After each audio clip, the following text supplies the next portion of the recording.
We say things that don't mean anything, but thanks for listening. Yeah. Hello, everybody, and welcome to We Say Things, episode 235, where we talk about Dota 8.0, or what should be called, probably. Sunsfan here with Cinderin. You're in Sweden. Hello. Hello. Yeah, I'm on a slightly different setup because I am at Dream League, but hopefully this works out just fine. At least we tested things beforehand, so they should be good, right? I hope so. I'll keep an eye on the audio levels. That's something I did not test at all. Go ahead and talk for me. Okay, hello. We're actually doing this in the episode. We're doing audio. Okay, I'm going to turn you up slightly. This is fine. All right, just talk normally right now, Cinder. Yeah, Tell us how do you I'm feel. I'm going to be talking like this, Shannon. Yeah, I feel awake. Okay, perfect. Existent. All right, cool. Thank you to our patrons. I'll do these since you're away. Yes. Thank you to Crownfall Enjoyer, Captain Broccoli, STGC Daniel, Humbled Bookmaker recommends Relic Arena, practicing belt to win wife back from Purian. Mr. I Love the Yatoro does it again, Cinderin segment. Pepperballs, T Coil, Q Ludes is ready to praise the podcast. Yatoro does it again, Cinderin. Disco Farm D, The Megapope, Zan Xavier, Nate Thicko01 Hamscroats, Shark TM, Janie, Dop, Nothing to See Here, Isui Eve Remort, What an Aftertaste, Anonymous, and Peanuts are not nuts. Peanuts are, I don't even know how to say this, legumes, which are part of the plant family, Mr. Niebling. Thank you for the trivia. I knew that peanuts aren't nuts. I actually knew this one. Okay. I don't know if I would have said they were legume, but we can banter all we want, but this is going to be a ridiculously long episode. I know that your time is somewhat restricted, so we'll go through the patch notes at the beginning here, and we'll talk about how we want to cover them, because obviously it will not be exhaustive. Yeah. So let's switch over to the patch. Enormous fucking patch. I'm happy. We'll talk about if you're happy with some of these stuff, because I was reading some of it. I'm like, Cinder's not going to like it. Should mention that the Crownfall, the Act 2 is out, and it was catered for me, Cinderin. There's a bunch of Centaur stuff in there, including an Immortal. There's comics referring to Sorla Khan and Rick's Oathbound from fucking Artifact. Not just Artifact, but Artifact Foundry. And the Artifact sound pack is one of the things you get when you purchase the side quest thing. I purchased it immediately. Fucking awesome. Awesome. Damn. Okay, they're simping for the podcast, Shannon. Yeah, I think so. They know what you want. I think so. All right, so there's a bunch of new stuff in the patch. Innate abilities are one of them, where essentially every hero has an ability that they come with. Now, there's different varieties of this, Cinderin. Hopefully I'm being exhaustive here, but there's one that you just have and it doesn't level or anything. There's another one that levels based on your hero level. And then there's another one that is an actual skill, like Tidebringer as an example. You basically just get a 5th point. So you start with one and level 1. That level based on your ulti level. Yes, I think, correct. If I remember correctly. Correct. So, and those ones have 4 levels because you start the game with level 1. Now, here's my proposition to you. This will save a good amount of time because there are a lot of skill, a lot of innate abilities like Tidebringer that we already know about. And I feel like these are almost placeholders because these ones feel a little bit out of place to me. So I think those we don't really need to talk about too much. I mean, Tidebringer is a great example of an innate ability where we're like, Kunkka's innate ability is Tidebringer, and that's the explanation, right? Because everybody knows what Tidebringer is, and then it just has 5 levels instead of 4. And you have level 1 for free. That's literally it. There's a ton of other innates that are And the second huge thing that was added were hero facets, which is something you pick at the beginning of the game. Most heroes have 2, some have a few more. And we'll get into what exactly they are. But I don't know how to get around not going through every single one of these, which will take forever. You can't talk forever, Cinderin. Yeah, so the thing about the facets is you can only pick one, and you pick it at the beginning of the game, and then it's locked. You have no way of changing it during the game, and that is whether you're one of the heroes that has 2 choices or a hero that has 5 choices. You get to pick one. Yeah. And that sticks with you the entire game, so adds some variety. Yeah, this is obviously huge, and before we really get into these 2, which will take up 90% of our time on this, I quickly want to mention, because this is always something I go over in the bigger patches, is the general updates, because I think they're always very important, because they influence every single game, no matter what heroes get played. Yep. And this, for me, is really surprising, actually, in this patch, how little of this there is. Because, in essence, the general changes in the game are more or less non-existent. There's very few things. There's a change to glyph. So the base glyph now isn't refreshed when the tier 3 is destroyed, it's refreshed when the melee barracks are destroyed, so it's easier to push high ground. And honestly, that's pretty much it. The rest of the map is more or less the same. Yeah, hello? You missed a very important one. Okay. You can see enemy mana bars, my friend. I knew you were going to highlight this one as being mega important.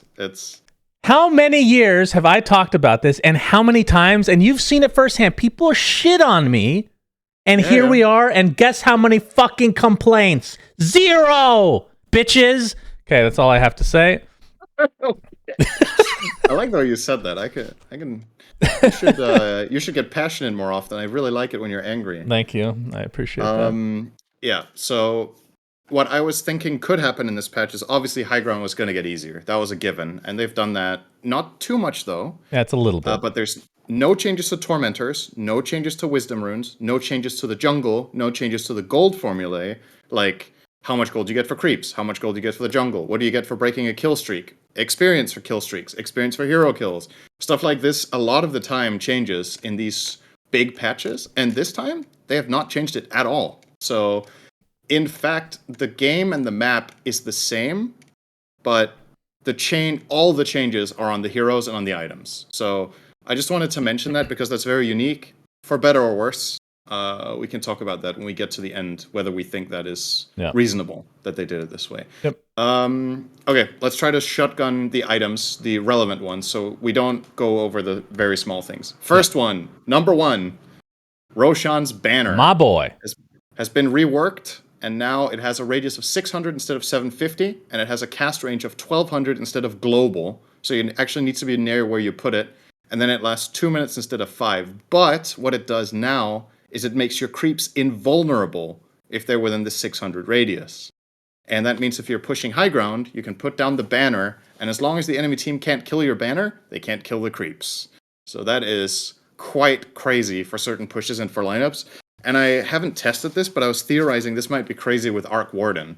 Because what if you just bubble your banner and ranged heroes can't hit it?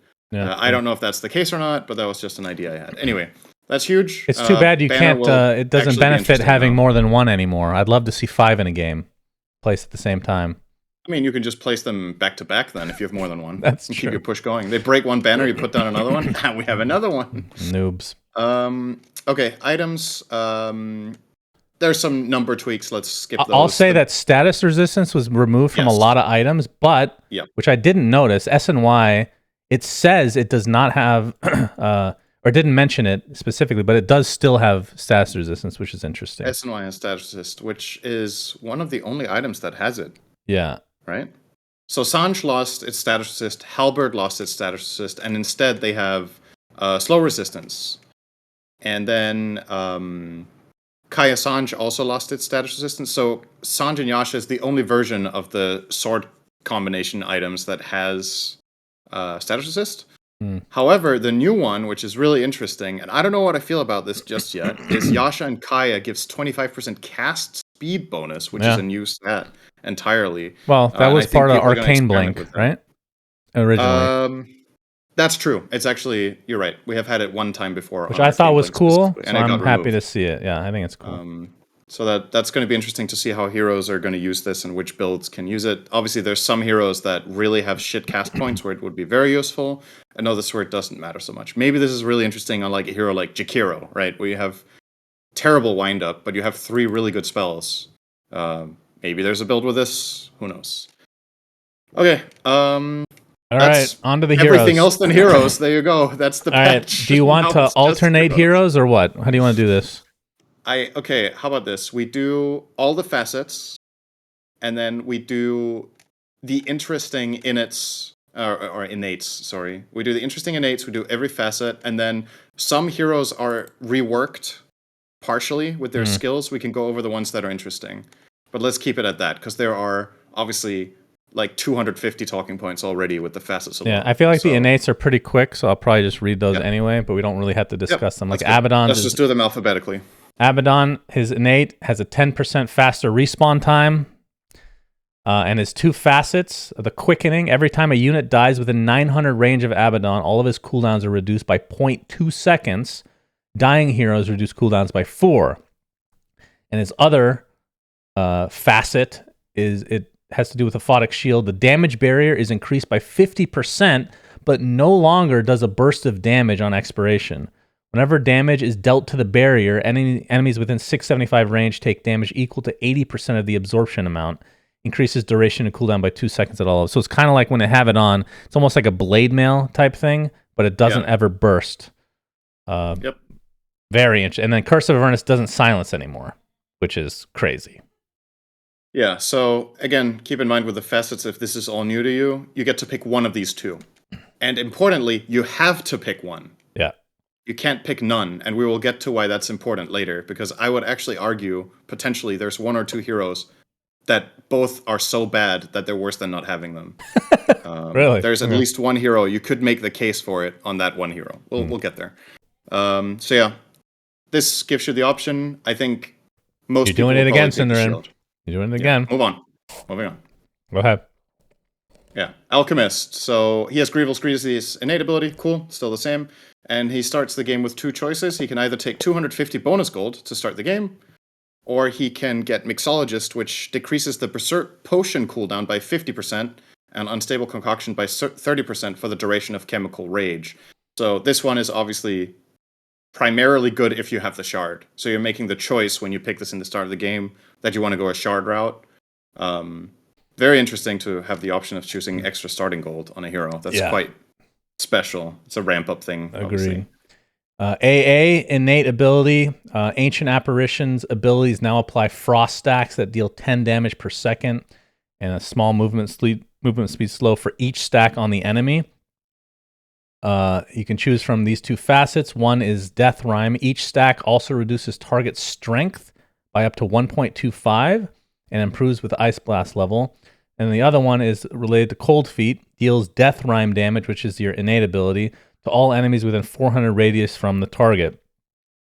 So, in a roundabout way, every skill applies these stacks, but they apply a different amount of stacks based on what spell you're using. So, Chilling Touch applies 2 for each attack. But this one, I thought it was a little convoluted, personally. Mm-hmm. But we'll see how it is in practice, I guess. All right, I'm just going to do a quick double take because I'm seeing one or two people in your chat saying that I'm a bit low. Is that still the case? Should we turn me up a little bit more? Because it sucks if this is a long episode and I'm too low the whole way through. I've turned you up several times. All right, people are saying it's fine now. Okay. I turned you up a bit more. Okay. Should be... Good. Yep. All right, Anti-Mage. His innate ability is Mana Break. Yeah, pretty much works the same, just different numbers. And then his two facets are, he has Magebane's Mirror, which gives him two different abilities. He can activate Counterspell to reflect spells, and he can activate Counterspell Ally to help an ally reflect. Yeah. And it doesn't block, it only blocks spells by default, doesn't reflect. So you need to activate to reflect. Mm-hmm. And then his other option is Mana Thirst, which gives him attack damage when an enemy hero within 2,500 range, that's the same as a max bottom arrow, has less than 60% mana, increasing as their mana depletes further, up to a maximum of 70 bonus attack damage at 15% mana, in which Anti-Mage gains vision and true sight of that hero. That sounds familiar. It's kind of like Thirst. Wonder why it's called Mana Thirst. Yeah. And keep in mind, you can see mana bars now, so Anti-Mage players are going to be pretty happy. Yeah, that's just a flat out buff to that hero, obviously. All right. Okay. Arc Warden, innate ability. Upon activating any rune, gain the regen rune buff for 4 seconds. Duration is reduced by 34%. That's a very specific number for activating bounty or water runes. Okay. One of the two facets, Arc Warden and Tempest Double, have their respective ability effects, which means they're the same because they reverted the change where Dire and Radiant were different. And then Disorder basically gives you what it was before with the Dire, but it's not based on Dire or Radiant. You just swap abilities with the Tempest So you double. choose at the start of the game which spells are more important for you to have on your main. Yeah, they reworked Magnetic Field a bit, but again, this episode's going to be way too long, so let's keep going. I will say the biggest change on this hero is his ult lasts 60 seconds on all levels. That is very different. Quite the interesting change. It also comes with some extra caveats, but like you said, let's move on. Okay, Axe. Your second favorite hero in Dota. Third, maybe. Maybe. Whenever Axe kills an enemy, he gains 1 permanent armor. Kills with Culling Blade give twice the amount. And this is his innate, so he just has this. So I feel like a lot of innates have taken something from the ult and made the ult worse objectively and just put it into the innate. Yep. And then his 2 choices are 1-man army, which gives him 60% of his armor as strength, as long as there are no allied heroes within 600 radius, and has a 5-second linger duration. And the other one is Call Out, which gives him 5 bonus armor flat. No, wait, when he uses Berserker's Call. Okay, relax, otherwise this would be ridiculous. And when he taunts enemies, they gain plus 45 attack speed. So this obviously synergizes very well with Blade Mail and Counter Helix. I think people will almost always take the right one. The Call Out just seems better most of the time. And I'll also say, and I'll mention it here and there, there's many things in this patch from Heroes of North. That's one of them. Okay, we can continue. Interesting. Okay. And again, there's a lot of stuff changed with Battle Hunger and whatnot, but let's just stick to the ones that are crazy. Bane, innate ability, his attribute gains are always evenly distributed across all 3 attributes, so it doesn't matter what item you buy. It'll split the stats towards all 3. Is that good or bad is the question. Yeah, that is the question. First facet, Bane gains up to 70 attack speed when attacking Nightmare units. And the other one also affects Nightmare, makes it a vector-targeted ability, and affected units start unobstructed movement in the chosen direction at 75 speed. If the effect is passed by attacking, the newly affected unit will move in its selected direction. So you can basically move a target slowly in whatever direction you want, which is fucking crazy. This one's cool. Very little movement, though. Yes, but it's worth keeping in mind. You can make them face a specific direction and force staff them wherever you want. That's true. It sounds really strong to me. Yeah. Okay, Batrider. Of all the heroes we've looked at today, so I obviously got to watch a couple of games today in Dream League on this new patch. Of all the heroes so far, this is the first one that was rated highly by the teams today. So his innate ability is called Smoldering Resin. Batrider's attacks apply a debuff that deals 15% of the attack damage every 1 second for 2 seconds. Damage over time pierces damage block. So he just flat out has a dot on every attack. And I'm guessing this synergizes with Sticky Napalm, which is why it's crazy. And his 2 facets are either Stoked, which gives him, after using an ability or item on an enemy hero that applies a forced movement effect, he gains 10% movement speed and 8% spell amp for 7 seconds, does not stack. Or he can take Arsonist, which makes Sticky Napalm apply to buildings at a quarter of the damage, which is, in my opinion, quite bad. So I think the left one will be what people choose almost always. Okay.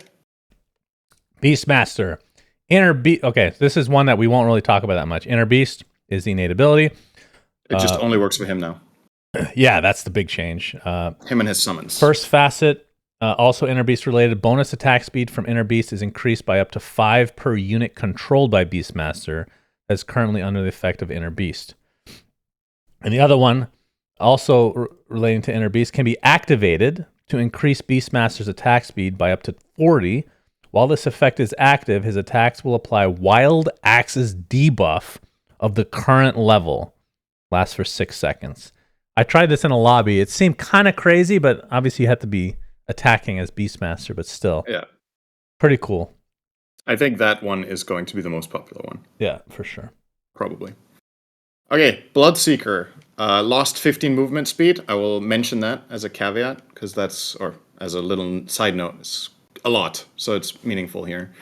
He has an innate ability called Sanguivore, Whenever Bloodseeker kills a unit, he restores 25 health plus 1% of the unit's max health per Bloodseeker's level.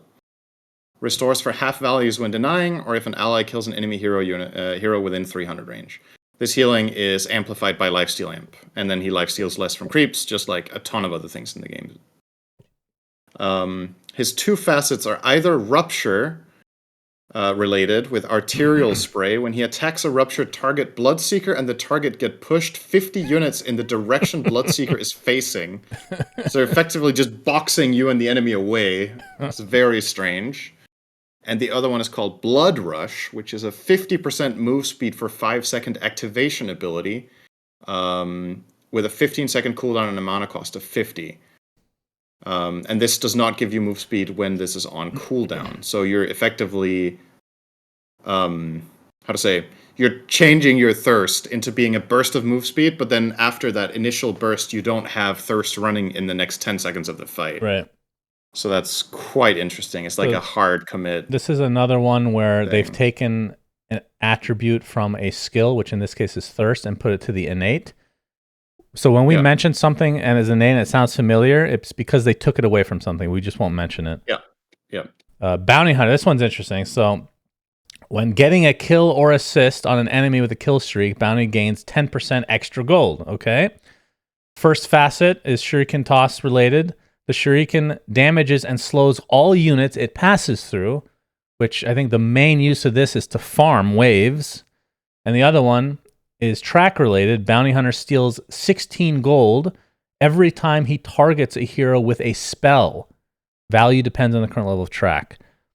Now, what's important about this one is I don't know if this is considered targeting an enemy with a spell. Let's say he throws a shuriken and two heroes are tracked. Yeah. Is that one application or two applications on the shuriken itself? Two. So I tested it yesterday and it was definitely two. I don't know if it was a bug though. Like I always have to put it as a caveat because a lot of times technically you're targeting one hero. You know what I mean, right? Yeah, you're targeting one hero with the spell, but it's hitting two, and he gets gold for both. Yeah. All right, that's really interesting. Yesterday he was. Who knows if it's changed? Yeah. Okay. Brewmaster. All right, I'm not going to go into all the numbers here, but now Drunken Brawler is his innate ability. So that means he starts with all of the forms, basically. His facets, he has Roll Out the Barrel, which gives him the ability to cast Cinder Brew with a barrel in a direction. So it's like the barrel rolls out and it has a radius of 350, and enemies that get hit take physical damage. And then it drenches them with Cinder Brew.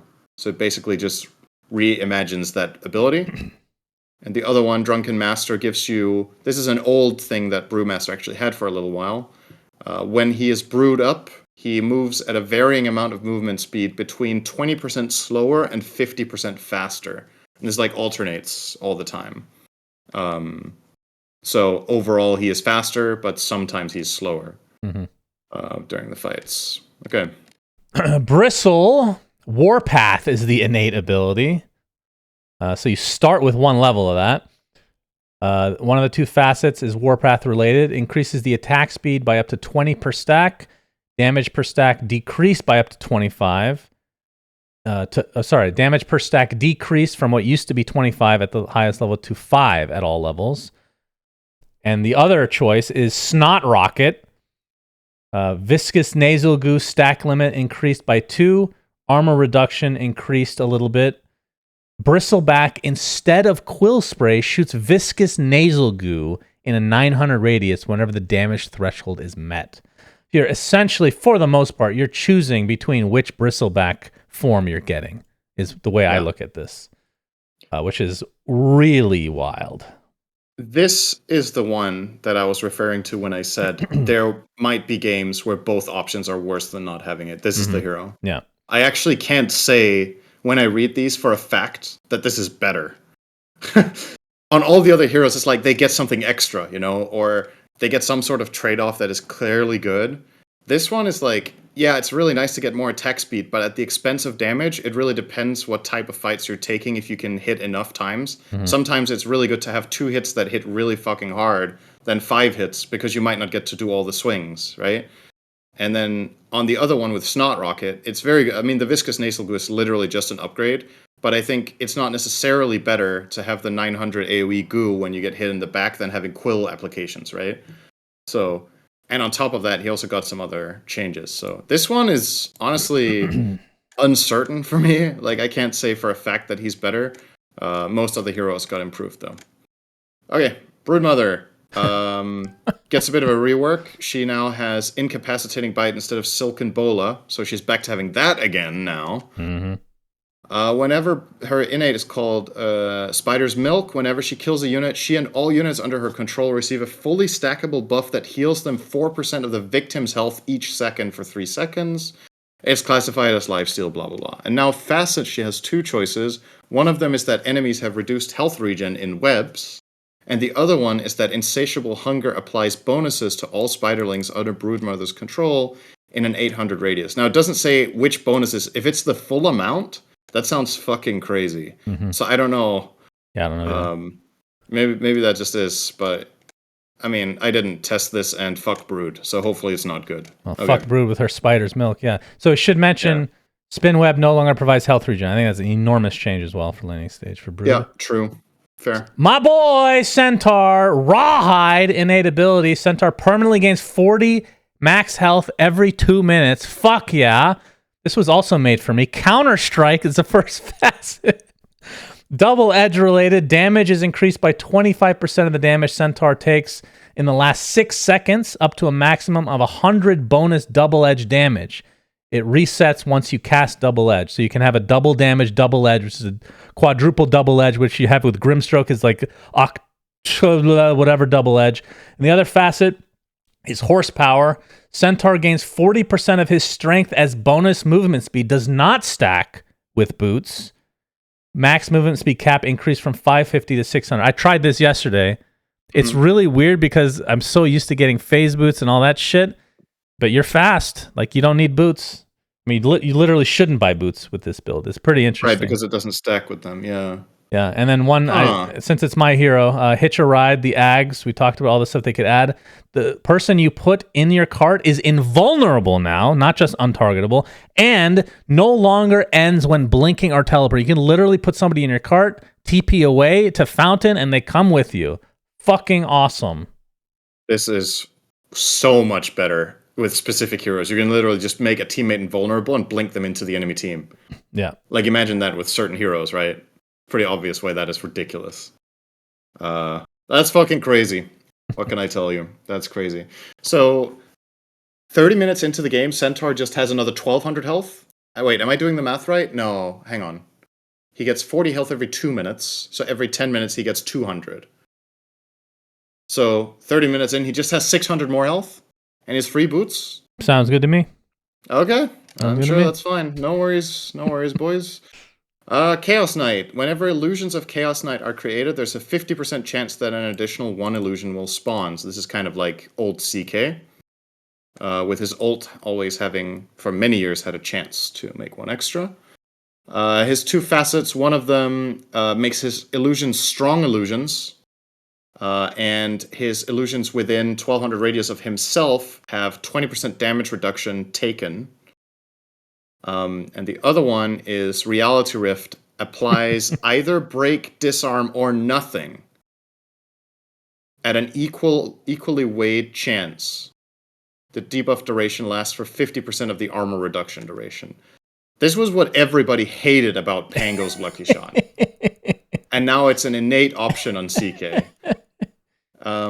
The left one is insanely good. Hang on, let me just rethink this. All illusions created by or of Chaos Knight are strong. So this also means that if allies create clones of him, illusion runes, items, whatever, Manta, they're all strong illusions. Interesting. Okay. Yeah. I'm not really... The one on the left sounds really strong. The right one is also really good. Dependent, but yeah. I like the theme. Chen, holy shit. Innate ability, Chen converts a creep to fight for him. I think this is related to the facets, right? You just get a creep the beginning of the game. Yeah. You can choose one of 5. One is the Centaur convert, Wolf convert, Hellbear, Troll, Satyr. So the caveat here is this is dependent on, is it Holy Persuasion level, I believe? Yeah. Yes. So the first 2 levels, well, level 0 through 2, you get the baby version in that camp. So the centaur, you get the courser, I believe it's called, with the... Yeah. And then eventually level 3 and 4, you get the actual centaur stomping one. And same for And like the other ones. the exceptions to that is the troll and satyr creep, where you only get the big version on level 4, not level 3 even. You need to max them out. Oh, true. Yeah, I didn't see to that. get the big one. But yeah, Chen just starts with a creep of his choice. Today, Snaking played Chen in a pro match, and he started with the wolf. And his reasoning, he talked about it in an interview after the game. He felt like the wolf was the most reliably valuable creep to have for the rest of the game after the laning stage. Because it means you never need to go and find a wolf, right? You'll just always have wolf. And that is the one that scales the best out of all of these, hands down, in later portions of the game. So that's kind of interesting. Did There's a ton of number. Did it seem OP? Because after reading this the first time, I thought that Chen would be the most broken hero in competitive. I genuinely cannot tell you that yet what is OP or not. It seemed solid, but there's other stuff that was way more broken. We'll get to that. Sure, the ceiling has been raised on every hero. Yeah. All right, Clinks. Clinks' death and some of his abilities can summon immobile skeleton archers to attack enemies. Skeletons deal a percentage of Clinks' attack damage and have his attack range, but deal reduced damage to buildings. Skeletons have a duration of 15 to 30 seconds based on level and die after multiple attacks from heroes. So it's kind of just, he has more ways of spawning skeletons than he used to. And then his facets are either suppressive fire, which gives you, on strafe, enemies that get hit by that have a debuff that causes them to have a chance to miss attacks. And it gives you an additional 100 attack range on strafe. And the other one is Death Pact causes Clinks to take the place of the consumed unit and leaves a skeleton archer in the previous position, and it reduces the charge restore of Death Pact by 10 seconds. So effectively, it kind of gives you some blink option almost in the fight, or a mini blink repositioning ability. Very special. Ame played Clinks today, and I believe he took suppressive fire in his game. All right, Clockwork, your boy. Yep. Out for innate power, outgoing damage is increased by 0.3% per point of armor. You want to stack up armor. I mean, you already buy Blade Mail Shivas if you're playing like really hardcore. First facet is related to hookshot. If the hook hits an ally to pull into, cooldown is reduced by 75%, and the stun/damage radius is increased from 175 to 300. And the other one, which is crazy, power cogs related. Cogs are formed in a radius increased by 115. Cogs have a smaller trigger radius, but they can affect enemies inside, pushing them towards the center. And if you kill a cog, it just pushes out in that direction, so it doesn't just disappear. So it can be kind of used like a skill shot. There's actually a few abilities now that are like these crazy skill shot related things, and Clockwork of all heroes gets one. Very interesting. What do you think, since you're a Clockwork player? I don't know. I've read a lot of the other ones, and this seems kind of underwhelming compared to what the amount of love other heroes got, to be honest. Because I feel like the thing about both of these facets is that, they're not inherently obviously just flat out better, because it requires specific conditions to be met. All right, I'll take that back. The left one is obviously just an improvement. It just gives the skill extra functionality, but the majority of times you use hookshot in the game, you hook an enemy hero, and then this does nothing, right? Yep. So it's like it's a band-aid if you miss and hit an ally, aka this is like a help if you're bad. And the right one is like people get pushed toward the center of the cogs if they try to run against the cogs from the inside, but then just stand still, lol. You know, like I don't know, like it's not obviously really powerful, and his innate doesn't sound that strong either. 0.3% per point of armor. How much armor do you get on this hero? Like maybe 25, 30 when you play support. So it's like 10% damage. It's nice, but I don't know. I'm more blown away by what other heroes got. Fair enough. Okay, Crystal Maiden. Inherent or innate ability. Crystal Maiden has 0 base mana regen, first of all. Crystal Maiden has 50% mana regen amp on everything. Her 2 facets are either her cast ranges are increased and she gets AoE bonus on her spells, or The other one, and these are tied to Arcane Aura, both of them. The other one is every time Maiden casts a spell, allied heroes within the aura's close radius receive 10 to 25% of the mana spent by Maiden. Interesting for some potential lane dynamics where she can play in tandem with some heroes that really benefit from getting a little bit of mana boost, and you cast a lot. The left one sounds really good, though. Just getting free cast range is awesome. That's very powerful. Yeah. So I think most people will want the left one, to be honest. It's just flexible. Darkseer innate. His intelligence cannot be lower than either his strength or agility. So it'll take the second highest basically and match it, which is fucking crazy. Or the lowest and match. So first facet, Darkseer gains 0.5 attack speed per point of intelligence. So that's kind of along the same lines as the Clockwork and a couple other heroes. So stupid. Which is crazy. So if you go for, like, I just tested in a lobby, like all butterflies, right? Uh-huh. He attacks so fucking fast. Yeah. It is. Then we have 6 butterflies in Darkseer. Yeah, that's true. The second facet, base movement speed decreased to 275. Darkseer gains 8% of the movement speed of all heroes within 900 radius. So obviously synergizes with his vac wall. You have tons of heroes around you, and you go super fast. I haven't tested that one out personally, but... And I'm guessing you get 8% of your own move speed, too. So it means if you have 275, then you get 8% of 275 to start, right? Which is... Lyrical's in chat saying it works on illusions. Well, it does work. Yeah, it mentions enemies, I think, here, right? Yeah, so if this works on yourself, illusions, that's then crazy. Your base movement speed is 297 because you get 22 from your own move speed, if it works that way. See, this is one where they need a talent that unlocks his move speed, because if you have like a ton of illusions and he's shit, gonna get haste. You should be able to get like, but it'd be cooler to be faster than haste. For Lyrical. Okay, go ahead. I was thinking to myself, if there's a build with Darkseer where you bypass boots, but I just think arcanes are still too important. Like, you need the constant flow of mana, so you probably can't do that. Okay, Dark Willow. She has an innate called Pixie Dust. Whenever Willow becomes untargetable or hidden, either by herself or by any other hero in the game, she gains 100% health regen and 100% mana regen while in that state. So this includes Disruption, Book of Shadows, Astral Imprisonment, this kind of stuff, and of course, the main one is Shadow Realm. Then her facets are Shadow Realm, the left one. While in Shadow Realm, she emits a 600 radius aura that increases damage she deals to enemies affected by it by up to 25%. The damage scales based on how long she remains under the effect of Shadow Realm, so it ramps up to capping at 25% the longer she stays in the realm.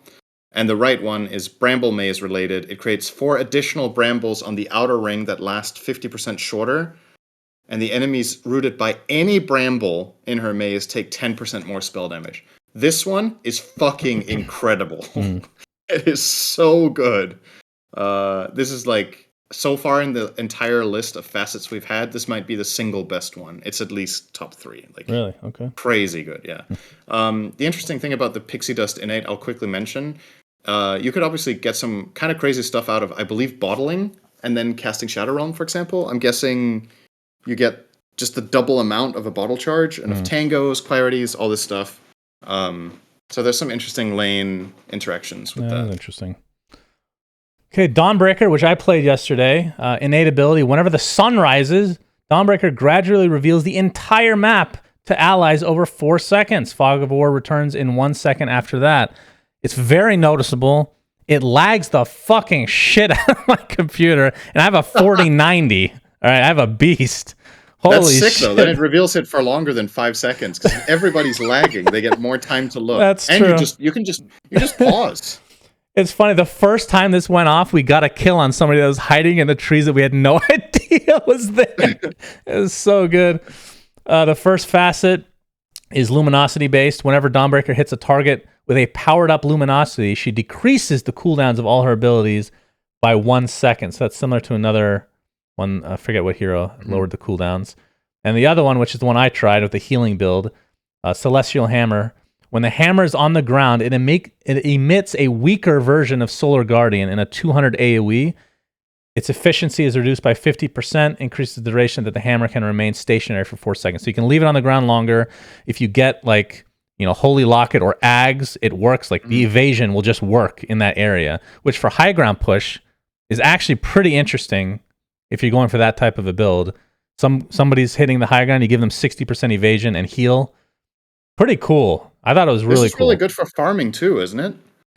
Yeah, so you just put it on a camp. Throw the hammer on the ground and leave it there. And then you farm the camp. Yeah. And then when the hammer inevitably returns to you, use your first spell, or you do it vice versa. You Starbreaker first and then throw the hammer and just hit stuff around it. Yep. The Gleaming Hammer one sounds really good. The one with cooldowns on abilities is also nice, of course, but I think the hammer one sounds really good. It's interesting. It's obviously very special, the thing with revealing the map. If this hero is picked in pro play, all right, let me give you a hypothetical real quick. The whole map is revealed to your team. Mm-hmm. You're not allowed to pause for anything other than tech issues. But if the game lags... Yeah, that's true. You're I'm assuming it doesn't lag for the enemy team, because they don't see anything. Yeah. But you're like, our PCs are fucking freezing, and then you get to analyze the map. I mean, let's be honest, it's only a matter of time before somebody will pause during that, just by even coincidence. But it's going to be fucking hilarious. That's so funny. All right.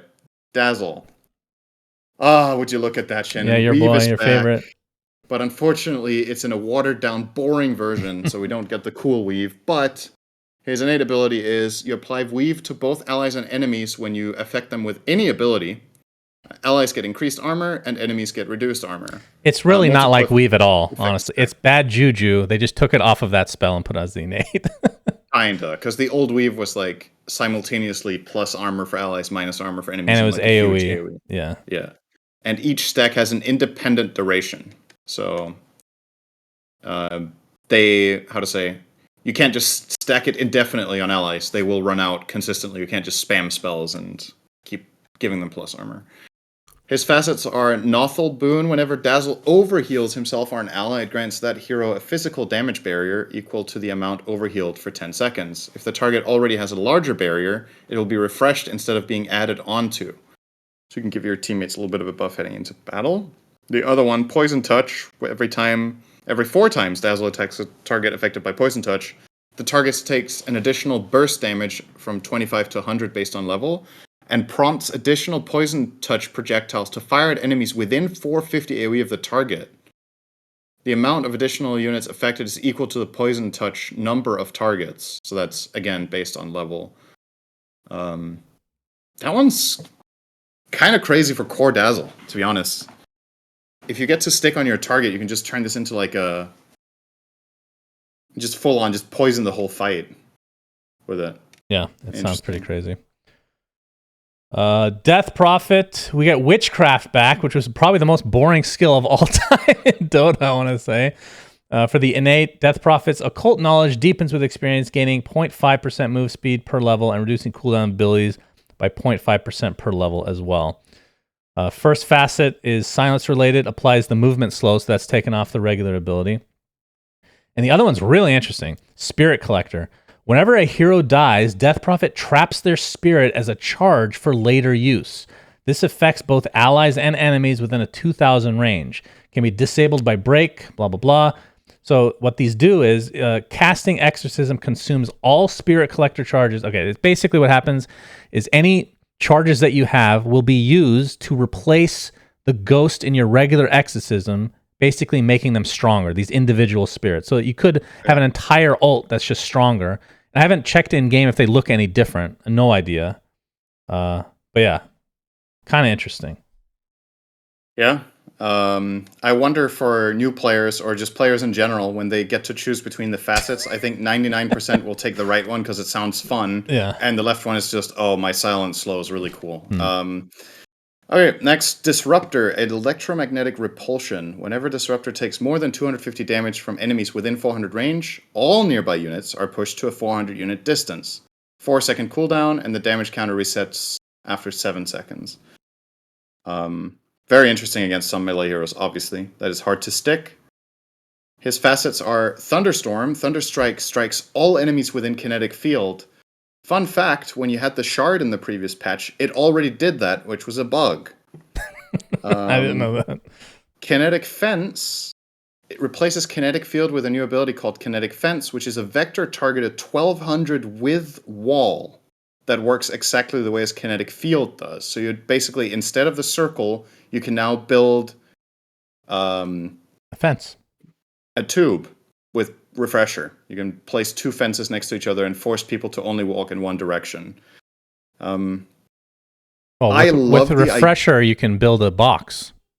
True, you can make a kinetic field. Yeah, it has 2 charges, so you can make a whole box.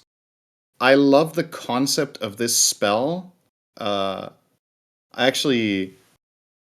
had a hero concept myself at some point where one of the hero's spells was to make just a vertical wall that it could knock people against. Yeah, that's from Han. Yep.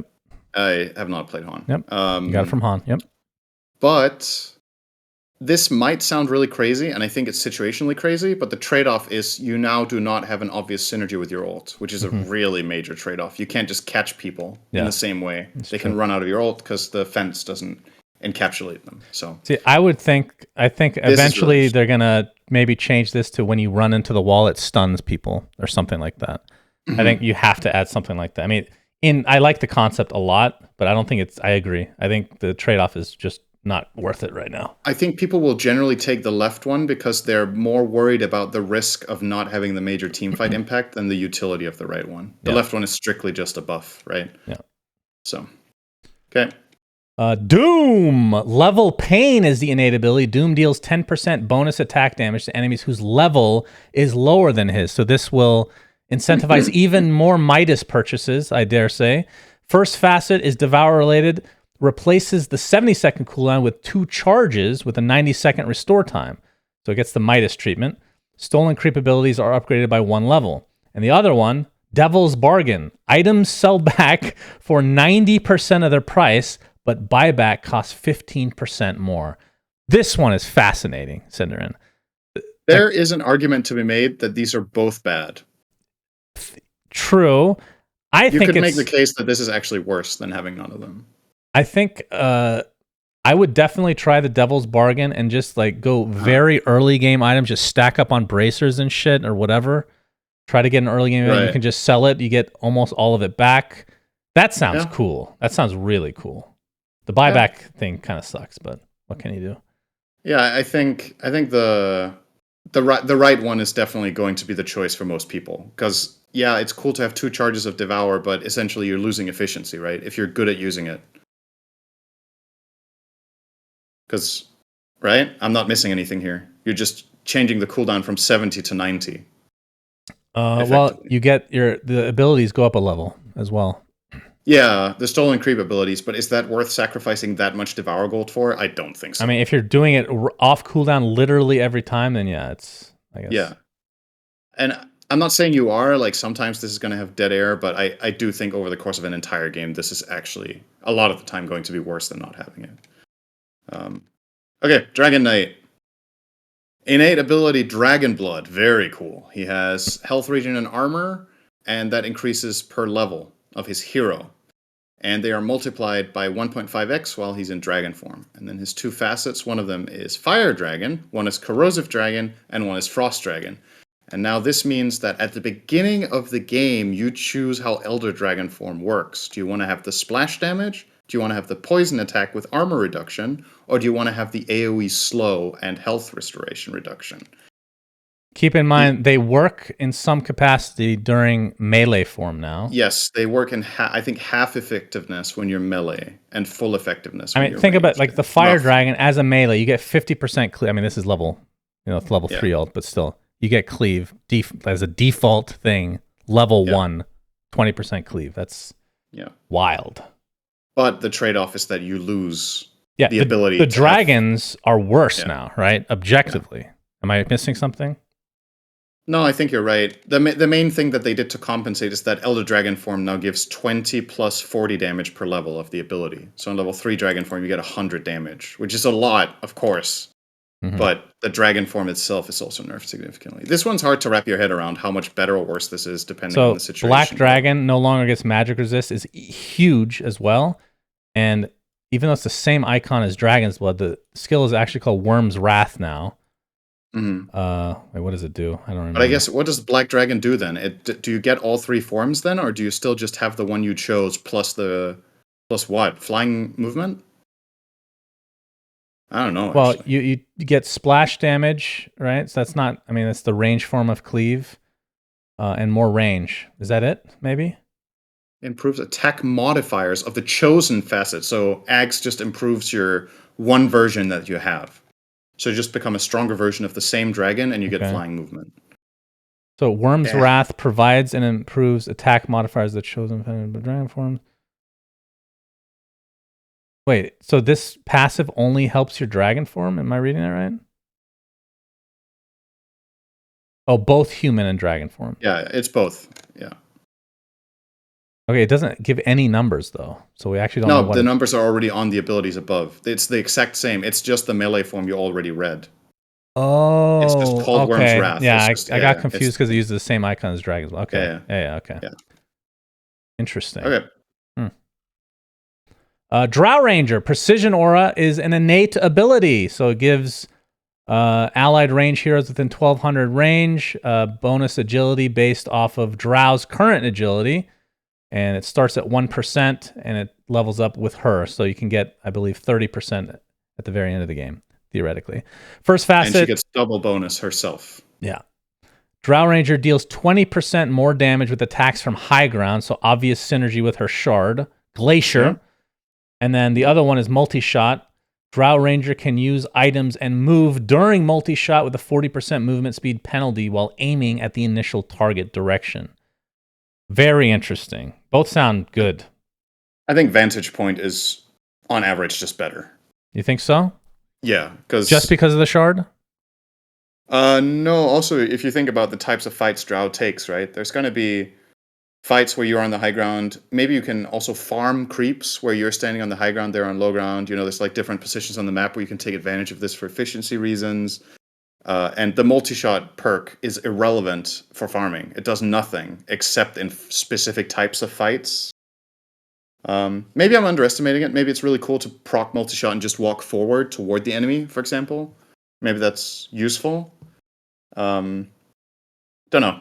Vantage Point just sounds nice to me overall. But who knows? Okay. Here comes the worst facet in the entire game. You ready? Okay.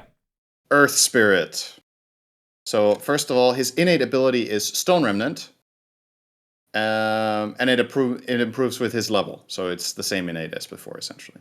He always had this. Now his facets are, one is called Resonance.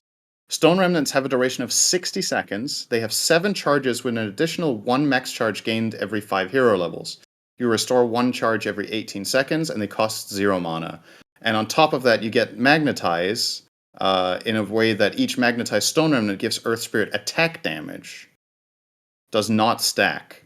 So if he magnetizes 1 remnant, he gets 40, 80, or 120 bonus attack damage based on the level of the ult. The other one is the worst facet in the entire game. Stepping Stone. Stone Remnant. Stone Remnants have a duration of 20 seconds. Does not use charges. Instead has a cooldown of 4 seconds. Mana cost 15. And Rolling Boulder no longer destroys Stone Remnants. This effectively combo breaks yourself. It bricks your hero. Because now you can't roll in with a stone and then follow up cast your other spells because you can't cast a stone. You have to pull the stone you rolled in on. That's not true. If you have Refresher, since or if you play, here's the play. You place the stone in the fight, and then you have to wait 4 seconds, and then you can place the one you roll in with. And then you can interact with the stone you placed beforehand. Effie was talking about this at length today. She was very upset. Because this is one of her favorite heroes, if not favorite hero. And she blatantly said on broadcast, whoever designed this facet does not play the hero. That was what she said. This is going to get changed. I cannot fathom this being in the game. Like, I've played, this is one of my most played heroes in pubs of all time, and I cannot imagine playing with the right perk. I feel like it's just miserable. Yeah. All right. Anyway, let's move on. Earthshaker. Aftershock is the innate ability. First facet is Aftershock related. Radius of Aftershock is increased by 50 with every 10 hero levels. So it can be up to 150 extra radius if you're level 30. And then this one I saw in-game. It's hilarious. Enchant Totem is the second facet. Killing an enemy with an empowered attack will send their body flying 1,200 units at 1,600 speed, dealing 5% of the killed unit's max HP as damage to all enemies it passes through. The damage is increased by up to 140 if it's a creep, and 450 damage if it was a hero. So it just flings them. Of course, you have to get the kill with Enchant Totem. So this is like one of those right-click Earthshaker type builds, but it's very satisfying to watch. This one's fun. It's good for farming as well. True, and it's one of those where we've gone through a lot of them already, but this one is really, it's fun to watch, right? It's probably really satisfying, like I say, to play with. And on top of that, it's called Slugger, which is awesome. All right, Elder Titan, Astral Spirit is now an innate ability, and it can be leveled up with skill points. So it starts on level 1 out of 5, and then the numbers are tweaked. His facets, one is Deconstruction, Natural Order. Every second an enemy hero stays under the effect of the aura, they lose an additional armor and 1% magic resist, stacks up to 20 times. Okay. The other one is Momentum. Elder Titan's attack speed is decreased by 75, but he receives 20% of his movement speed as bonus attack speed. If you start with 300 move speed, you get 60 attack speed. Is this incentivizing 15. you to get boots of travel or something? I mean, you get a lot of move speed from the Astral Spirit returning as well, right? Yeah, but can you get max move speed with... Actually, yeah, it depends on how many units it hits, I guess, right? You get max move speed on this hero relatively easily. If you hit a couple targets and you phase and Windlace or whatever. Yeah, interesting. Doesn't really blow my mind either of these, but maybe it's better than I think. Ember, Flame Guard is the innate ability. So again, with these innate abilities that they're just taking original skills, they come with 5 levels now, essentially, because you start with 1.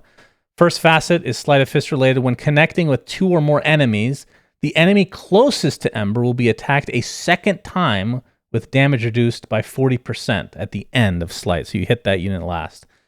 And the second one is Searing Chains related. When Searing Chains are cast, they are also cast around each fire remnant. A target will not be hit by chains from multiple sources at once. And the unit count increased from 3 to 4. Like, oh my, they're just going to make this... Why not just go to 5 at this point? Like, Jesus Christ. Ridiculous. This is exceptionally high skill, I think. The fire remnant related thing, I agree, but you get an extra count anyway, right? Which is good for farming. Yeah, it's just, I can imagine some really cool situations with this once people get used to it. I think the right one sounds really interesting, but people are probably largely going to take the left one because it's just free damage, right? And it doesn't change your playstyle. But the right one, even the extra unit count is really good against certain heroes and certain lineups. So these are, in my opinion, these are both very good for this hero. Okay, Enchantress. People have been saying this is the worst innate in the game. Forest Freebie. Whenever Enchantress is about to receive a neutral item token from the neutral shop, she receives 1 more if available. Okay. Obviously, timing based, this is really useful. So, for a short amount of time, just quick. If they're changing a bunch of like really interesting stuff like this, why not just have this? You get neutral items for your team 2 minutes earlier or whatever, right? I feel like that would be fine. That would be crazy. Come on, that's not crazy. That would be so much better than this. Well, yeah, of course. We're trying to make it better than this. Yeah, but I would not go that direction. Okay. I mean, again, we're going to go through more, and some of them are in that same direction. That's the only reason I bring it up. Yeah. Go ahead. Okay. You could imagine something like Enchantress's teammates have an additional choice from neutral tokens, for example. Well, there's already one like that, Meepo, for himself. I see. Okay. Yeah, just for him, though. Right. Anyway. Okay, her facets. Whenever Enchantress takes more than 250 damage, 1 wisp appears to heal her for 4 seconds. You can't have more than 4 wisps at once. This is kind of like her old shard. Just that was constantly 3 wisps healing you. And the right one is Enchant gains additional attack range. Or Enchantress, gets additional attack range when attacking enchanted heroes. and she gains 50 more cast range per level on enchants, so up to 850. That one sounds really good. The right one. In either role, either core support, whether you're farmed or not, it's just great to have cast range on that spell. So, okay. Enigma. Innate ability, Gravity Well. Allies near Enigma have a damage reduction bonus that gradually increases with proximity to Enigma himself. Effect starts at 0% at 500 distance and increases up to 15% at 200 distance. So if you're right on top of a black hole and he's on your team, of course, you're getting 15% damage reduction, which is pretty fucking good, actually. First facet, enemies in a 600 radius have a 15% movement slow while moving away from Enigma. What does that mean, while moving away? How do they even calculate that? That's a new mechanic, isn't it? While moving away? It's when your hero is not facing Enigma, right? I guess you're running in the opposite direction of... Now, does it... Like, what angle? Like, it doesn't talk about angles, or... You probably think, like, let's say Enigma is facing straight forward. Then if you're walking in any direction backwards, so the 180 degrees, you draw a line perpendicular to the way Enigma is facing, and if you're walking in any direction on the other side of that, you're walking away from Enigma. Okay. I think it's that simple. Interesting. That's my guess. So it's like, yeah, okay. So splitting image is the second facet, demonic summoning. Whenever Enigma takes more than 350 damage from any source, he spawns an Eidolon next to him. These Eidolons have reduced gold and experience bounty. Damage resets after 7 seconds. Somebody was playing Enigma with me yesterday. My God. He had like 40 like legit 40 Eidolons once he was like level up with all the talents and shit. It is crazy. Yeah, that one Shaker's wet insane. Dream playing against that one. Yeah, that's true. I mean, that's the interesting thing, because you're picking these after you've seen the line. Like in all pick, like non-ranked, you don't really have that much time if you're like the last pick to see what the other heroes. So you have to really think fast which facet you want, because we'll talk about that at the end, I guess. All right. Faceless Void. Innate ability Distortion Field that levels with his ult. Enemy attack projectiles are slowed when they fly near Faceless Void. Affects projectiles even if Faceless Void isn't the target. This is some Neo shit. Yep. Facets, Time Walk is guaranteed, Faceless Void is guaranteed to backtrack any damage for 1 second after casting Time Walk. That is crazy good, potentially. And the other one replaces Chronosphere with a new ability, Time Zone. That is great for our podcast. We discuss that every year. Time Zone creates a blister in space-time, altering the movement, attack, cast, projectile, and turn rate speed of all units inside. Allies have increased speed and enemies have decreased speed. Doesn't pierce debuff immunity. Attack speed manipulation is 50 plus 50 per level. Move speed manipulation is 50% plus 10% per level. Cast speed manipulation, blah, blah, blah. But numbers. So you're changing your chrono into effectively a slow / acceleration. This is a support Faceless Void who doesn't mind chronoing his team. Yeah, it has a big radius too, 800. It's a square. It's quite big. Yeah. It's a square? Yeah, it's not a circle. Oh, I thought it would still just be a sphere, but it's square shaped. That's right. So this one's really interesting. Radius then? Am I wrong, Chad? I've seen several pictures. I've seen it in game. It looked like a square to me. Does a square have a radius? Well, it has. Well, radius wouldn't be the technical term, I guess. Area of effect, right? Okay. Yeah, it's a square. So, yeah, this one, obviously, if you're playing core Faceless Void, which is like 90% of the games, you're not going to want this talent, or this facet.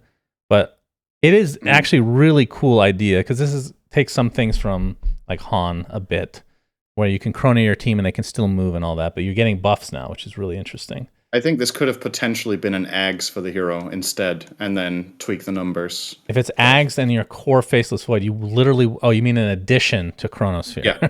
Yeah. Okay. An additional ability, and then you would... Time Zone on a Chronosphere.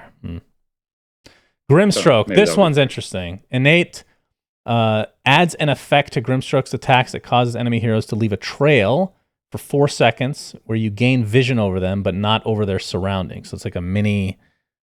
track kind of. Yeah. First facet, Inkswell.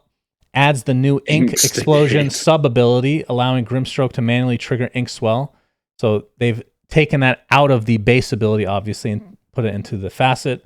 And the second facet, Stroke of Fate, makes ability vector targeted to curve ink path's trajectory. Increases the bonus damage per target as well. I tried this in game, and there's at least one other hero that has something similar to this with a vector targeting where you can curve something. This is, I don't know if I'm an idiot. Oh, I already know that. This is really high skill cap. Like my brain can't fucking handle what it, like you can literally, like as you're running forward, let's say, you can cast it behind you. It'll cast in front of you first and then curve around. You know what I mean? So Yeah, I know. Actually hitting like a bunch of units would be pretty difficult, but like from a casting perspective, it's gonna be fucking hype. Like, I don't think anyone's ever gonna take this, of course, right now, but it's cool. Go ahead. I think this would have been awesome on the base ability. Yeah. Just change the spell to work like this. He's a painter. The idea of him like brushing and then curving the brush and drawing how he wants to deal the damage is really cool and thematic. I wish this was just regular Stroke of Fate, and then they came up with a different facet, and then they balanced this if it's too good or whatever around that. Yeah, because in competitive, it's Inkswell 100% pick rate. It will be, I'm sure. Probably going to take the left one all the time, right? To be able to trigger it early. Easily. We'll see, though. Okay, this is the second hero on our list today that was rated very highly today. Is Gyrocopter. So this was played in Dream League as well. His innate is that he can disassemble most items at all times, and sell any recipe he has for full cost. I believe he can disassemble anything, basically, except Midas and Refresher Orb. Sorry, not Refresher Orb, Divine Rapier. He can't disassemble that either. I think more or less every other item, if I'm not mistaken. But that's not what's crazy about him. It's his facet, especially one of them. So one option is Call Down. You decrease the strike interval to 0.8 seconds, and if an enemy gets hit, another Call Down missile is called that tracks the target in a 200 impact radius centered around them and deals 50% of the damage. And each hero can only have this happen to them once. It's more like a couple small missiles hitting them. It's not like a full like call a down. little extra. Yep. But that's not the good one. The good one is the right one. Oh, baby. Afterburner. Every successful hit from Rocket Barrage increases Gyrocopter's move speed by 1 per level. And the buff lasts for 4 seconds, and each hit refreshes the duration. Well, when this it increases by level 4. Yeah. When it's level 4, and you cast a full Rocket Barrage, I don't remember how many rockets it is this fires, but you know the cooldown is pretty low. Tofu was flying around hasted for most of the game in fights. They tried to offset this by removing the slow resistance on Rocket Barrage, but this still seemed fucking crazy. And if you get Force Boots as a tier 5 item, it unlocks max move speed, and you can go infinite speed, theoretically. Yep. Theoretically, go as fast as you want. Pretty cool. Someone in your chat is saying a full Rocket Barrage is 30 hits. So if all of them hit, you get 120 move speed. Like, what? Okay. Pretty good. That's Gyro. Wait, does it have to hit a hero? It doesn't say. No. It just has to deal damage. That might be a change then, the hero instead of just anything. I don't know, man. This is wild. Hoodwink, innate ability, passively gives her up to 30% chance to redirect attacks into a tree within 275 units, destroying it. So they got rid of the evasion from Scurry. So this is just a worse evasion. Well, yeah, because there has to be a tree next to you. Yeah, it's just worse, right? Scurry also required you to be near trees. Well, to get evasion. But you can still have the buff from Scurry and not have a tree. I feel like that might be maybe it ends up being the same. You can also still have the move speed from Scurry without a tree near you. So it's kind of the same, right? First facet is Scurry related. While Scurry is active, Hoodwink gains up to 200 attack and cast range. That's cool. And the other one is Acorn Shot. If there's no available targets to bounce, Acorn Shot will look for a tree within its search radius instead. Bouncing off of a tree sets the remaining number of bounces to 1. Yeah. So this is overall a really big nerf to this hero, because effectively her innate plus her left facet is what she had last patch with Scurry. right? Yeah. Scurry used to do both of these things, and now you have to pick them. So when all these other heroes got power crept, Hoodwink stayed the same. So this is one of the most nerfed heroes, I would say, probably based on reading this, but it was still picked today, and Crit still did great. So maybe Somebody's it's still good making enough. a good point. It is better But evasion technically because even if you have True Strike, it'll redirect it.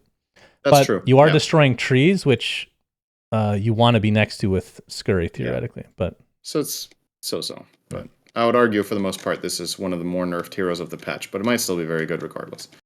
Huskar, innate ability. This is one of my favorite ones. Huskar doesn't have mana. This takes me back to a hero in Dota. There was a map in Dota 1 called Tides of Blood, and it had one of the heroes was effectively the Invoker model, and he only had health cost on all his spells. He had no mana bar. Huskar reminds me of that now. So he doesn't have mana. Mana cost of items and abilities are converted into health costs, which are considered magical damage and can be reduced with magic resistance. And then his two facets are either when you life break, you spill blood in 500 units around your target, applying its movement and attack speed slow to everyone in that area. And the other one is that you heal all your allied units within 400 units from the target of life break for 100% of the damage dealt to the targeted hero. I feel like that includes yourself. I'm guessing so, yeah. Yeah, pretty interesting. Inner Fire doesn't disarm anymore though, so that is a enormous change. It silences instead. Very interesting. It's better against a lot of heroes, right? Now it depends on the matchup. The matchups probably change a lot now, other than laning stage. Yes. Invoker! Innate ability, when Invoker denies a lane creep, he gets 15% of the experience. That's fucking cool. I mean, Dota used to be like that in general, right? That used to be a thing. He's the only one smart enough. So the two facets, one is agnostic. Quas passively adds a debuff to Invoker's attacks that deal damage per second for 2 seconds. Wex gives you attack speed. Exort gives you bonus damage. The other facets, that's more similar to the current one, the previous one. Elitist, Quas imbues Invoker's attacks with flat lifesteal per orb. Wex gives movement speed. Exort applies a debuff on attack that lasts for 4 seconds that increases your spell damage. Increases the spell damage that the enemy takes. So it's not just damage that you do to them. Yeah. Yeah. This is arguably one of the most complex ones. Oh yeah. Because the trade-offs are really special. Like whether you take one or the other is massively important for your game, and it's really different playstyles. Should mention as well, big change on this hero. Wex no longer grants cooldown reduction, and to compensate, all of his spells have reduced cooldown now, but probably not by an amount that would correspond to what you would get out of max Wex. So, depending on your build and situation, this is very different. I'm curious to see if people are going to play this. I think it's going to feel strange for a while. Io. Oh yeah. Io's innate ability. Io's team takes 1 second less to channel Watchers. When the Watcher is under their control, its vision radius is increased by 300. That part should not be underestimated. That might be useful in some of the Watchers. I have not tested this to see what it sees. If it starts seeing some like really important path suddenly, it could be interesting. But yeah, that's weird. Dude, casting is going to be so fun because not even the pro players know what the fuck's going on. I can't wait, man. Oh yeah. Holy shit. And then Io's facets are both references to Team Fortress 2. Mm-hmm. So the left one is called Kritzkrieg, and that is the current or the old overcharge, which gives attack speed and spell amp. And the right one is called Medigun, which gives armor and magic resistance. So at the beginning of the game as Io, you choose if you're a defensive protecting type of support, or if you're an aggressive enabling support. Yeah, I think this is really hard to say which one is best and which strategies. I'm just thinking the right one with heroes like potentially you're sacrificing spell amp, but on a lot of the casters that don't really benefit from the attack speed, having all the armor and magic system like Lesh or Pudge sounds crazy good in the right game. Yeah. So yeah, this is one where like picking at the beginning of the game, you might change your mind and you're fucked. I don't know. Like, this one's a really important one. Yeah. Jakiro, turn rate improved again. This is like the 8th time they've done this. They're just making him a regular hero finally, Cinderin. Very cool. Innate ability, Jakiro's attacks launch 2 projectiles instead of 1, but they deal 50% damage. So it basically is an attack, but it's 2 instances now. Liquid fire is the first facet, so it's basically just liquid fire, and the other one is liquid frost. So they've kind of separated them completely. And then the shard, when you get it, will upgrade that version instead of giving you. I think it just gave you liquid frost last time, right? Now it just upgrades the liquid fire or liquid frost. They don't affect buildings though. The shard, at least. I assume that the regular ones still do. Yeah, I think so. So that one, this feels like it. Like, isn't it just worse? Unless the numbers are just better. The numbers are better. Like it feels like it might feel worse versus the old Jakiro when you're getting your shard. Once you have it, it feels worse in a way. Yeah. Right. But we'll see. This is hard to say. Really. Now, what do you think about the double attack thing? Like, how does the good against TA? I guess. I guess it's good if you go for a build that has something that does something when you hit. Like that's true. MKB. Yeah, that's a normal Jakiro item. Maelstrom Jakiro. I don't know. I don't know what Valve are doing. Okay, Juggernauts. Innate ability Duelist. Juggernaut deals 10% more damage to targets that are facing him. Damage bonus is always applied during Omnislash. And then his facets are either Bladestorm or Blade Form. Bladestorm, Blade Fury can deal critical damage with the same stats as of Blade Dance. And the other one is you gain a stack of Blade Form every 2 seconds up to a max of 10. Each stack grants 3% base agility bonus and 1% bonus move speed. Stacks are reset upon taking any damage after a 3-second linger. So another synergy to Swift Slash and Omni Slash because you're gaining those during that time anyway. Pretty interesting. Okay. Also, Blade Fury applies a strong dispel when it ends, which is a huge change as well. Yeah, that's true. Blade Dance also has 35% crit chance on level 1. But then the numbers are down on the damage itself. But interesting. Yep. Keeper of the Light. Innate ability. Allies within 900 range of you have 15% more max mana. Okay. And with Medusa? Basically, the 2 facets are you choose between Solar Bind or Recall as the ability you get with Spirit Form. That's pretty much the TLDR. Yeah. So you can't have both, which is interesting. Yep. Next. Next, I guess. Kunkka has Tidebringer as an innate ability, and then his 2 facets are High Tide, which reduces Tidebringer's cooldown by 0.8 seconds per hero hit. And remember, level 5 Tidebringer has a 4-second cooldown. So in theory, if you hit the entire enemy team with Tidebringer, you can immediately do it again. Yeah. Until somebody dies. Not realistic, but hilarious still. It's funny. The other one is X marks the spot based. Whenever a unit is returned, Ghost Ship's rum is splashed on allies within a 400 radius around the returned unit. Rum lasts 3 seconds. That one sounds really hard to put into play. I don't know about that one. I mean, it's so incredibly situational. I don't think it's situational. You X an enemy, they come back, and your team surrounds them. That's pretty normal. And it, in some way, dissuades people from jumping on you, or at least you can mitigate some of the damage. How often are your teammates standing on top of the X? They're standing at range, and then they're going to cast their spells on the guy who gets pulled back. They're not going to melee around him. 400 range is not melee, though. It's not a lot. It's not like okay. Huge, but it's not melee still.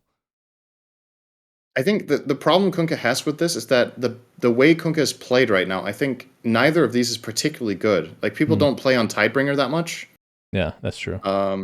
And if you do play the Torrent Storm Shard build as well, then is this X really that relevant? I don't know. I mean, maybe this Tidebringer change is enough to bring that Kunkka back, though. Because you farm way faster now, right? Well, only if you hit heroes. Well, yeah, I guess that's true. But you're like a mid lane Tidebringer. I mean, It's like a little bit some more mid efficient. matchups, maybe it's interesting. It's just not that big of a deal, I think. I don't know. Legion Commander, Moment of Courage is the innate. First facet is for overwhelming odds. Grants Legion an all damage barrier equal to 100% of the damage dealt to enemy heroes with overwhelming odds. Barrier lasts for 8 seconds. The other one is duel related. When a duel is won, any unit that damaged the loser during the duel will permanently gain damage. 4, 8, 12 is the numbers on that one. That is really interesting. This is probably the most broken hero of the patch. You think so? Okay. Yes, it was. It is banned and picked in all of the games today in Dream League. And there's two primary reasons for that, and one of them is the fact that Moment of Courage is just a passive. It's just an innate ability. So the level 1 skill point you get for free it's really good level 1. And you have that skill point for free. It's 40% lifesteal on a 2.3 second cooldown with the counterattack. And you just have that. Mm-hmm. But the really big part here is that the Stonehull plate, the overwhelming odds gives you a shield, is busted beyond belief. This facet is probably the best in the game, based on today. You go to lane. A lot of the time when Legion is playing 2v2 lanes, you throw overwhelming odds. You're going to hit a couple of creeps and both heroes.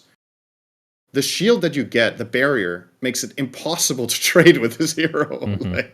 She just throws overwhelming odds out, and for 8 seconds, she just has so much bonus health in the lane. I'll have to try to abuse that before they nerf it. It's getting nerfed tomorrow. I feel like this is one of those you're going to hotfix, basically. I don't know, man. This is something. To give you some context, today, Extreme Gaming were playing against Falcons, I believe it was, and Falcons had Legion offlane, and they picked Monkey King into that Legion commander, and he couldn't stand and fight her with Jingu. Yeah, that sounds fine to me. She just used overwhelming odds, and she could block like his Jingu attacks and just fight back. Like, what the fuck, man? I don't know. That was something. That's getting nerfed. Let me tell you. All right, next up, Leshrac. Well, should mention quickly, Ag Scepter gives you debuff immunity now in Legion instead of the damage reduction stuff. So they flip flop that like 100 times now. It feels like, but that's also really powerful. It's very good. The visual effect was not working when I tried it yesterday, but it still gave you spell immunity. It works. Okay. Lesh. Innate ability called Defilement. Area of effect for Leshrac spells increased by 0.5 for each point of intelligence. For context, Bloodstone gives 75, right? Or is it 65? Let's say it's 75. Oh, you mean AoE? So, yeah. Mm-hmm. So this means that you get a Bloodstone's worth of AoE for every 150 int. Just passively. Mm-hmm. Now his facets, the left one is called Chronoptic Nourishment. It gives you Leshrac's attacks restore mana equal to 10 plus 4% of per level of the damage he deals with his attack, and it improves with Pulse Nova. Only restores mana when attacking units that have mana. And then when you choose this one, your Diabolic Edict's damage is applied over 10 seconds, and it can damage buildings. The other option is Misanthropy, which makes your Diabolic Edict deal its 40 explosions over 7 seconds, so way faster, but it can't damage buildings. And we tested this, and this is actually a double-edged sword, because it can't hit buildings either, and that's important, because it means if you choose this one, you could dive heroes mid, and the Edict won't hit the tower. True. But today, Leshrac was popular, and everybody took the left one, because isn't it just wonderful to just have mana all the time on Lesh? This one is getting nerfed. All right, next, Lich. Lich, innate ability, Lich's max mana regeneration is 0. Whenever any unit dies, Lich restores a portion of his max mana. Dying heroes give more. Works with deaths of both allies, enemies, and neutrals. Lich can regenerate mana only under effects of the fountain. So like mana pots don't work. Mangoes do work because that's a burst of mana. And obviously your Sinister Gaze will give you mana. But yeah, the bottle won't do shit for you. First facet is Chain Frost related. If the orb fails to find a new target to bounce into, aka if you suck with Chain Frost, as Cinder likes to put it, it circles the target for up to 4.5 seconds, waiting for a valid target to come in range. This may happen multiple times per cast. The second one grants additional bounces to Chain Frost and extends the Okay, so sorry. It does two things. Frost Shield, killing a creep extends the duration by 1 second, while killing a hero extends it by 4 seconds.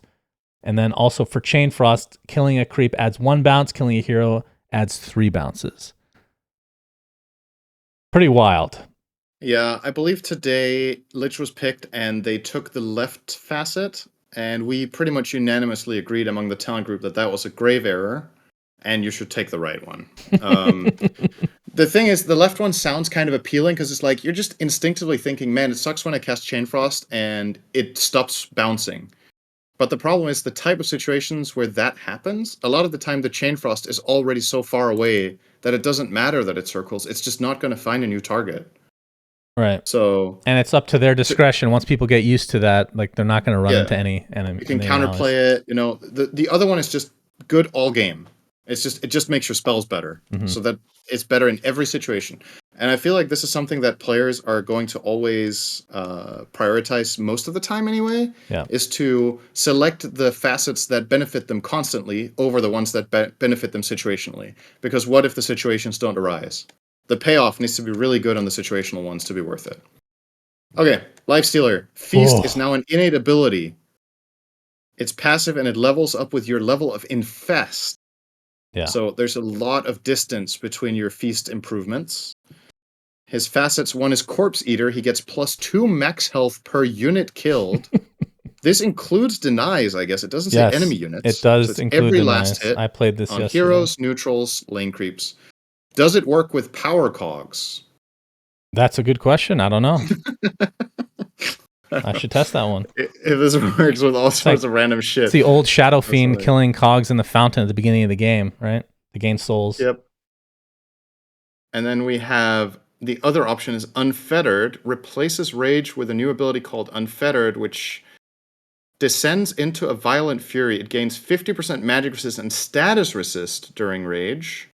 And then it casts a strong dispel when you activate it, and you can cast it while disabled. So I would say this generally will be better than Rage. So you're losing 30% magic resist, and that's it. You're gaining 50 status resistance, and you can strong dispel yourself. The strong dispel is sick. Yeah, it's really good. In a lot of games. I think what people are going to do is they're probably largely going to try to take the left one. But if it's a game where you're not against a lot of silences, but you are against key stuns, like imagine you just have this one against Bane. Right? It's just like, okay. Bane can't grip you until you use your rage. That sounds pretty crazy to me. And now... That's true. You don't get debuff immunity at all. So I generally think 50% status resist I'd rather have, even with the lowered magic, just be able to strong dispel myself. Yeah, strong dispel is crazy. I still consider this to be better than Rage, but maybe it's situational. I would agree with that. And then Feast being an innate ability, Open Wounds is now a basic ability. The numbers are tweaked. There's more. I'm not... Yeah. Ghoul Frenzy doesn't slow anymore. Like, this hero actually felt like he was hitting like a wet noodle, because Feast, you get one level until level 6. So, felt kind of bad, actually. We'll see. Lena, Fiery Soul is the innate first facet.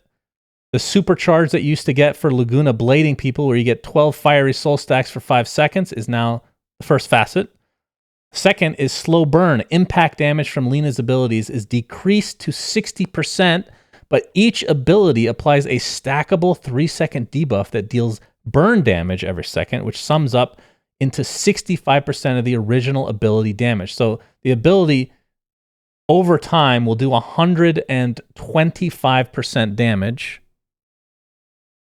So it does more damage, but it's slower. You get less burst, more over time. I think everyone will take the left one.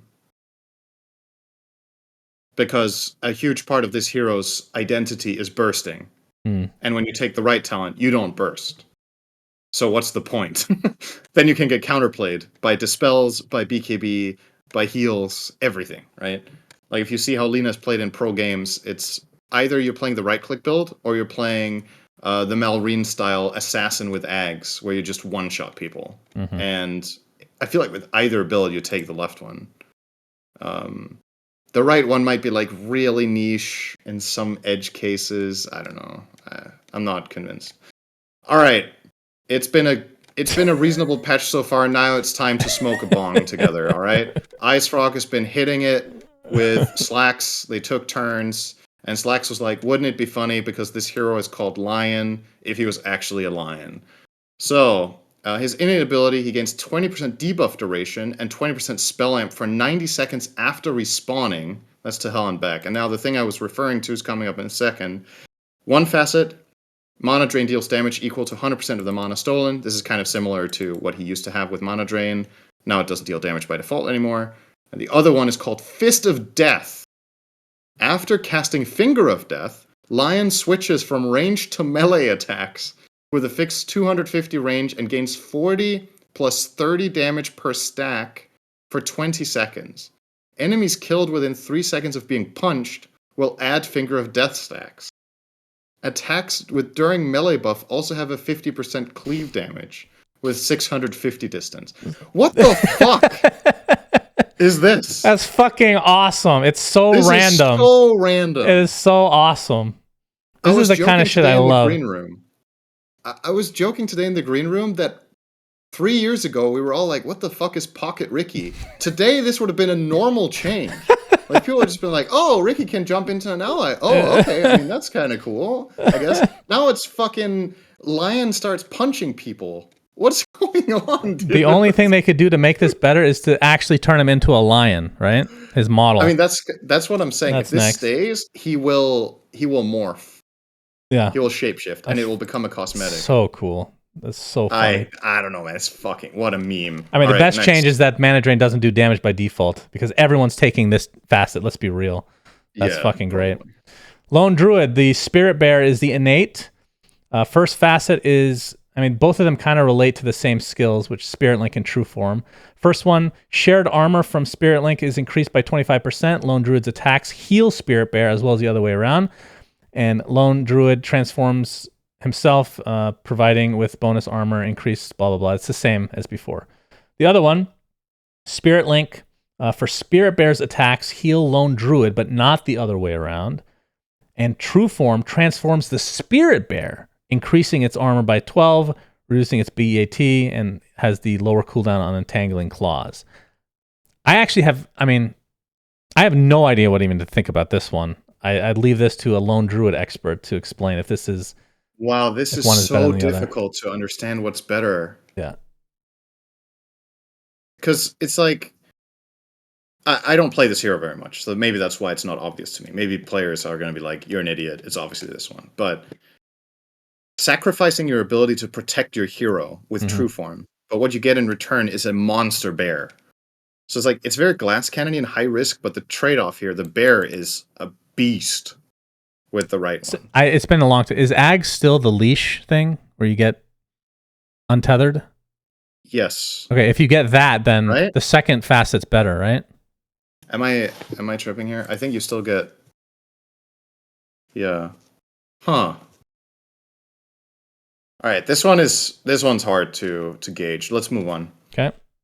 Luna has 20% bonus cast range at night. Guess this only really affects Lucent Beam unless you buy items that target stuff. Yeah, with Ags, of course. Luna doesn't traditionally buy items that are targetable. So, her facets, one of them is Lunar Orbit. This is effectively her old shard. While active, Moonglaves reduce all incoming damage by 10 plus 5% per level. And the other option is called Moonstorm. Luna gains attack damage bonus every time an enemy hero is hit by Lucent Beam. This includes Lucent Beams created by Eclipse, but those provide 50% less damage. Now what the shard does now instead is that it increases the rotating glaive count by 1 and the damage on collision by 20%. And Moonglaves can now be activated without shard, and then it deals damage when you collide as well. This is also a little bit hard to gauge. 25 talent is kind of weird as well. They got rid of the Eclipse mini stun, and now Lucent Beam hits additional target within 500 range. That's really good. Now, does that count for Eclipse, though? No, I don't think so. That's just the Q. Okay. Yeah, but that still sounds really good when you're... I don't know, actually. Maybe it's not as good as I think. Huh. Well, okay. Next. Okay, this actually, I'm going to try Lycan. I'm not a micro or Cinderin, but I was very excited by this. Innate ability, Apex Predator. Lycan deals 2% extra damage to neutral creeps per hero level. Bring back jungling. Thank you. First facet is shapeshift related movement, and critical strike bonuses are also applied to all units under Lycan's control. I believe this was literally part of the skill, so now it's just shifted to the facet. The other one, which is probably far worse, but I'm going to try it anyway, Spirit Wolves. So they replace the Summon Wolves ability. They are invulnerable wolves, uncontrollable, and cannot attack. They just like kind of walk around you. And they provide up to 200 health and 26 attack damage to Lycan while they are up. Decreases duration from 50 seconds to 25. Blah, blah, blah. Does not affect wolves from Ag Shard. I assume this is awful, but it means you don't have to micro. So I'll give it a shot. I'll let you know what I think. Yeah, this is right-click Lycan, right? It's where you don't buy anything because your shapeshift doesn't affect your summons at all. So you can't buy Necro either. Or, sorry, Helm the Dominator. Yep. Huh. Maybe it's good. It sounds weak, honestly. I'm not sure. I'm not going to write it off because having this kind of guaranteed buff that can't be dispelled is quite powerful. Well, right? it's not guaranteed. You have to cast the wolves. Yeah, but the wolves can't die. Yeah. It's interesting. Okay. Magnus, Solid Core. Magnus suffers 50% less forced movement from enemies' abilities and items. That's very special. Facets, Skewer deals bonus damage when pushing enemies through trees and cliffs. Each tree deals damage, and each cliff deals damage, and it scales with the level of Skewer. Reverse Polarity pushes enemies in a 600 AoE around Magnus away from him to a maximum distance of 700, stunning and damaging them. Enemies are pushed over 0.2 seconds. And this one is called Reverse Polarity. When is this good? I was testing it out because I half read it and I kept using it. I'm like, is this bugged? Why are they getting pushed away? Then I had to read it again carefully because I was delirious after how many hours reading this fucking patch. Yeah, I don't know. This was really strange. The only thing I can think of where this is good is if you can blink in behind the enemy team and knock them into yours. Well, you knock them away and then you skewer them even farther. So technically your skewer in a way is, you're but it's like displacing them. The old RP, you were already pulling them toward your team because you would blink on the enemy and then turn an RP at the same time and therefore pull them like 400 range across yourself. So this is not really that much better. Well, the way I look at it is it's 700 extra distance for skewer. And it has a much bigger AoE. This is a 600 AoE around you. Regular RP is much smaller, right? Yeah, so you're going to hit heroes more reliably, but it's going to be harder to group them. I don't know, man. This one's strange, man. Okay. Yeah, we'll move on. All right, looking at Marcy now. Innate ability is Special Delivery. Permanently increases the level of all allied couriers by 3 and hero attacks to kill by 1. Great counter to Jin Q's Monkey King, of course. It means everyone's courier starts at Flying Courier. You want to talk about that briefly? This one's insane. Don't like it. This is... But it makes sense. It's Marcy. Okay, that makes sense. All right. First facet is Sidekick. Marcy's third basic ability is become Sidekick, of course, which is the normal. Bonus damage has been changed slightly to be base damage instead of a fixed amount. Second one, which they use an icon of Mars's rebuke here. Yeah. It's called Bodyguard. Mars enters, just kidding. New Marcy's third basic ability when the facet is picked passively grants Marcy up to 25% lifesteal and increases her attack damage by 30% of her base damage. Can be activated to protect the targeted allied hero for 6 seconds. Whenever the ally attacks or is attacked by an enemy, Marcy attacks that enemy if they are within her attack range, plus 125. The ally also gains 10 armor for the duration. They could have put this in ChatGPT to make it a little more simplified in terms of the description. This one's weird. I don't even know what to think, honestly. I think people will take sidekick almost always because, again, the logic I talked about before. What is the one that is least situational and works all the time, right? People are going to choose sidekick. Okay. Almost always. Okay. Would be what I would think. Okay, Mars, Dauntless. Mars and his allies within 2,000 radius gain increased health regen when they are outnumbered by the enemy in the same area. Each extra enemy hero provides 25% bonus health regen. This one just makes me smile. That's a funny idea. Imagine casting, though. I mean, I know this is health regen, so it's not going to be that noticeable. Yeah. But, like, somebody lives because of this buff, and we just have no idea why. There's no way we should know, every single fucking detail. Like, were they outnumbered at that moment? Yeah, it's interesting. It's just a funny idea. I don't know if this is what I would have made it do. So this is a funny idea, but the Marcy one... Okay, go ahead. Yeah. That's because this one's funny and the other one isn't. Is that hard to understand? Like, what's your problem? All right. Go ahead. Mars has 2 facets. Arena of Blood. If Mars is in the arena when an enemy dies inside of it, he heals 20% of his max health and max mana and gains 20% attack damage for 15 seconds. The other one, Arena of Blood, walls obscure vision, and enemies that are inside don't have the shared vision with their ally. Do you ever not take the right one? Sounds amazing. I mean, we're going to talk about another hero where I got to play against it and it's fucking broken. Similar idea. So, does this mean that the people inside the arena cannot be targeted by allies outside of the arena? Yes. Well, can they not see them at all? So that's the question. If you're in range and you can't see them, can you cast on their portrait? You know what I mean? Yeah, I know what you mean. I doubt it. I'll say no. If you can't, the right one sounds ridiculous and will get nerfed. Yes. All right, next. Yes. Medusa, everyone's favorite mana shield, still innate ability. First facet, Mystic Snake. Whenever Mystic Snake returns to Medusa, her next 3 attacks deal additional 1 physical damage per 6 mana restored by the snake. Buff lasts for 5 seconds. Second one is really weird. I assume this is related to Mana Shield because it doesn't really... Can be activated, draining 4% of max mana per second, but increasing attack speed by 3% of Medusa's attack speed per second. Mana drain can last up to 15 seconds, but attack speed will stop increasing after 10 seconds. Conversion can be stopped by deactivating Mana Shield. Okay, that part doesn't matter. So you're losing HP to gain attack speed. Yeah. Sounds risky. Yeah, I mean, this is one of those things that I like, right? Conceptually, risk reward. I don't know how many times I've said this on the podcast now, but I like designs like this where you pay something to get something else.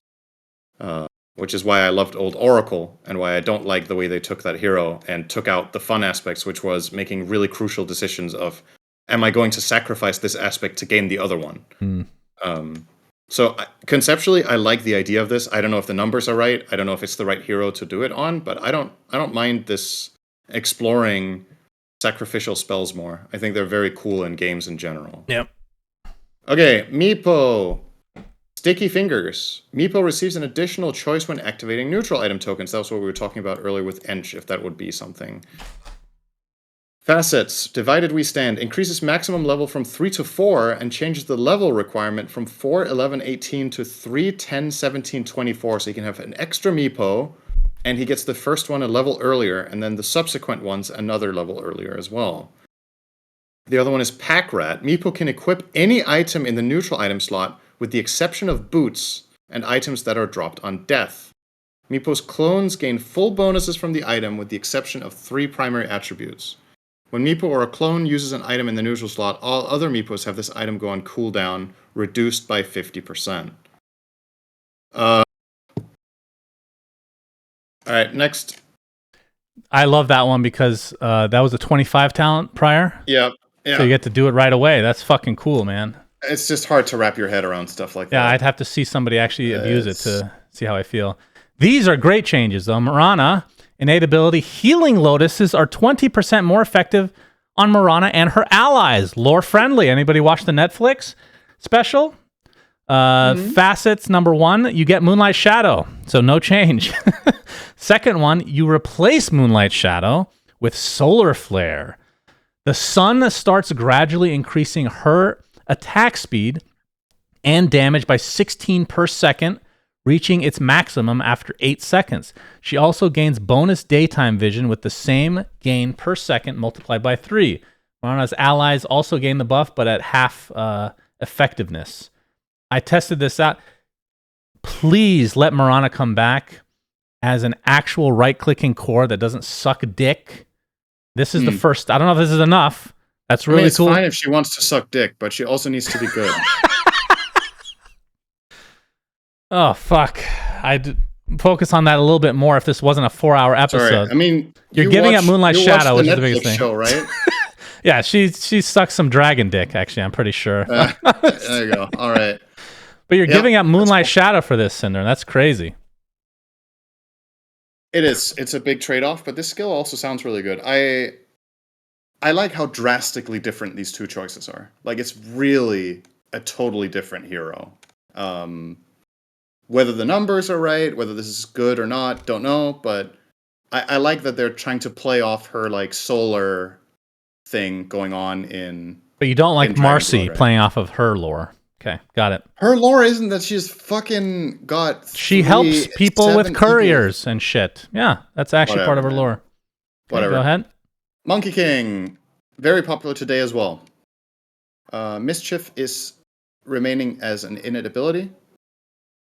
And now his 2 facets are, one of them, soldiers disperse after 3 seconds if Monkey King gets outside of the formation or dies. So that means his ulti stays if you get displaced for a bit. And if you return into the ring during the time frame, the dispersion gets cancelled. So it gives you a chance to keep your ult running while not being in it for a bit. And the other one, which is the clearly more popular one, Tree Dance has no cooldown while Monkey King is at full health. That one is sick. You're playing support monkey or core monkey, whatever it is, you can just jump from tree to tree and really quickly traverse the map if you're looking for fights. And if you're playing Courier Hunter, have a good time, you know? But if you pick Marcy, it hard counters Monkey King. All right, next. Morphling, innate ability. Morphling receives 50% of attribute gain bonuses every half level instead of full bonuses at level up. That is interesting. Also increases all attribute bonuses gained for skill points in the talent tree from +2 to 0.4. 0.4, plus 4. That would be really bad. That's pretty interesting.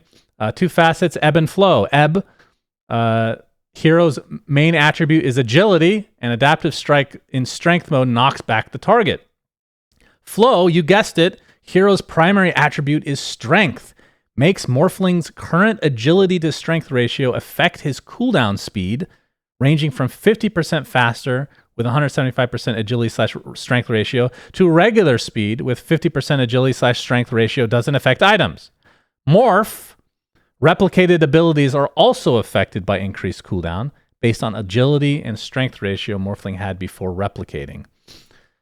Bro, like, how do you balance this? I don't actually understand. It's a crazy one. Like, I don't even know. Like, maybe the strength one is just bad, right? But it's just so hard to wrap your head around until you've played 100 games of Morph. You know, like, I don't know. All right, that's a cracked one. I don't know. Muerta, supernatural. Muerta can always attack ethereal targets and can attack them when she herself is ethereal.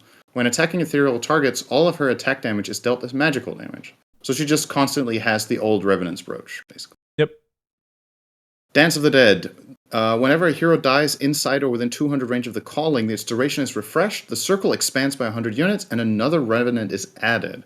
And the other one, where it places a sacred altar at the targeted location. When respawning, Muerta will spawn at the Ofrenda, as it's called, and destroy it, putting the ability on cooldown. Muerta can select the Ofrenda and force it to destroy itself. Only one Ofrenda can exist at a time. I tested this out a bit. It's actually really cool. That's cool. Very special. Yeah. So essentially, you can just put this. I don't know what the cast range is. Does it say? I don't know if it's global or not, but put it wherever you want, essentially. And when you respawn, that's where you respawn instead of the fountain, which is fucking cool.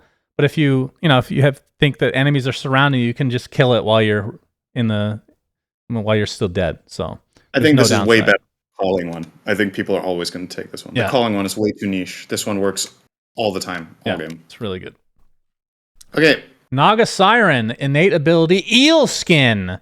Naga Siren gets 6% evasion for each Naga Siren within 900 radius. Sounds quite toxic, I have to say. And lovely. Yay. First facet is Riptide related. Well, you just get Riptide, right? Mm-hmm. Yeah. Yep. Numbers have been slightly changed. Second one, you don't get Riptide, you get Deluge. Active ability, Naga Siren and all her images hit nearby units with a damaging wave of water that reduces enemy status resistance for 5 seconds. So it goes up to 20. It does damage as well, but it goes up to 20% status resistance reduction. So this support, is right? effectively a support skill, right? If you're playing core Naga, you always take Riptide. If you're playing support Naga, you will maybe sometimes take Deluge. This is kind of a throwback to the old Riptide when it was an active ability, when it was particularly very popular during TI3, but it didn't give status resistance reduction there because that wasn't a thing. It gave minus armor. Interesting. I don't know. Maybe there's some combinations where you can do this. And now Naga has Reel-In as a basic ability when she skills Ensnare. And Song of the Siren heals heals health even without Shard. It heals allies. Mm-hmm. And then when you get the Shard, it heals more, and it restores mana as well. This hero was also played today and looked very good as a carry. Shocker. You get a break Nature's at level Prophet. 25 talent as well, which is kind of cool. True. Nature's Prophet gains 2 to 6% bonus damage for each tree within 300 distance of him. Also gains multiplied amount of this bonus per Nature's Call treant within 1200 range. And then his options are either Sprout heals... Wait, what? It heals allied units and buildings near the trees. Healing for buildings is reduced by 50%. And the other one is Nature's Call summons one treant with more health, more damage, and a reinforced property. Or it has a reinforced property, which means that the place that it lives is very well protected and is built out of solid concrete. Okay, Lacoste. Probably not. And the treant multiplier is increased from 1 to 3. Okay. Sorry, what does reinforced property mean? Is that the extra damage to buildings? Is that what they're calling it now? Or is that referring to this, you get more stack or more multiplier? I think it's the more damage to buildings, right? That's like the old siege damage. It's like fortified armor or what? So it's a tree that effectively takes less physical damage. It takes less damage from heroes in general. Interesting. Oh, I see. Okay. So it doesn't do extra damage to buildings then. I mean, I think people are generally going to take that. The heal one is kind of unique, but it's weird, isn't it? I don't know. I mean, healing buildings is great. Oh. Yeah, of course, but like when Sprout no longer deals damage over time, by the way. Yeah, are you going to Sprout your allies to heal them in a fight? Like, how are you going to use this ability? I don't understand. It's just weird. Well, it's on the outskirts as well, so you don't have to be inside, technically. Sure. Yeah, it is a special one. Necrophos, my boy, got decimated. Sadist is the innate ability, so back to where we came from. His first facet is Profane Potency, also Sadist related. Necrophos gains 50 AoE increase per current Sadist stack. And Rapid Decay is the Ghost Shroud, now increases movement speed by 25% of speed lost by enemy heroes. Heartstopper Aura no longer grants the regen per kill. So the reason that he's decimated, in my opinion, is you don't get the regen stacks until you get Reaper Scythe, because the innate is based off of that. You get the level 1. You do get the level 1. Never mind. Level 1 is decent. Yeah, maybe it's good enough. But I'll have to try it. Maybe it's better than I think. I don't know how many stacks that you're getting with the 50 AoE. That's interesting. It also incentivizes maybe going Bloodstone more often. Which I don't really. I mean, you see it occasionally. Oh, it's a strange one. All right, next one I have a very clear opinion on. Yeah. This was also played today by Amar, Night Stalker. At night, Night Stalker's health regen is increased by 40%, but during the day it is decreased by 20%. And then his innate ability is called Heart of Darkness, which is, I guess, just the thing I just talked about. Yeah, I don't know. It's This just is the written wrong. really weird. Yeah, it's just wrong location. I guess it's formatted incorrectly. Okay, now here's the bigger deal. His two facets. One of them is called Blinding Void. Enemy heroes affected by Void do not share vision with their teammates, so similar to the Mars arena, and it deals 50 damage per second when affected enemies cannot be seen by their allies. That's what I don't get, that part. What is that? Isn't that just literally, so it just adds 50 damage per second? What am I missing?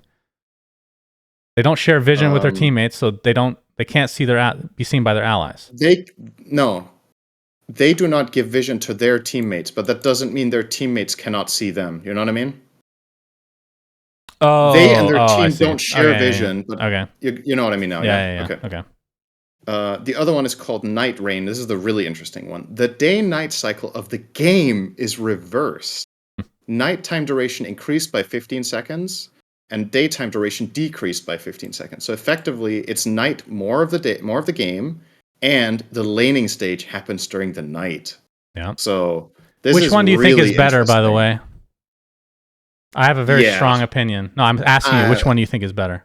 Night Rain. I think the other one is broken. The Blinding Void one? Yes, I think it's very, very, very good. It's hard to say. There's a hero in Heroes of New Earth, and her ultimate was essentially this. Her name was Dark Lady. Archer or whatever? Dark Lady. It's insane how good this is. I'm not saying the second one's not good, but I'd be surprised if this one's not better, the first one. But we'll see. It's only been one day. Similar to what I was just talking about previously with what is good all the time and what is good situationally. Mm-hmm. The left one works in, fair enough, a lot of situations. It empowers you and is better. The right one is just flat out, your entire game is just better. Your laning stage is better. It's night more of the game, which increases your farm rate, increases your map control, it increases everything, right? So, I mean, personally, for me, I think the right one is just the stable choice, and then I think you need to have a good reason to take the left one. But maybe it's better than I think. I don't know. Try it in a game. Night Stalker's biggest Achilles heel is that he sucks in lane, and that doesn't happen when you have Night Rain. You're just good for the first 5 minutes. You just have, when you hit level 2, you're a really strong laner. Either way, regardless, even if these are even remotely close to the same, I mean, this is a huge buff overall to Night Stalker. This hero is a lot better. And Crippling Fear... His axe also got changed. Yeah, talk about that. Go ahead. Yeah, so it doesn't affect Void anymore. But what it does instead is it affects Crippling Fear by reducing its cooldown by 5 seconds and making it a toggle similar to Wyvern's Arctic Burn with Eggs. Yeah.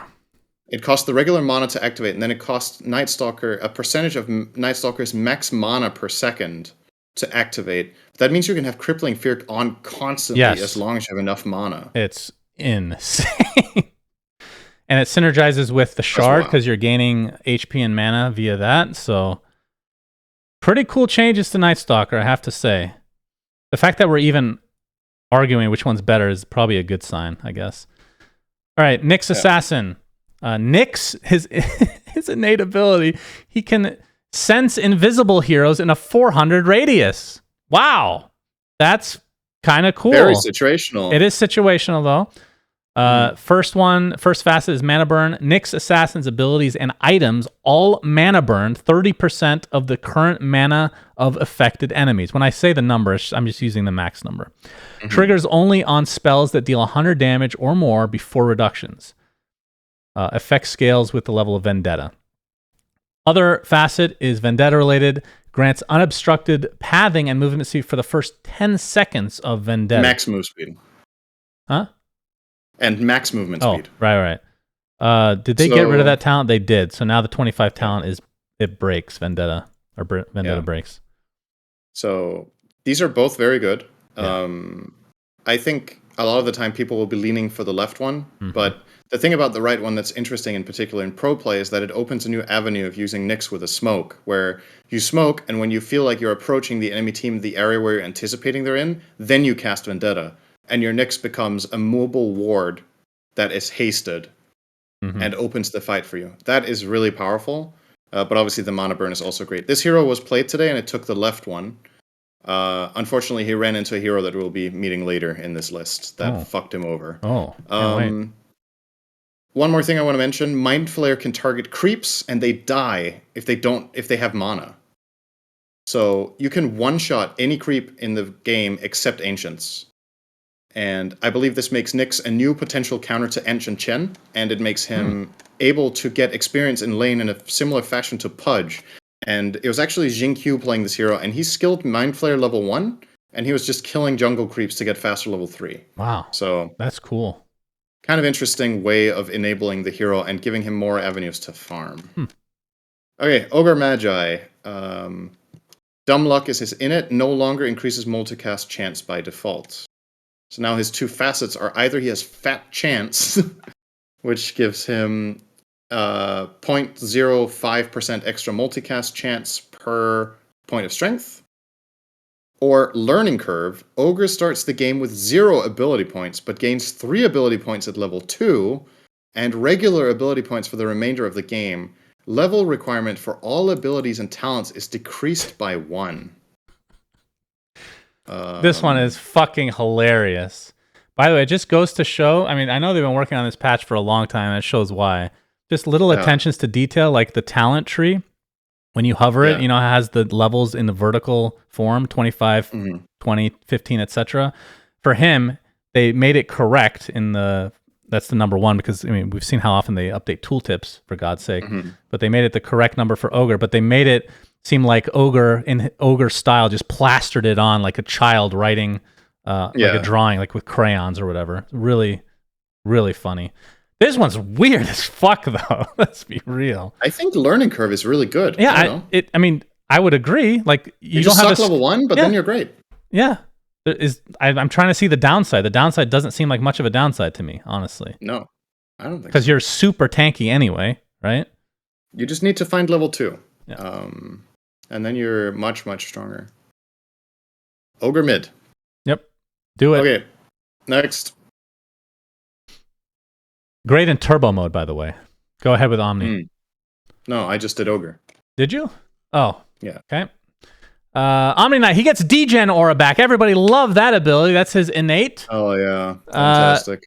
His first facet, also degen related. Not degen as in everybody that's watching this, but degen aura.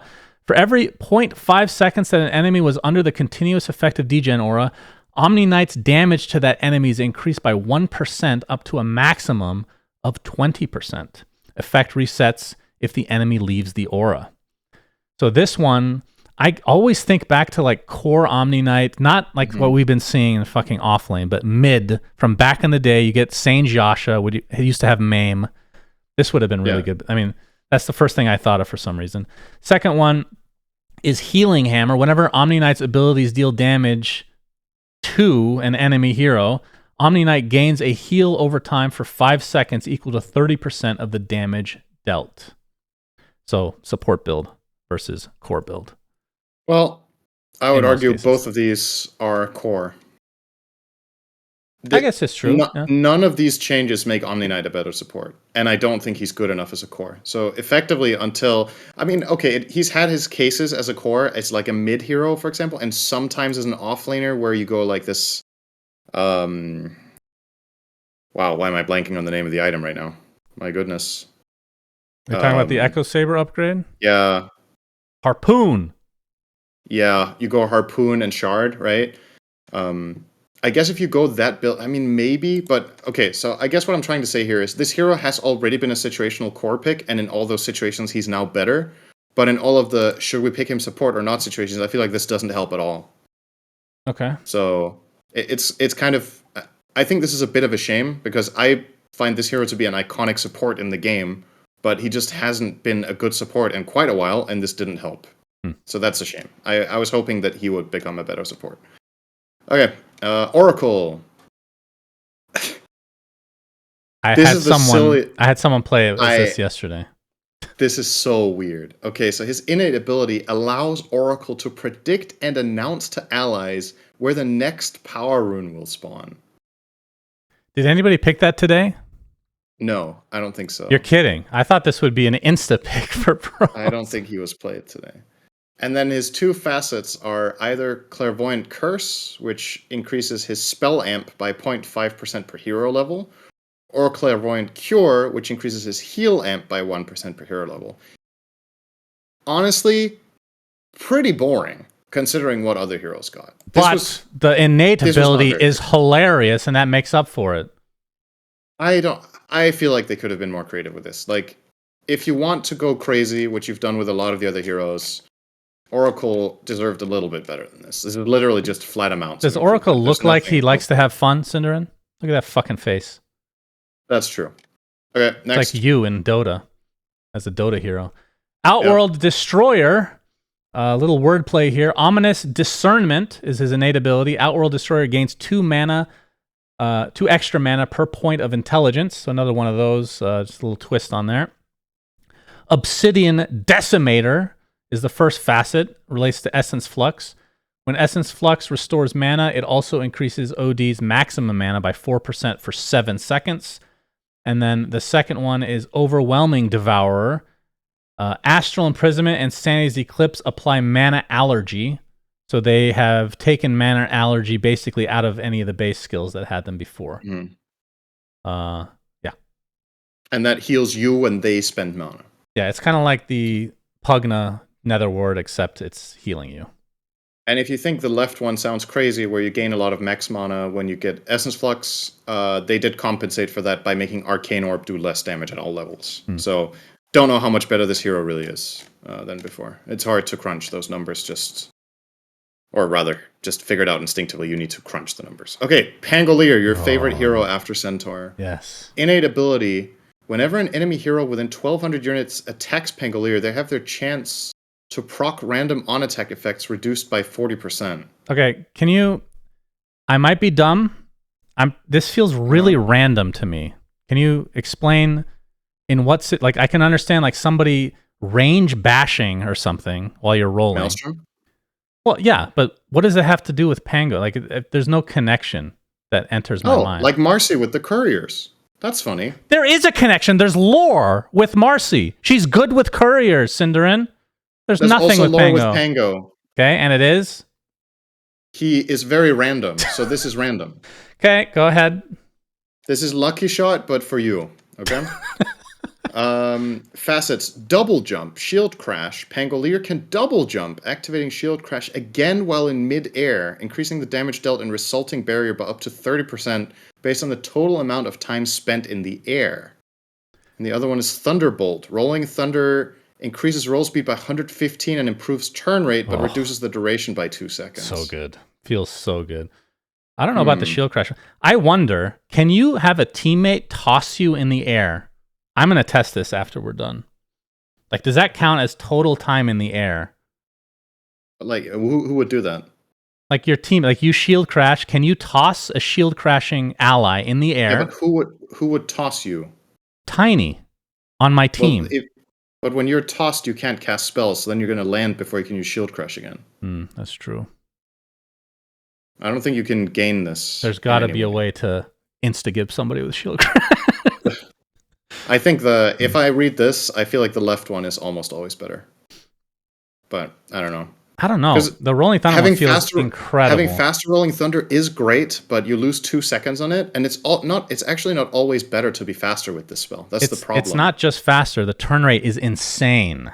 Maybe that's insane. Amazing. Like I obviously can't reading from this. I can't tell how good that feels, but I'm just saying there's a lot of situations in the game where you actually don't want to go fast with this spell because then you lose. I agree. I don't know which one's better, but I'm telling you, the improved turn rate feels incredibly good. So we'll see what pros like. Rolling Thunder deals physical damage now, so that is synergized with Lucky Shot. Interesting one. Okay. Next, PA. Innate ability is Immaterial, her favorite voice line. Phantom Assassin starts with 15% evasion and gets 1.5% per level. So that is no longer part of Blur. First facet is Blur related, no longer dispelled on attack. While Blur is active, all mana costs are reduced by 30%. After Blur is dispelled, all abilities and items have no mana cost for 5 seconds. That is really interesting. So that's another thing that's taken. So Blur, we're going to read what it does. It feels like it does nothing almost, because they've taken basically all the effects and put them on the innate and this first facet.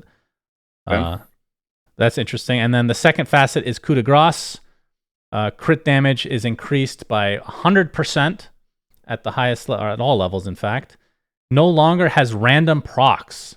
Instead, triggers on the 6th attack on the same hero or on the 4th attack on the same creep. And the counter lasts for, at level 3, up to 10 seconds.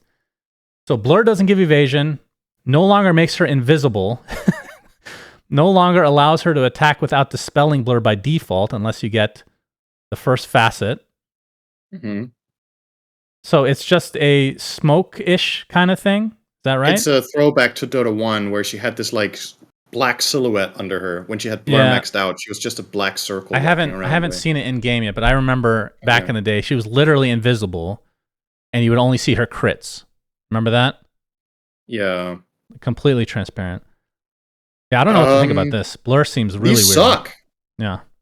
I genuinely just, I don't know. I mean, I can't hand on heart say the right one is an improvement over the base one. It's nice that your crits are bigger, but the fact that you have to hit so many times to get the crit, and you can't get that really fast burst anymore, right? You can't just jump a hero and kill them right away with a good crit, or you can't, prime your crit either with pseudo-random. You kind of can.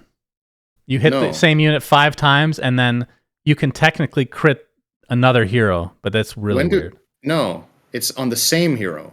Yeah, it triggers on the 6th attack on the same. Wait, does that not mean hero?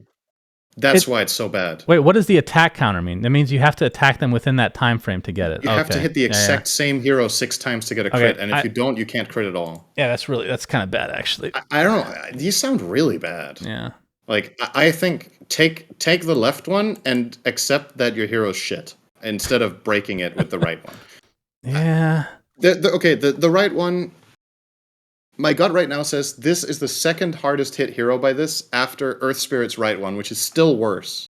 But, yeah, these are not great. And honestly, I don't know, man. The left one, the whole mana cost theme on Blur doesn't really fit the hero. Like, I don't know. This is just what are you casting? Like BKB is what? Is it 25 mana or 50 or? It's like a bit of mana cost on BKB and your spells, but it's like it's not really PA's problem. This doesn't really help her very much. I don't know. This is just strange. Yeah, it's a weird one. Yeah, they were like, all right, they got a new intern, and the intern was assigned PA and Earth Spirit, and the intern has actually never played Dota, so that was what they came up with. Okay, next, PL. Phantom Rush is now his innate ability. And his facets are Convergence, which spawns an additional illusion per 25% of health that PL is missing when he casts Doppelganger. And the other one is Divergence. Illusions are uncontrollable and can spawn on any visible enemy within 700 radius of the attack target, prioritizing targets without juxtaposed illusions attacking them. They can perform Phantom Rush and change targets once the original one is dead. If there are no valid targets in range, illusions disappear. Illusions outgoing damage increased by 6% per level. I hate this. What? Why? What? Am I... Like, you're not in charge of what happens with your hero. It's like Troll Alt. Well, not your hero, your illusions, right? I mean, sure, but the illusions are the hero. Maybe it's like the Lycan treatment for people like me that don't want to ever micro. I mean, not that PL is that much of a micro hero. Don't pick PL then. What is this? Then you pick the other talent or the other facet. Yeah, I mean, this is kind of, I don't know. I'm reading this and it feels like PA, pick the left one so your hero isn't fucked. What? I don't know, man. Like, maybe I'm underestimating the right one, but I don't like the sound of this. I don't like the idea and the way this hero takes it. Players should have agency. That's why Troll is shit. It's one of my least favorite spells they've ever added to the game because it stops you from controlling your hero. Yeah. It's very unintuitive. It's very anti-Dota, in my opinion. And I know it's been in the game for a long time. They've made it better because, okay, now you can use items during it, etc., etc. But it's still just press button and take your hands off the keyboard. I don't like it. I want to have agency over my hero. So this is not my cup of tea. I like auto battlers. I'm picking right talent. All right, Phoenix. Innate ability. Debuffs from Icarus Dive, Fire Spirit, Sunray, and Supernova apply a stackable 2% mischance per second. Lasts for 5 seconds. So this is taken off of the old Sunray, essentially, and added to every skill, which is interesting. Yep. First facet, Dying Light, burns all enemies in 450 radius around Phoenix, dealing 6% of its missing health per second. So if you're low on HP, you can farm as Phoenix. Kind of cool. Sunray is the other one. Does more damage / heal to targets near the end of the beam. Beam intensity starts increasing at half the beam length up to 150% of base damage / heal at 1200 range. Increasing Sunray length to beyond 1200 range will result in even more damage and healing. So Aether Lens and the likes might actually be purchased for this reason alone. I don't know. I mean, the left one, the thing about it is, this doesn't work in Supernova. So if you're low health and you pop Supernova, Dying Light isn't active. So that part, which you might have considered, oh, that might be really good. What if you use a clutch low HP ult? You're going to deal so much damage. It doesn't work. The other thing is, it's damage scaling with how much missing health you have. So in order to use this in a fight, you need to compromise yourself to try to deal damage, and then you're just going to die. I mean, let's be real. It's not for fighting. It's for farming. If you use this for farming, then you are choosing this over the Sunray facet that also works with your shard. And the shard is a huge part of this hero, whether you play it core or support. It's the fact that you can Sunray during your egg, and Hotspot works with that. So I personally, no matter what role I'm playing, I would never take the left one. That's just my 2 cents. And maybe I'm underestimating how much this increases your farm speed, because it is nice, right? Like if you're missing 1,000 health, you're dealing 60 damage per second around yourself. It's like a Radiance, right? Yeah, I think there's is this relevant? There's a bunch of facets in the game, and they do this with every big update. They'll have stuff that doesn't sound good and ends up not being good, and they'll just buff it to something that will make sense. Like there's a threshold where this will be good. But I tested it, and it's like, it's whatever. It's like Radiance. Okay. All right, here comes another appearance of today. Malrine played this hero today, and let me tell you, this was a fucking sight. Okay, this has changed, or will change, I think. So, the innate ability on Primal Beast, he does 40% extra damage to buildings due to his size. It's very important that we mention that. That's important.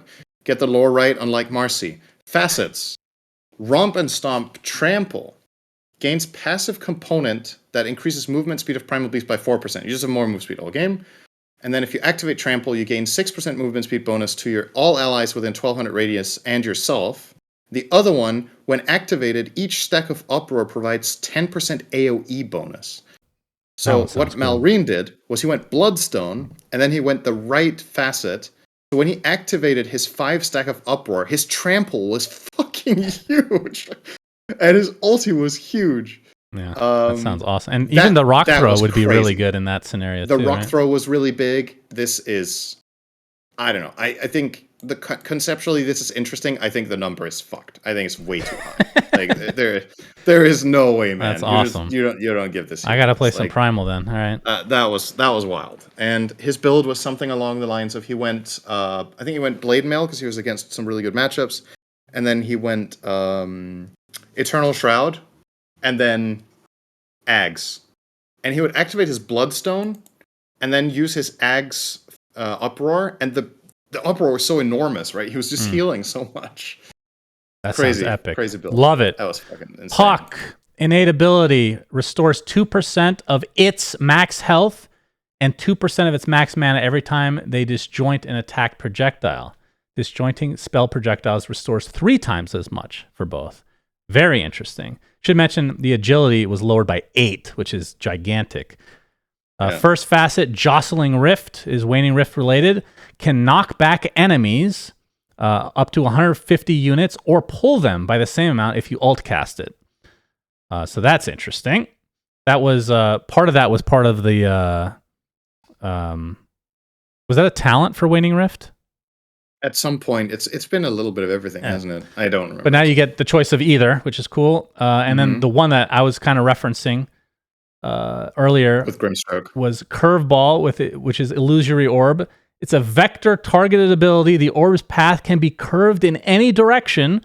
Orb speed is increased by 200, which is insane, by the way. And duration is up to 100% longer than a straight up orb. So in Heroes of Newerth, I remember, you probably don't remember, there was a hero called, oh my God, what was it called? Shit, it was a turtle. I can't remember. You don't remember either. No, but I remember talking to you about it, that the illusory orb version that they had was so much faster, and this is what it feels like now.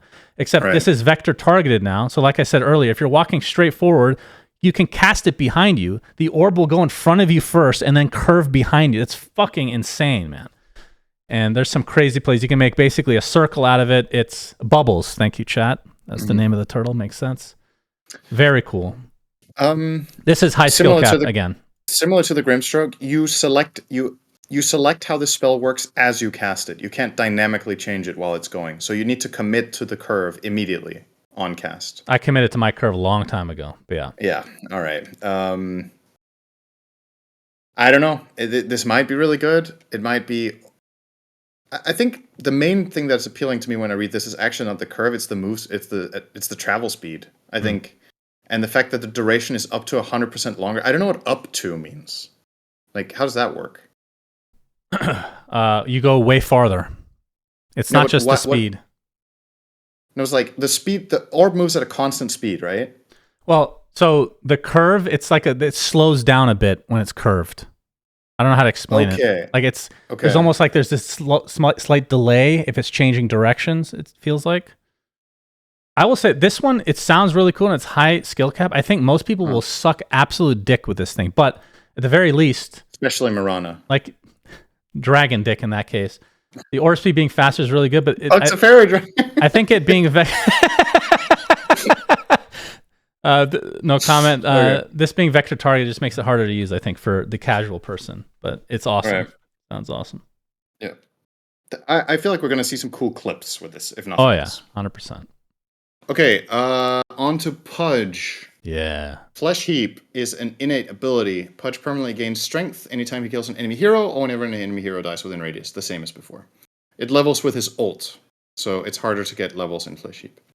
Facets, Fresh Meat. Dismember, when targeting heroes, Dismember increases Pudge's strength by 357 per tick for 12 seconds. Heroes of Newerth. Player's Hook. Okay. Hook impact damage decreased by 50%. Enemy units take a percentage of the distance traveled as damage while being pulled. So this makes the hook deal less damage when you're in melee, but if you hit a really long range one, the damage should be quite significantly higher, and it's pure. Yeah. So I don't know. I took the first one because it's Heroes of Newerth, like I said. It's just good. Like, it's just always good.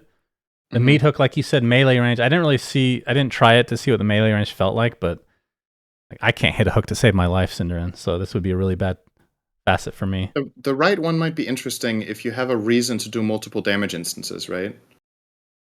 I don't know if this works that way. Like, if you hook a TA, I don't think this breaks refraction, right? Because I think the instances of damage are so small and constant.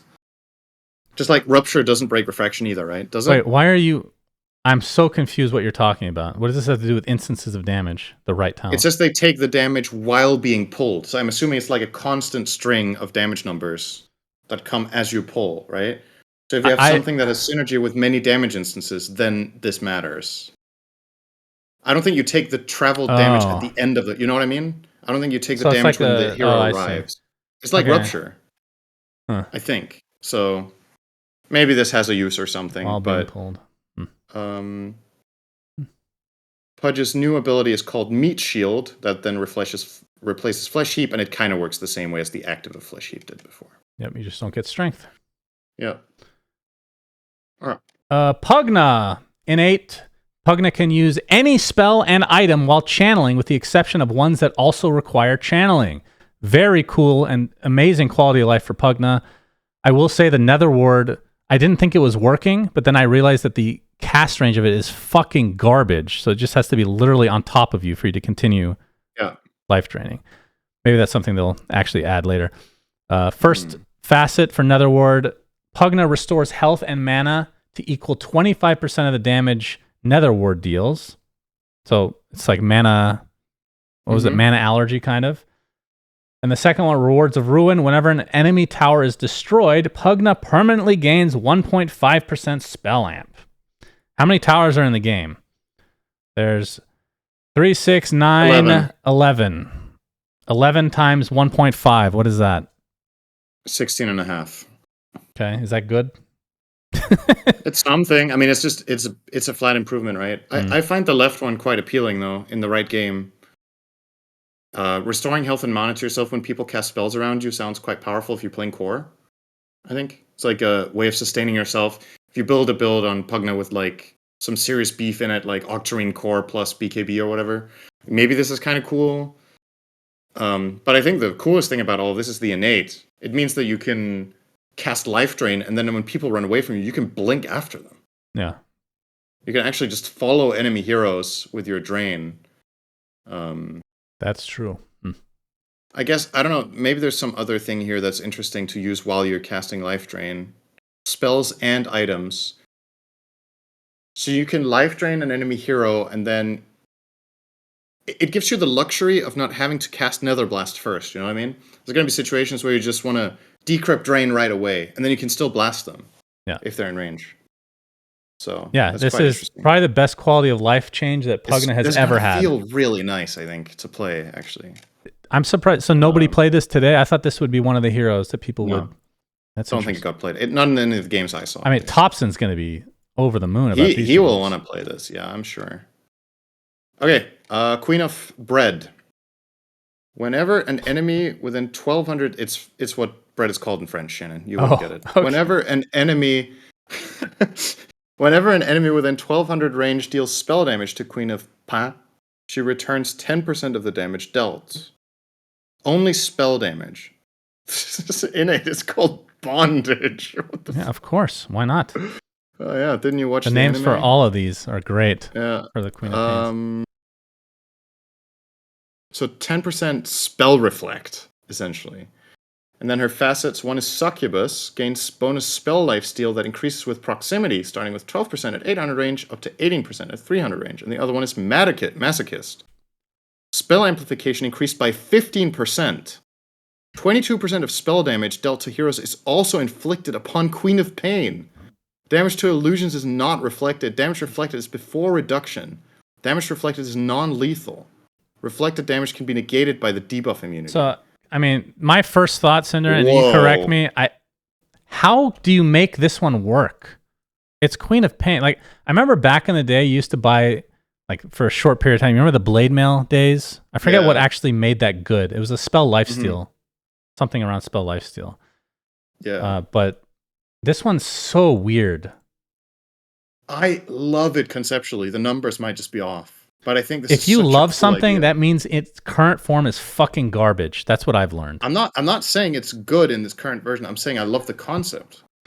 And then when they make it good, you can say, I don't really like the concept anymore, I think. Shut up. This is cool. This is risk reward at its finest. It's a cool idea. Yeah. Do more damage and you take damage yourself. This isn't that you take more damage from enemies. It's that you kill yourself. Yes. That's why it's so cool. I don't know. I love this. This is one of those where you can just tweak the numbers if it's too bad. It's really easy to balance, right? Just find the sweet spot, you know? Yep, true. I don't know. This one's cool. All right. Yep, next. Oh, I did. Oh, sorry. I thought I did Queen of Pain. Razor, innate abilities, unstable current. Oh, my goodness. That's a shocker. Increases movement speed by 1% per level of the hero, I believe. Yes. Yep. Facet number 1 is Thunderhead, Storm Surge. When Eye of the Storm is active, Storm Surge proc chance is doubled, and procs will additionally strike all enemies within the Eye of the Storm radius. Can't strike the same enemy twice per proc. Second one is Dynamo. Razor gains 1% spell amp for every 20 points of attack damage. Interesting. Storm Surge no longer gives movement speed, of course, because it's the innate. I don't even remember what this does anymore. It just damages people a percentage of the time. They have stripped this thing barer than Queen of Pain in the Arcana. Anyway. And Mirana in that scene in Dragon Blood. Next, Ricky. Backstab. When Ricky strikes an enemy from behind, he deals bonus damage based on his agility. Hero damage per agility scales with the level of his ult. Facets Contract Killer. Ricky gets bonus experience for kills and bonus experience for assists based on the current level of Backstab. So that is also, by extension, the current level of his ult. And the other one, Exterminator, Tricks of the Trade. Agility bonus is multiplied by 3 against non-hero units on Tricks of the Trade. So that's like a farming path. The Battle Fury build. Hell yeah. This is an interesting one, though. Smokescreen now also applies its mischance to enemies when they try to attack allies that are inside the smokescreen. Yeah. That's a pretty good quality of life as well.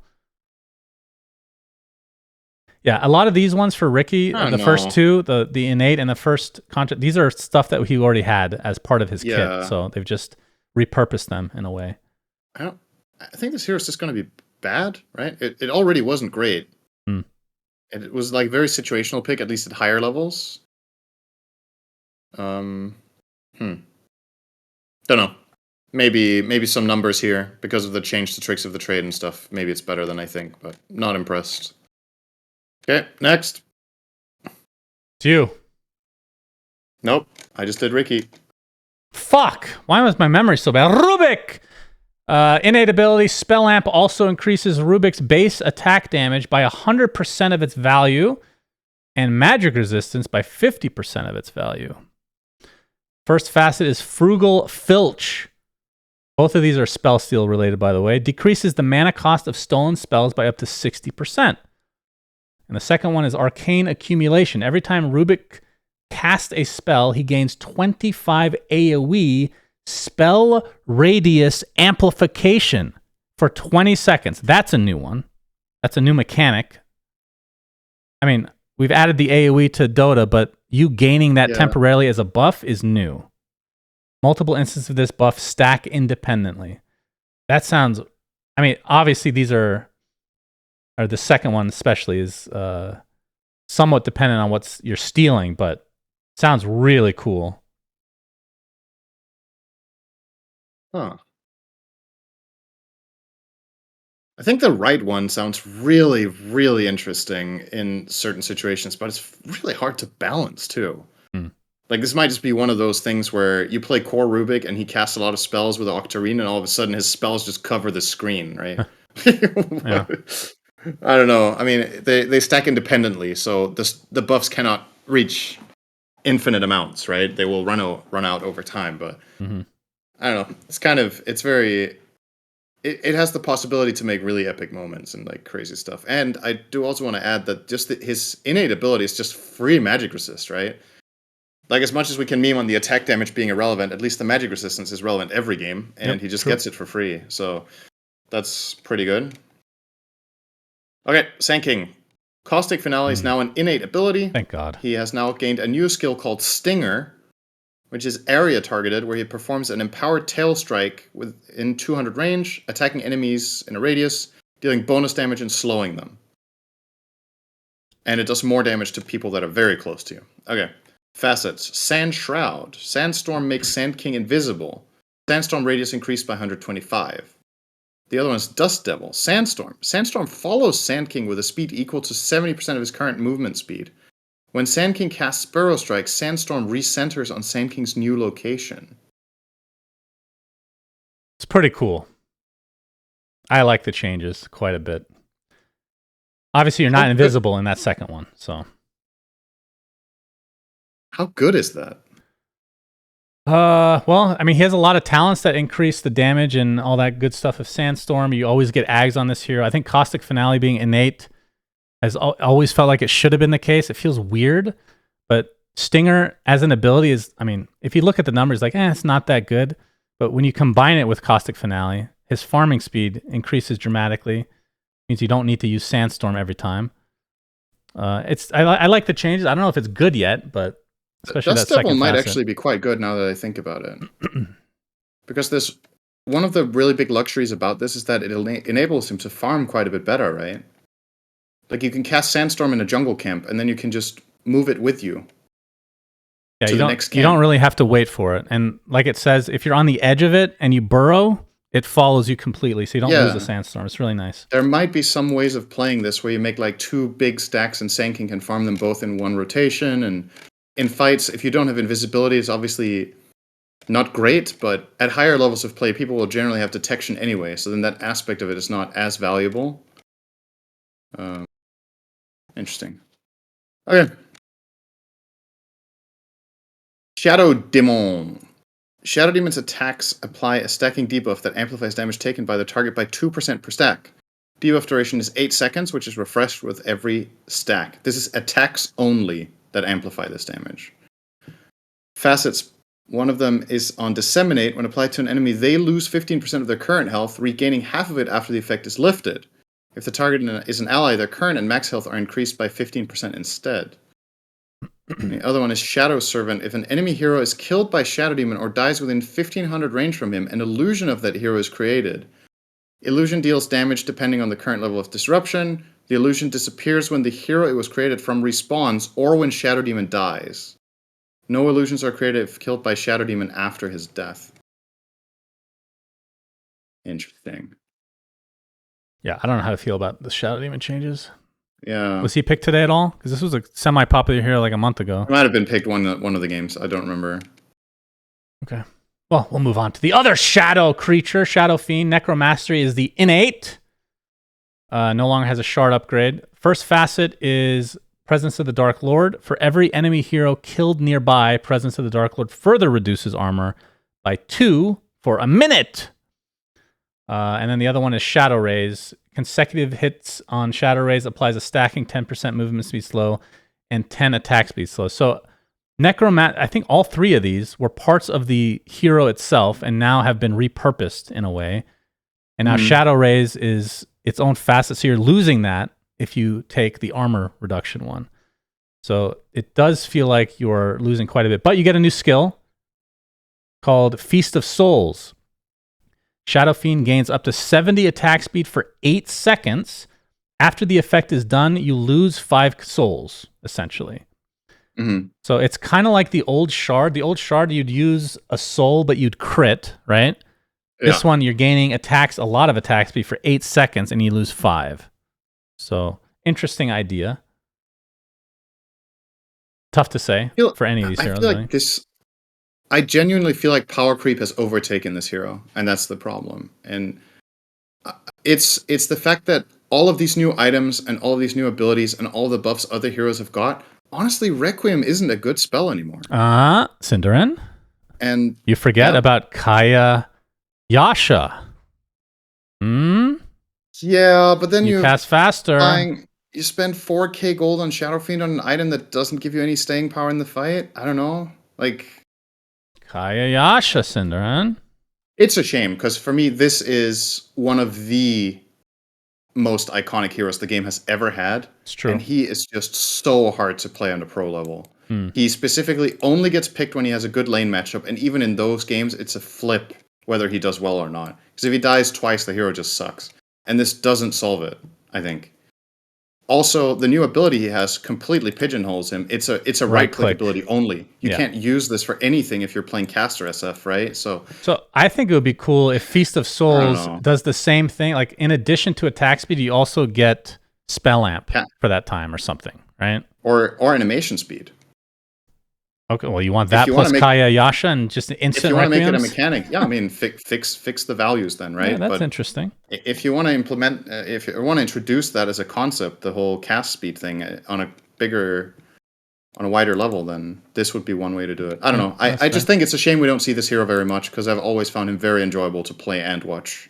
And he's not back with this. I just don't think so. I miss specifically, for me at least, the caster build. I thought that was really fun in the brief moment of history that was a thing. Yeah, he gets that on level 25. He gets a cast speed talent, but like, oh, I didn't even see that.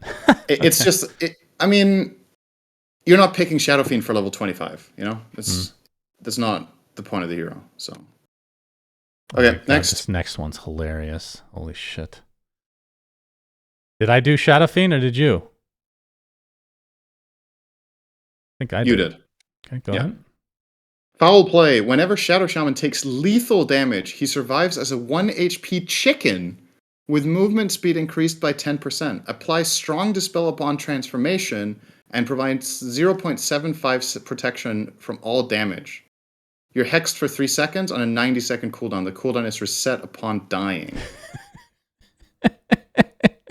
I kept seeing this yesterday, because it uses the same, at least for now, visual effect as Eon Disc. I'm like, how is this going off so often? Because he kept feeding over and over. Like, that's such a low cooldown on Eon Disc all of a sudden. But it only lasts 0.75 seconds. This was the second idea they came up with when they ripped that fat bong, Ice Frog, and Slacks together. The first, this entire hero, I think. Oh, it gets crazier. All right. So next we have Cluster Cluck. Hex can be cast on allied heroes. After a 0.1 second invulnerability period, transform them into a chicken with 10% bonus move speed and create 3 chicken images that take 300% damage and provide no bounty. Chicken images are uncontrollable and try to confuse enemies. One chicken always stands still, one chicken always scatters, and the other chicken will either stand still or scatter. Illusion duration 2 seconds. Foul play adds the 0.1 second invulnerability period and creates 3 uncontrollable illusions on proc. What the fuck is this, dude? What is this? Hilarious. Oh my god, it's so good. And the other one, Massive Serpent Ward. Mass Serpent Ward. The 10 Mass Serpent Wards are combined into one Massive Serpent Ward with 10 times damage and bounty values, while health is multiplied by 7.5 times. Yeah, so it's, as far as I can tell, it's, in terms of damage, it's the same as having 10, but if you kill one Serpent Ward from before, then it becomes better, effectively. So I was watching somebody play this yesterday, and I hadn't read all the patch yet. It was up to like Dazzle, like I was so far away. And they had a cosmetic that turned it to a chicken, right? So I thought the whole time they just changed this to be one giant fucking chicken pecking at the tower, and I thought that was hilarious. But the fact that cosmetics work on it is awesome. I really like this hero, but I don't think these are good. Like, any of them. Really? The innate is good, because it's just like free extra protection. You have a chance. You're more annoying to kill. It's kind of like Voodoo Switcheroo in a way, right? You're low, you survive a little bit longer, and then you die. But the whole casting Hex on allies sounds really bad. Yeah, usually it's situational. Like, it's just like none of these are... Okay, let me put it this way. They're not like... It's not like it makes the hero worse. It's just so many other heroes got way better. And this guy didn't. So, by extension, he's just worse, right? Yeah, no, that's fair. Like, I just... Even the Massive Serpent Ward thing, I mean, it probably has its uses, but it doesn't, like, impress me. I'm not like, wow, this is great. It doesn't do more damage. So... It doesn't surround. Like, you know what would make this? All right, here's a free idea for Valve. This Hex on ally thing. If you made it so when they attack a fake chicken, it hexes them for a mini hex. What do you think? That makes it good. Okay, give me a second. Let me just read this one more time. Okay, let me make sure I understand exactly how it works. So you turn your ally into a chicken. You create copies that are confusing. So effectively, you're giving a save to Shaman at the expense of not being able to use Hex offensively. He can try to save his ally with this confusion play. But all of the chickens... I don't know. Okay, now that I'm reading it again, it's better than I thought at first. But it's still so weird. Well, I think in most situations, hexing the enemy would be better. But if it's That's what I'm thinking too. If there's 3 heroes going on one ally, then hexing one enemy is not going to make a difference in that case, right? But a lot of the time it is. You hex one, you shackle another, and you save your teammate. Okay, so I don't know what to tell you. All right, next one. Let's see it in play. Maybe it's better than I think. This one's just really weird. Okay, Silencer, innate ability, Brain Drain. Silencer permanently steals stats, so the old stuff from before, essentially. First facet, irrepressible. He cannot be silenced. That's crazy. Second facet. Wait, actually. Okay, finish this. I'll go ahead. Reverberating silence. Global silence duration has been decreased, but the first time it ends on an enemy for any reason, it is applied a second time for a shorter duration. So this is to combat, this is a very forced mechanic to combat the power creep that's occurred with all the dispels in the game. Yeah. Obviously, they got rid of a lot of the neutrals, but Silencer, like the global has been pretty fucking bad for years now. This makes it, in my opinion, way better. Does feel forced, but, whatever.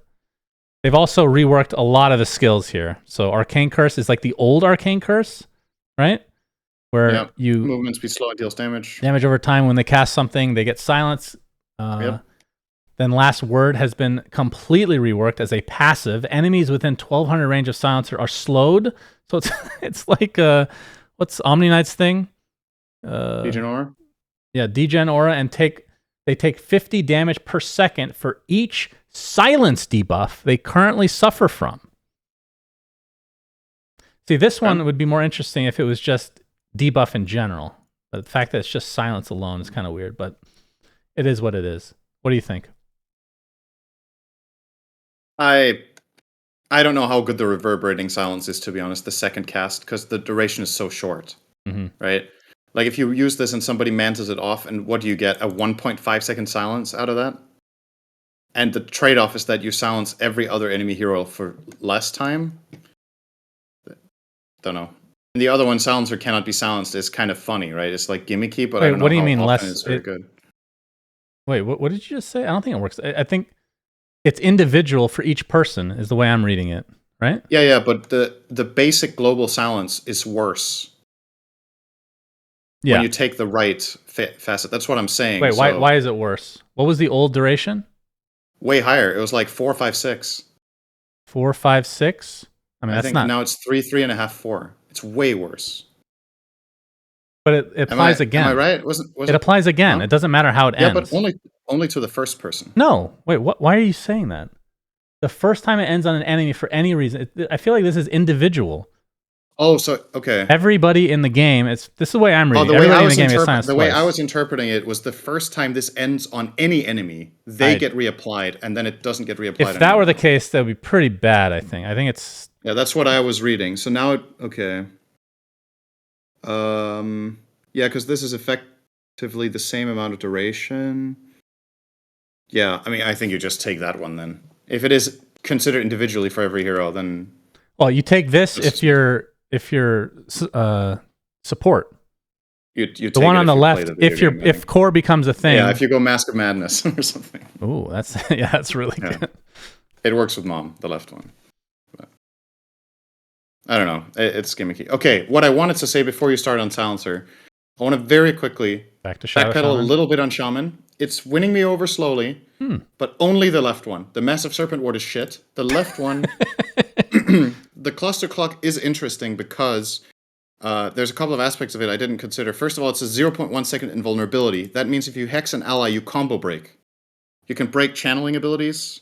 You can disjoint stuff with it if you're clutch, right? Kind of like Manta. Mm-hmm. And I think you could probably also cast it on yourself, which is kind of cute. It's kind of like nightmare dodging, I guess, if you use it very well timed. So I think I actually see quite a few uses of it the more I think about it. And it's flat out just added utility, right? You just get stuff you didn't have before. So your hero is better. So this one, I will retreat my initial statement. Well, you get stuff that you didn't have before, but that's if you cast it on allied hero. Otherwise, it's the same, other than the innate, right? But the added option of doing this is going to give you plays that didn't exist, which just is flat out better, right? Yeah. It's just, on my first read, I thought this option that you got was so bad that it didn't really matter. But it's actually quite good. Yeah, just open your mind, Cinderin. Yeah. Open it up. Marcy, making couriers cool. That's the next level. All right. Next, Skywrath Mage. Passively gives Skywrath 20 plus 10% spell lifesteal per level of ult. So it just starts the game with 20% spell lifesteal. Yeah. Then his facets. One is Shield of the Scion. Whenever Skywrath Mage damages an enemy hero with any of his abilities, he gains... No, not quite. He gains a stack of magical damage barrier. Oh, right. Which protects you from magical damage of 10 plus 1 per level of your hero. And the other one is Staff of the Scion. Whenever Skywrath Mage damages an enemy hero with any of his abilities, each instance of magical damage reduces all of his ability cooldowns by 0.1. This is mainly good with his ult, obviously. So the shard doesn't exist anymore, right? Wait, what does the shard do now? I don't remember. Upgrade arcane. Well, the old one was Shield of the Scion, which gave you armor and int. Yes, so that was the old been changed. And then it says upgrade moved from Aghanim Scepter to Aghanim Shard for Arcane Bolt. So Shard gives you +1 Arcane Bolt. Is that the way I'm reading? Info missing here. Yeah. What does the Scepter do now? It's just the Scepter gives double cast on everything else than Arcane Bolt. Okay, that's kind of random. Yeah. And then Arcane Bolt gives +1, or the Shard gives +1 Arcane Bolt cast. Is that it? I don't know. All right. Yeah, it sounds like it. I don't know. Okay, Sladar, my boy. Innate ability. He basically gains his movement speed and bonus damage and armor in the river by default. And regen. That was the sprint component. And regen, yeah. That was part of the sprint originally. Aghanim Scepter is basically the same, except it's just increased values of those, and you get status resist on top. So not a huge change either way. Leg Day, first facet for Guardian Sprint, grants a 2-second speed burst on cast, during which Slardar gains additional 8% speed bonus and 100% slow resistance, both of which then gradually fade out over 3 seconds. Second one is for Corrosive Haze. Brine Guard. Any active debuff on any enemy hero provides 40% of the reduced armor to Slardar. Any active debuff on enemy hero. So I feel like this maybe should be expanded a bit. I think what it means is any minus armor debuff, right? Like, what if it specifically says it under Corrosive Haze, right? So it's something that Corrosive Haze applies. Yeah, you put Corrosive Haze on the. Well, it says any active debuff on enemy hero. It's because it's when you have the Shard and you crush, then you put Corrosive Haze on the AoE, right? Yeah, but I'm just saying, so I think Venomancer Gale is an enemy debuff, an active debuff on the hero. Yeah, but that's not a Corrosive Haze debuff. This is the way this is written. I'm interpreting it as any active Corrosive Haze debuff on enemy heroes provides 40% of the armor. So you're saying it stacks? Yes. So if you have Corrosive Haze on 4 different heroes, you gain 40% of 4 Corrosive Hazes in plus armor. That's the way I understand it. So this is primarily good with Shard, because with Shard you can cast Corrosive Haze on multiple heroes at once. Mm-hmm. I think that's how it works. Okay. I don't know how it works against illusions. It might be completely busto. Like, who knows? The left one's kind of cool too, though. It means that if you get caught in situations and you activate this, it's free bongo boots, right? Yeah. 100% slow resistance for 2 seconds, and then fade for the next 3. You could probably get away from a lot of shit. So, interesting. Okay, Slurp. Innate ability. When not visible to the enemy team, Slark gains bonus move speed and health regen. So that is his old Shadow Dance component. His facets are Leeching Leash. Applies Essence Shift stacks to enemy heroes caught by Pounce. 1 to 4 per level. Or 1 to 4 based on level. And the other one, when revealed by enemies, the effect lingers for 0.5 to 2 seconds when Slark is not within 1,200 units of any allied heroes. Okay, so you can still have the move speed and regen even after being visible to the enemy team, as long as your team is not nearby. Mm-hmm. For a little bit. Dude, that's so strange. Okay. I think most people will take the left one. Yeah, probably. Just getting instantly 4 Essence Shift stacks when you hit a Pounce is really good value. Mm-hmm. And if you get Ags, it's even better. All right, how many stacks did Pounce used to give when you hit? This looks similar. Was it 1, 2, 3, or? I think it used to give. Was it not 1 through 4? Was it 1, 2, 3, 4? So it's just the same spell. I don't play Slark. It was 0, 1, 2, 3. Chat is saying, so it got +1. Oh, okay, fine. Next. Snapfire. Buckshot is the innate ability. Snapfire's attacks deal 25% more damage, but they have a 25% chance of making a glancing shot that will deal 50% less damage. Really weird. First facet is Ricochet 2, the sequel to Valve's very esteemed game, Ricochet. When Snapfire's attack misses or glances, 2 Ricochet attacks that can't miss and deal 75% of the damage will bounce towards nearby enemies. And the second one is Scatterblast related. Shoots in a more narrow cone with range increased to 1,400. also reverses the point blank rules, applying them to enemies that are further than 650 units away. I tried this one out. I tried both, I guess. Scatterblast, obviously, you're not going to get the wide cone range, but like for pinpoint action, it's actually feels like it'd be quite good. That point blank stuff is sick. And then, yeah, the ricochet too. I don't know how I feel about this plus the innate. It's just, I'd have to see it in action first. It's very weird. I think this one is really hard for me because I think this one's very situational actually, because I think the right one is really, really cool for support snap, because a lot of the time she doesn't want to come in close. Yeah. And then having the empowered scatterblast when enemies are far away is actually really nice. A lot of the time you're only hitting one hero with this anyway, maybe two. Reversing the point blank rules sounds so good to me instinctively. It's very narrow though, I will say. Okay, I haven't seen the cone, right? It's maybe it's really hard to do it. Now the other one, what I'm thinking is if you have like Little Shredder active and you're shooting into a Wind Ranger with Windrun active, you're just killing her teammates around her. That's true. Every shot will ricochet, right? So effectively, you're doing 150% damage per attack because you're hitting two heroes for 75% each on every shot, and you're guaranteed to miss. Yeah, but this one is very clear that this is core and support. And we should mention Little Shredder uses 25% of Snapfire's base attack damage now by default, so that's a huge change as well. Yeah. And obviously the numbers have been lowered to compensate. I don't know. This is strange. I don't know. I can't say I hate it though. I think this is creative at the very least, and I don't know if it's balanced or not, but especially the full bore one, this range scatterblast inverter really makes me want to try to play that hero. It sounds really nice. Okay. Sniper. Okay. His innate is just attack range. But it only levels with assassinate now. 100 per level, and starts with 100 extra.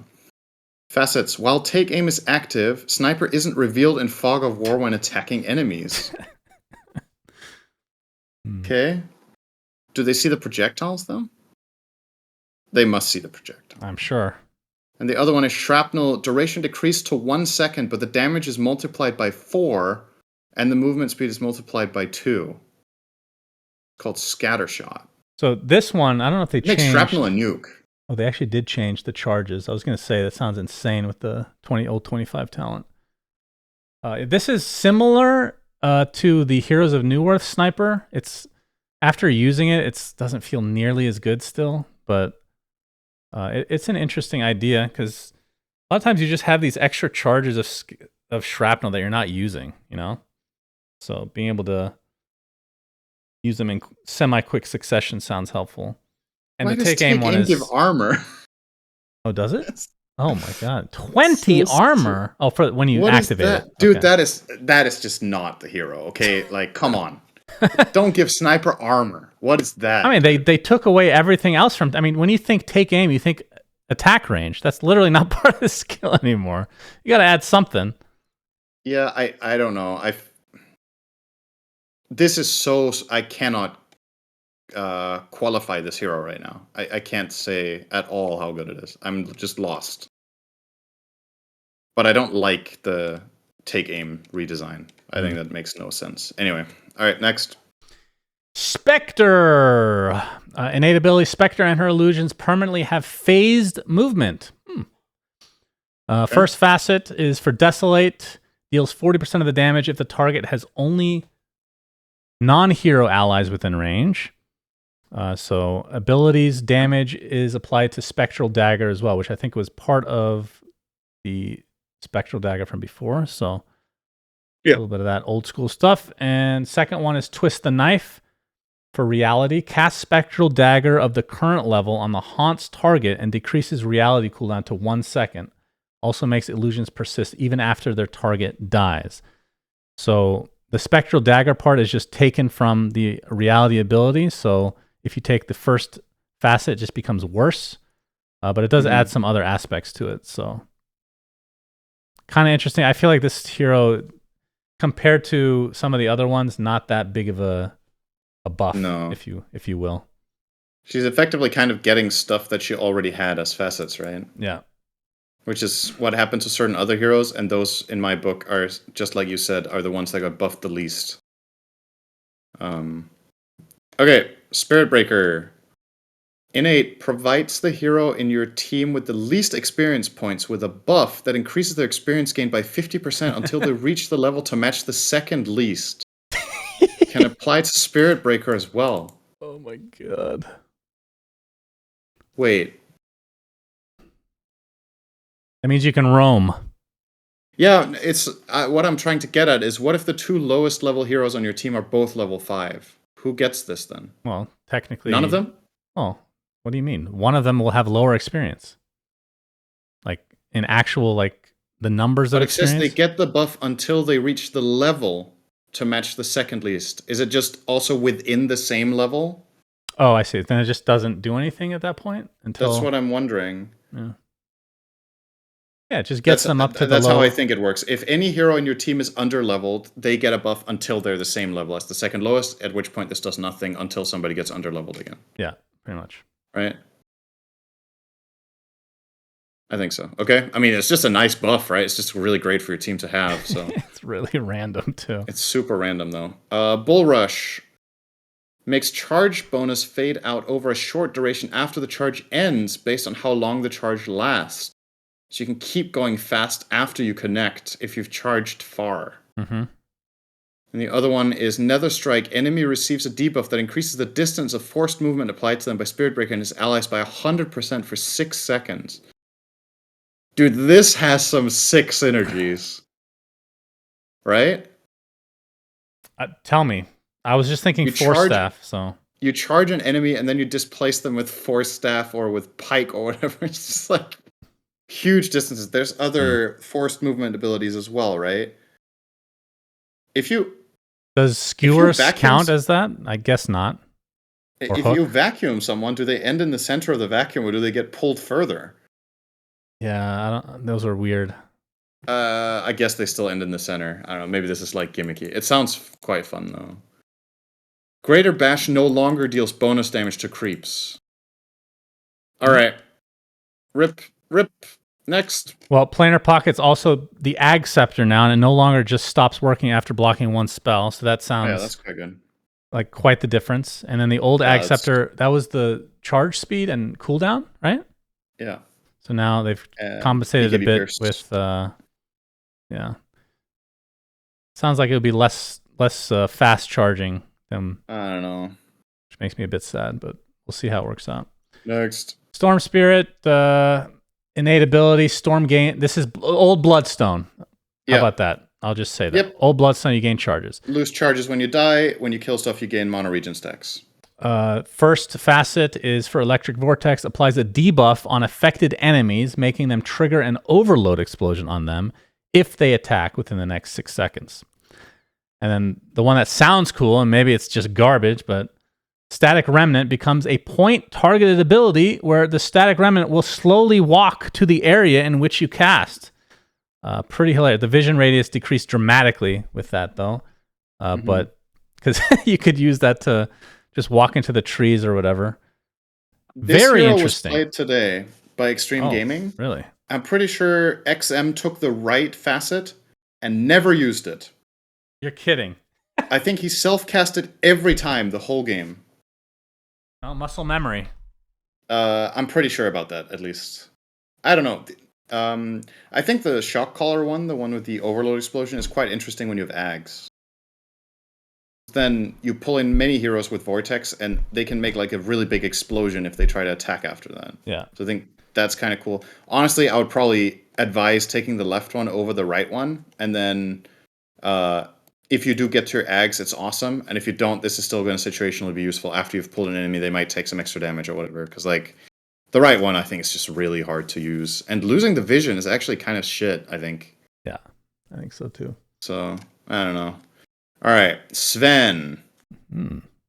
Innately, Sven deals 15% more damage to stunned enemies. And then his facets, he got changed absolutely nothing aside from these two, which is almost no heroes had this happen. He only got innate and facet changes. Warcry creates a physical damage barrier on all affected heroes, 50 times the level of the skill. And the other one, Wrath of God, base damage decreased by 25. Sven passively receives an additional 0.4 plus 0.1 per level damage per point of strength, depending on the level of God's strength. Wow. I need to do the math on this one. How fast can you regain that 25 damage? You are going to struggle in lane. 0.4% of your, or 0.4 times your strength. How much base strength do you have? Let's say you have 40, right? Which would be high. Wait, that's the same, isn't it? Hang on. You tell me. Okay, I'm gonna look up Sven real quick here. Okay, I think I just... Okay, his base strength is 22, right?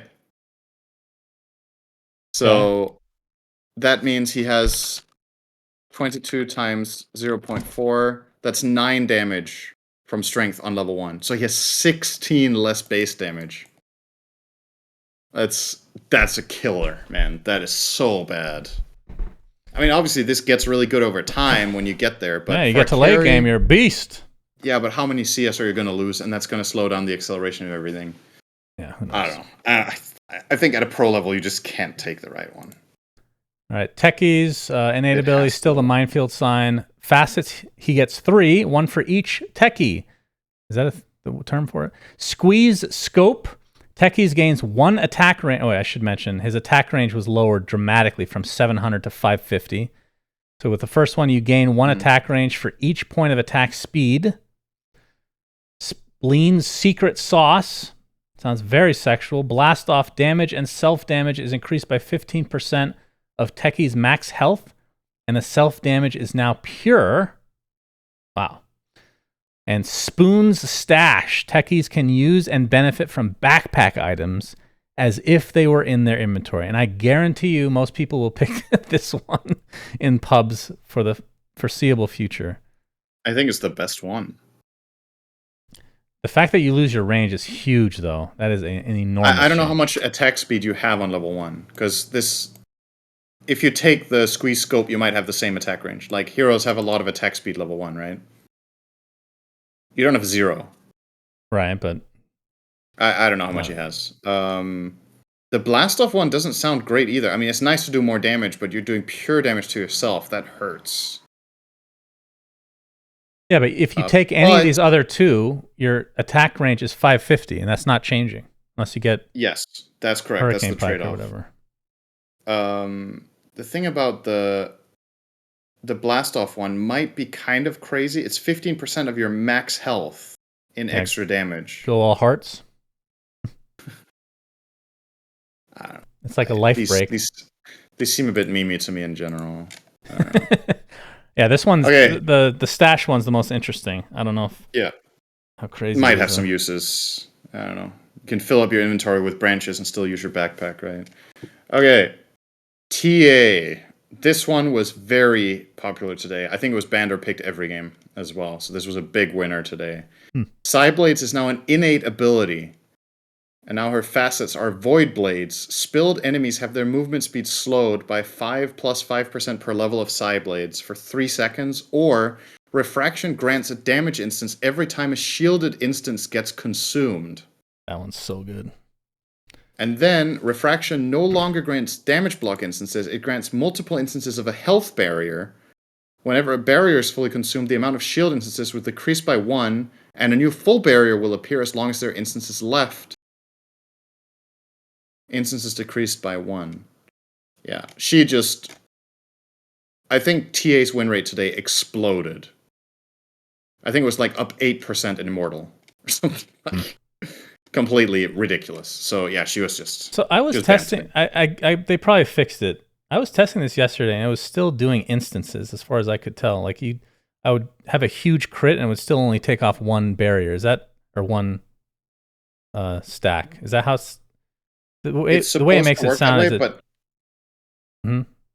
it's supposed, so like, let's say the cap is 60, right? It's a 60 health barrier. Yeah. If the instance of damage you deal to her does more than 60, she's supposed to take the difference between the full amount and 60.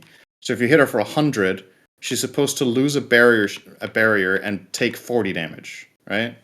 Okay, so yesterday it was definitely not working. So I guess they fixed it. Oh. For I mean, it might today's also games. just have been bugged, and that's why the hero was so stupidly good. That's Okay. possible. Huh. No? Okay, everybody's saying we're wrong. Oh, shit. I didn't read the last line. Any damage that will reduce a barrier to less than 0 health is fully absorbed. Wait, so this is just better. Wait, What? what's the point of the health barrier then, if that's the case? That if you take less than 60 damage, it doesn't even absorb a stack of refraction. So this is good against damage over time now. I see. Yes. Okay, I get it. Okay, I get it now. Wow. I understand. All right. That's crazy. All right, bro. Why would they? Okay, this one is one of the weird ones. I don't know why they. Hey guys, change TA has counters. Let's fix that in this patch. Wow. What is this, dude? Wow. This okay. I don't know, man. Now that I read it again, unless I'm tripping, this is just broken. Like, no wonder this was banned. God damn. All right. Terrorblade. Innate ability. Illusions under his control that are within range receive a damage bonus. Illusions outside receive a damage penalty. So the range is 1200. You get 25% bonus damage or 50% damage penalty. Wow. First facet is Sunder related. Removes minimum health threshold for enemies. And the second is Conjure Image. Illusions always spawn with full health, but the ability also costs 20% of current health. What the fuck? Okay, let me preface this with I don't like Terrorblade. Okay, I've never really liked playing it. I've never really liked playing against it. This is just killing his identity, right? Like, why do his illusions do half damage when they're away from him? That's the hero. He's a split pusher. He pushes waves with illusions. I know it's nice to compensate that he does more damage when his illusions are united, but this is not a facet. This is every game that you're forcing Terrorblade to play this way. I really disagree with this, despite not liking the hero. So I would even be biased against this because I don't mind if he never gets picked. But yeah, same. like it's just this makes no sense to me. This is really disappointing, actually. It's like, what? And then the facets are the left one is good, right? Because it's just better than what he currently has. The right one sounds really bad. Yeah, I mean, you can sunder your illusions because they'll be at full HP. I understand what they're going with, but 20% of health to cast, my god. But I'm on the same boat. If they deleted this hero, I couldn't care less, honestly. So yeah, but this is just so anti-Terrorblade. It's like somebody on the Valve team is a real Terrorblade hater like us, and they just wanted to fuck him inside out. Like that scene in Dragon's Blood. Here we go. All right, next. Oh yeah, that's you. That's right. Tidehunter. Tidehunter removes negative status effects if he takes more than 500 damage from player-controlled sources. Dispel type strong. So this is just the old part of Kraken's, y'all. Yep. Facets. Kraken Swell. Base strength is 27. Strength gain is 3.5. This is a big boy. Kraken Shell. Damage block permanently increased by 1, 2, 3, 4 each time an enemy hero dies under the effects of Anchor Smash. This used to be a talent.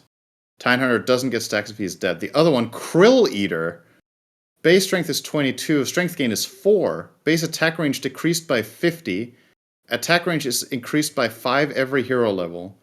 Anchor Smash radius decreased by 50. Radius is increased by 5 every hero level. So this is like a tech tree where you're like suffering in the start to then get stronger over time by eating plants. Will you get to late game? Pick the right talent or right facet. I will mention one thing that's probably the most important thing to mention about this center is if you go for the Krill Eater facet, your model actually increases in size. So by the end of the game, you are fucking enormous. That's funny. That's a good detail. Why didn't they write that? I don't know. So now we need to see more of those videos with like people bloodlusting BKB. just to get him as big as possible. I think on a pro level, the right facet is almost unplayable, and everyone will take the left one because you have 5 more strength in lane, and you aren't gimped on attack range and anchor smash range. It's going to make your laning atrocious. I mean, and maybe that's we'll too talk about important this on at the pro. end, but what do you think about having facets that are obviously catered to competitive versus pub? Like the right one is like a pub having fun kind of thing. Yeah. I think that's an interesting approach if that was the case. Yeah. I mean, I personally am a bigger fan of having 2 that appeal to both. I mean, obviously, right? But if you can't come up with it, then maybe this is like an okay, healthy medium. Mm. But I think, the primary part of how I interact with Dota is interacting with the pro scene, and I think it's way more interesting for commentary and for the game in general if it's a talking point in games, not that they pick Tide, so we all know what he's getting, so I would rather strike a different balance than this, but we'll see. Maybe it's fun. Okay, next. Timberthaw. He's a strength This hero guy now. was a beast today. Really? Okay. Yes. Innate ability, he restores up to 6 mana every time he destroys a tree. That's fucking cool, by the way. That's one of the... bugged. It did not work today. He got 0, and he was still broken. All right, go on. Okay, in theory, this part is very cool mechanic.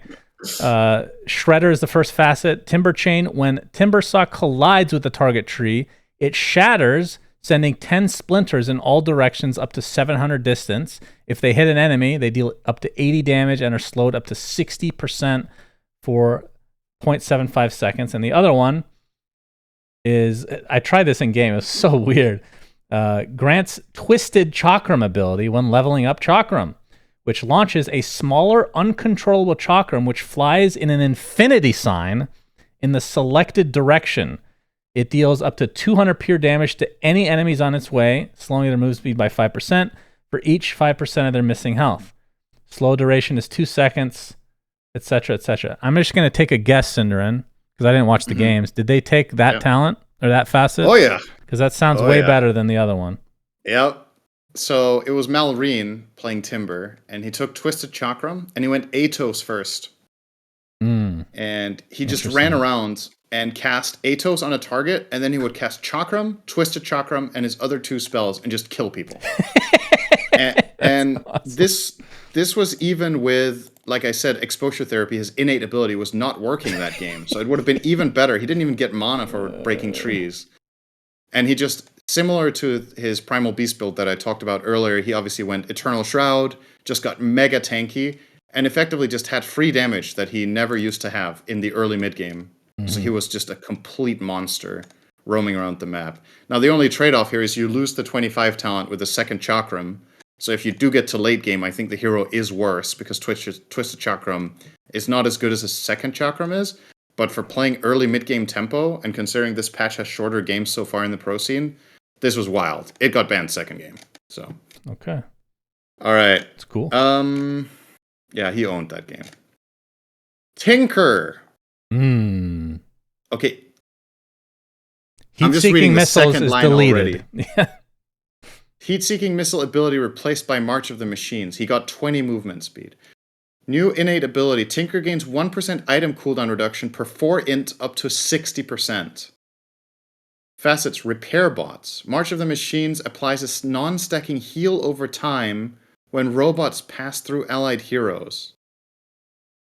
And the other one is Defense Matrix. When the barrier is fully absorbed on Tinker, he blinks in a random forward direction for 300 range.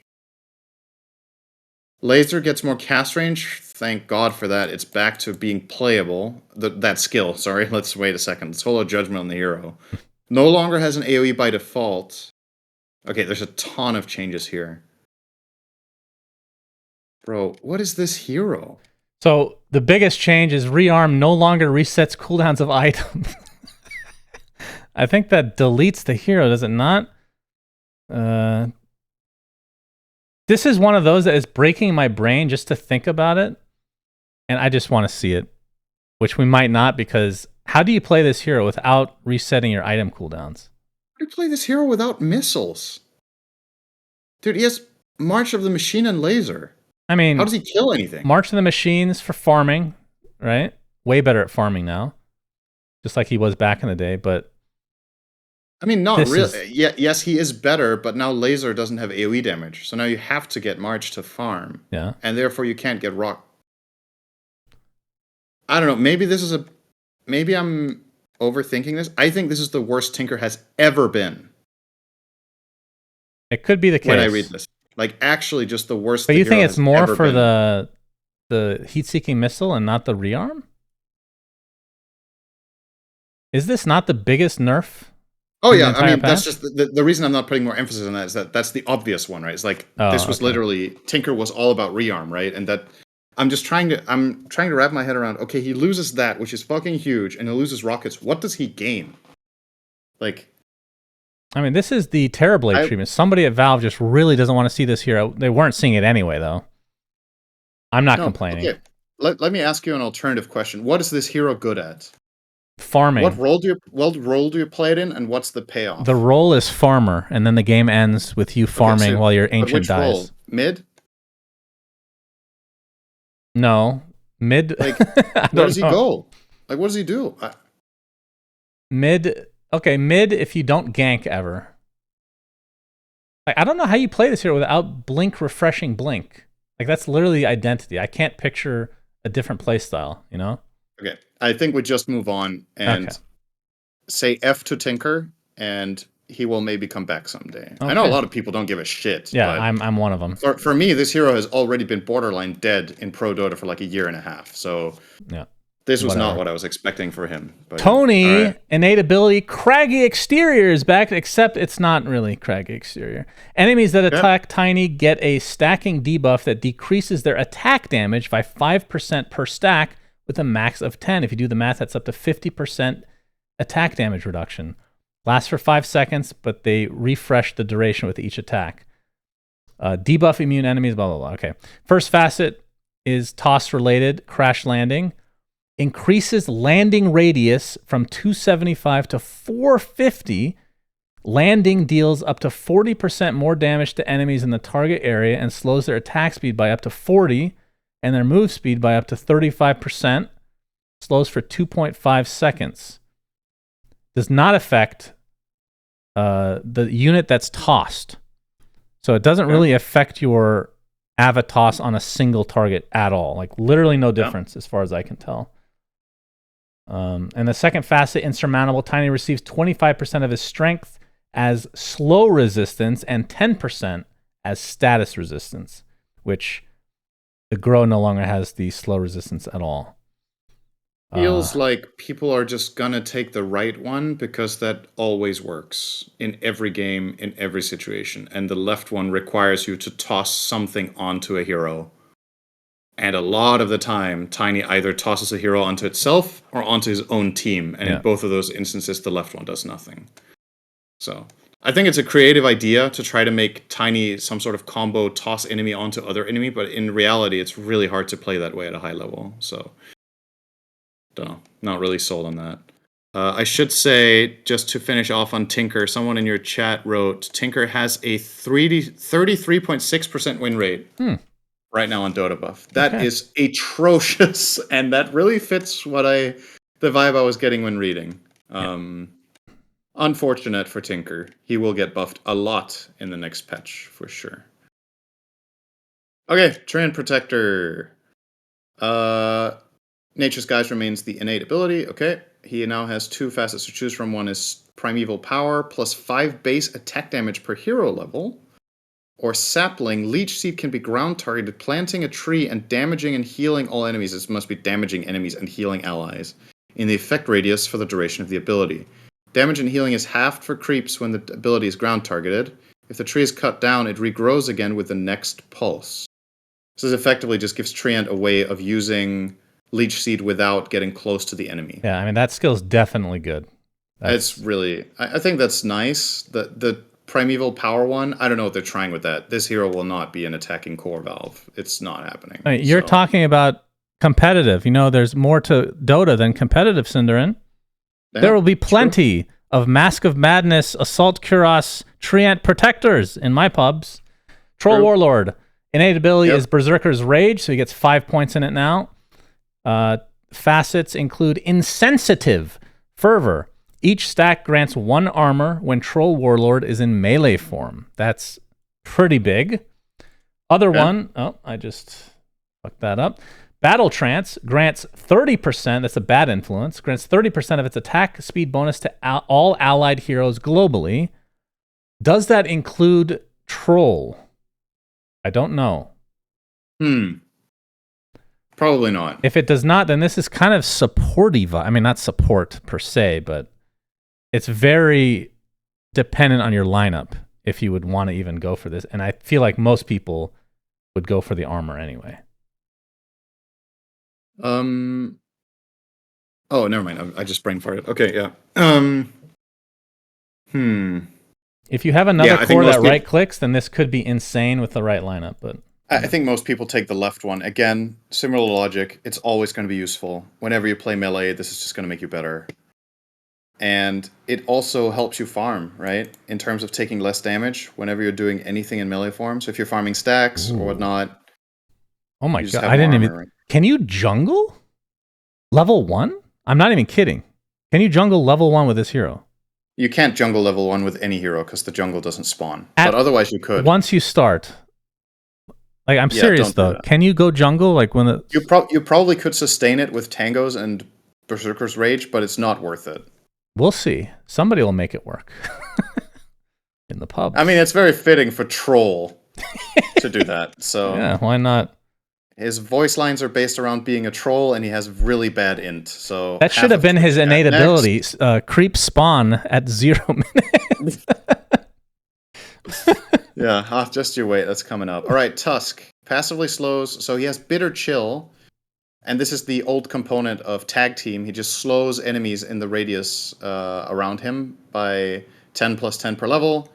And this connects with the facet you choose. That one leveling up is what improves this. So you can choose 2 facets, and each of them is a skill. One is Tag Team, as you know and love it. The other one is Drinking Buddies. So cool. Tusk reaches out to tag a targeted allied unit, pulling them closer. Once tagged, both Tusk and his tagged ally gain increased movement speed and bonus attack damage. So this is kind of like Tag Team, just that you connect your ally with you. It's very long range. I don't... 900 range. Cast range. This sounds really strong. You do not get Tag Team, like you said, though. It replaces it.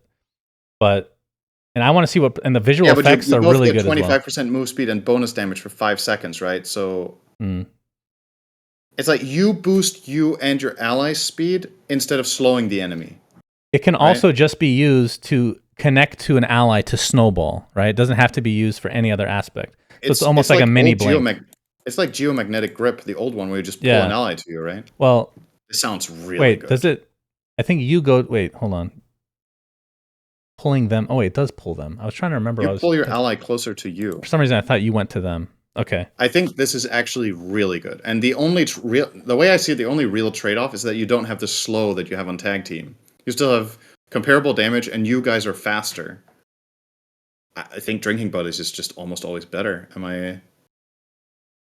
It looks cool. That's all I care about. I think that's really strong on a pro level. Okay, next. Underlord. Oh my god, I saw this one last night. Innate ability is Atrophy Aura. First facet is Demon's Reach. When Underlord has bonus damage from Atrophy Aura, his attacks start cleaving, dealing 35% damage. The cleave distance is equal to 100 plus 5 per each point of bonus damage. So my friend Ricky, our Cryptic, the caster, was playing this yesterday, and he had a shit ton of Atrophy Aura, and it has this little like green like outline of where the cleave is. It was literally the entire screen, Cinderin. Literally the entire screen. And I play on fucking high res. So that is like for a right clicky type Underlord, that is insane. Like that's holy funny. Shit. And this other one looks complicated, but I'm gonna simplify it. It's Fiend's Gate. You place a Fiend's Gate, and over time, if you guys remember what Necro units are, they pop out and start attacking random targets. Does it say if they're controllable? Uncontrollable.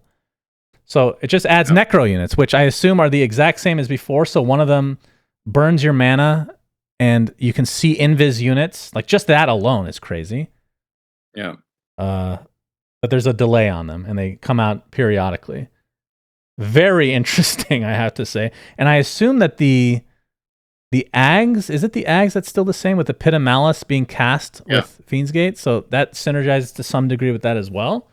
Yeah. And I think one of them, when they blow up, it deals pure damage to the targets. So, but I think they just disappear. Magic damage. But yeah. Do they disappear after summon? All summons die once the gate closes. So, but just from a lore aspect, that's fucking cool. Like demons coming out of a gate. That's awesome. And you can tweak this easily, right? Yeah, you can make the units faster. You can make them weaker, stronger, whatever. Like they're super easy to rebalance this if it sucks. So that's fine. Yep. Undying. When Undying dies, he will automatically respawn in the fountain. Begins the game on cooldown. Cooldown 480 seconds. What's that? That's I don't know. 8 minutes? Sure. Yeah. This is like the old talents that make you spawn faster that people hated, but it's Undying, so no one's going to be upset. It's not Lena. It's not a core Lena that's just destroying you. It's also not just lower respawn time, right? It's specifically you get 1 instant res every 8 minutes. Right. Wait, do you still have the talent that you come back to life? Reincarnation? Wait. Or that's Tombstone. Wait. Do you mean the 25 talent where you respawn? Wasn't that one changed entirely? Was it changed?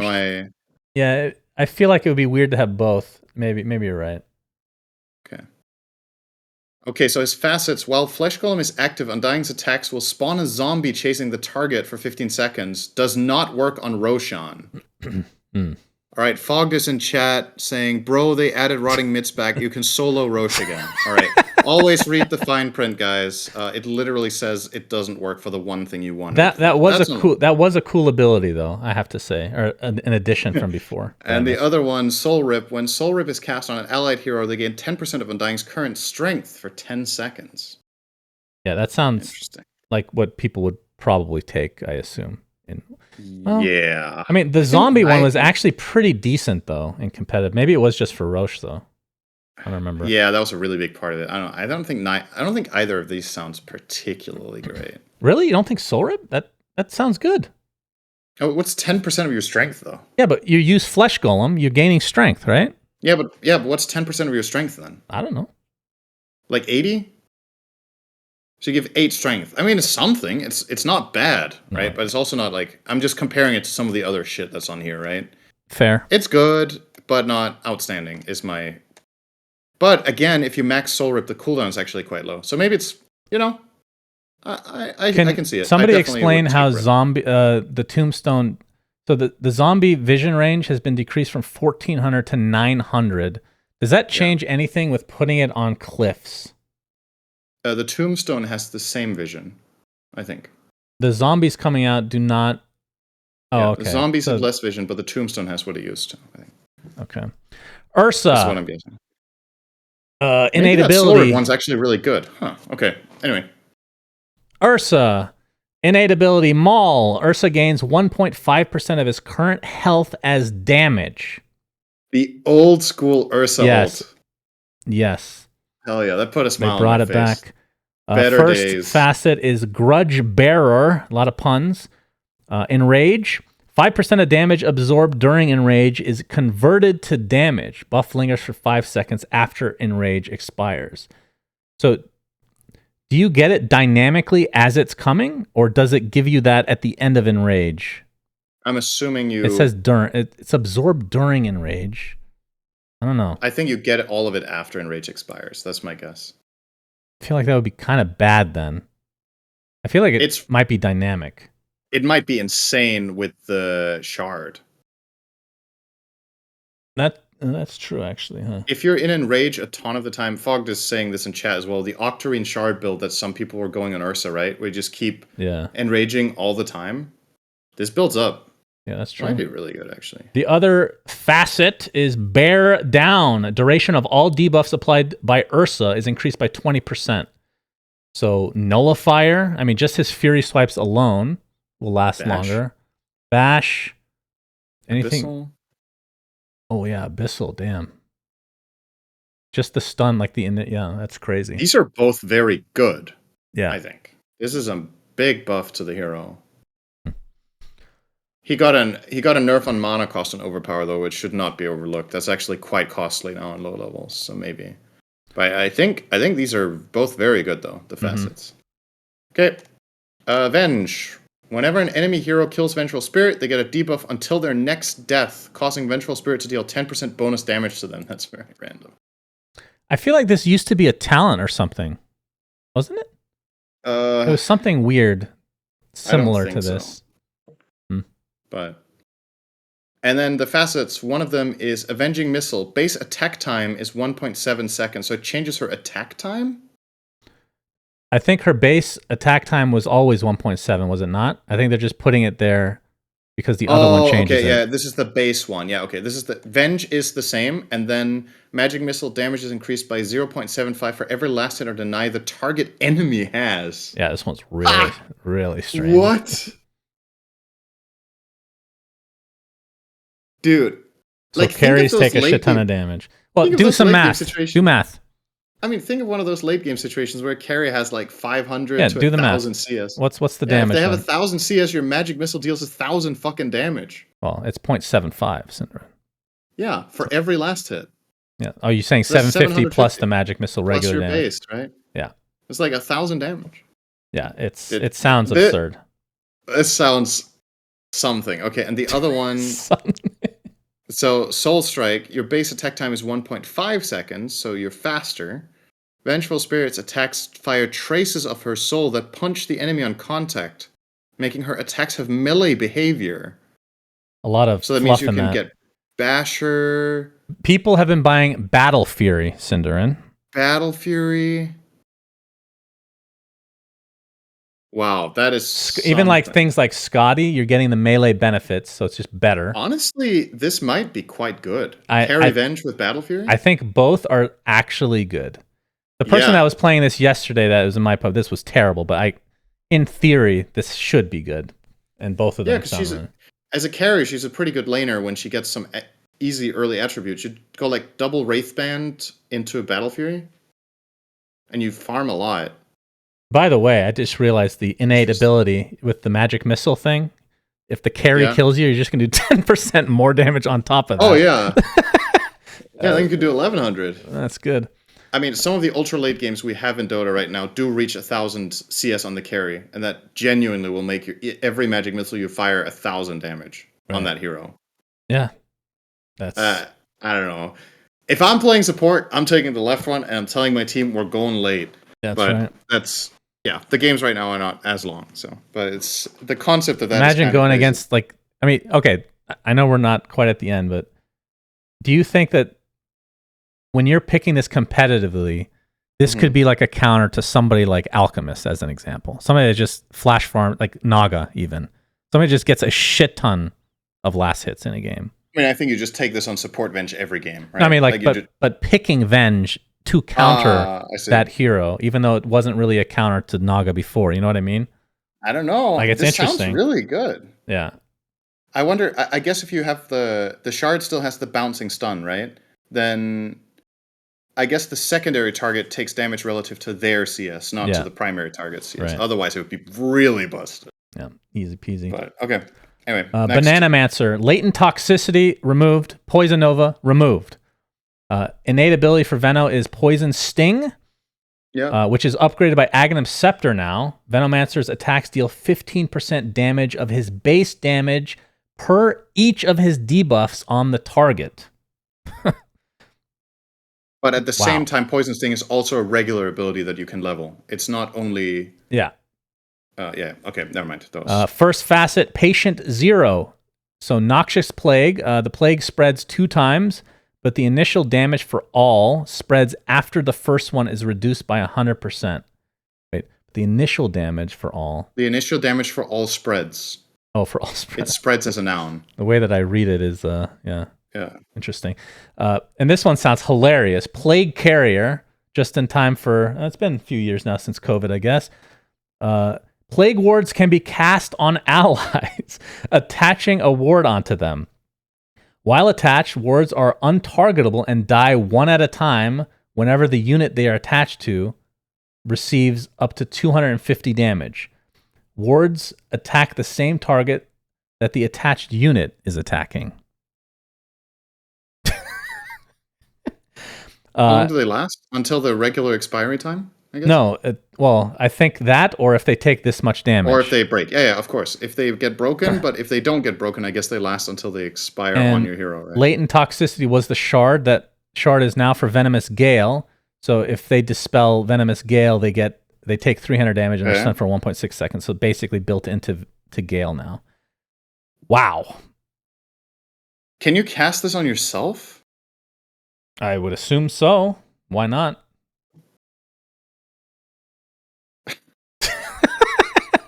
It's really, really random. This was another pot smoking session, I think, but usually that's the best ideas. I mean, both of these facets are really good, I think, but I'm just thinking the play carrier one is probably the stronger one in general because, again, situational, blah, blah, blah. If you're playing support or core and you have points in plague wards, you can just if you can self-target with this, you can just run around and farm. Yeah. Right? And if you get in any fight in lane and you have, let's say you go like 1-1-2 build on support, you just a plague tower. You just walk in with like 4 plague wards on yourself and fight the enemy support. Good luck, you know? Yeah. Is this for real? Like, this sounds so good. Okay, well, if it works the way I think it does, this is something. All right, next, Viper. Corrosive Skin is now the innate ability. And to compensate, which skill did Viper get? No, that innate abilities can count as regular abilities. Why do I... Those ones are a bit weird. I had the exact same thing earlier. This is just an innate ability that starts on level 0. Okay. Facets. Either Poison Burst. After the debuff expires, all enemies around the target in a 300 radius take damage equal to 100% of the magic damage dealt by poison attack. So if you have 5 stacks on, it explodes afterwards in 300 radius to everyone, or whatever amount of stacks. And the other one is Corrosive Skin. Damage per second and magic resistance are increased while Viper is in Nether Toxin area of effect up to 100% after 4 seconds. So we want to stand in Nether Toxin. Jungling? More jungling? Hell yeah.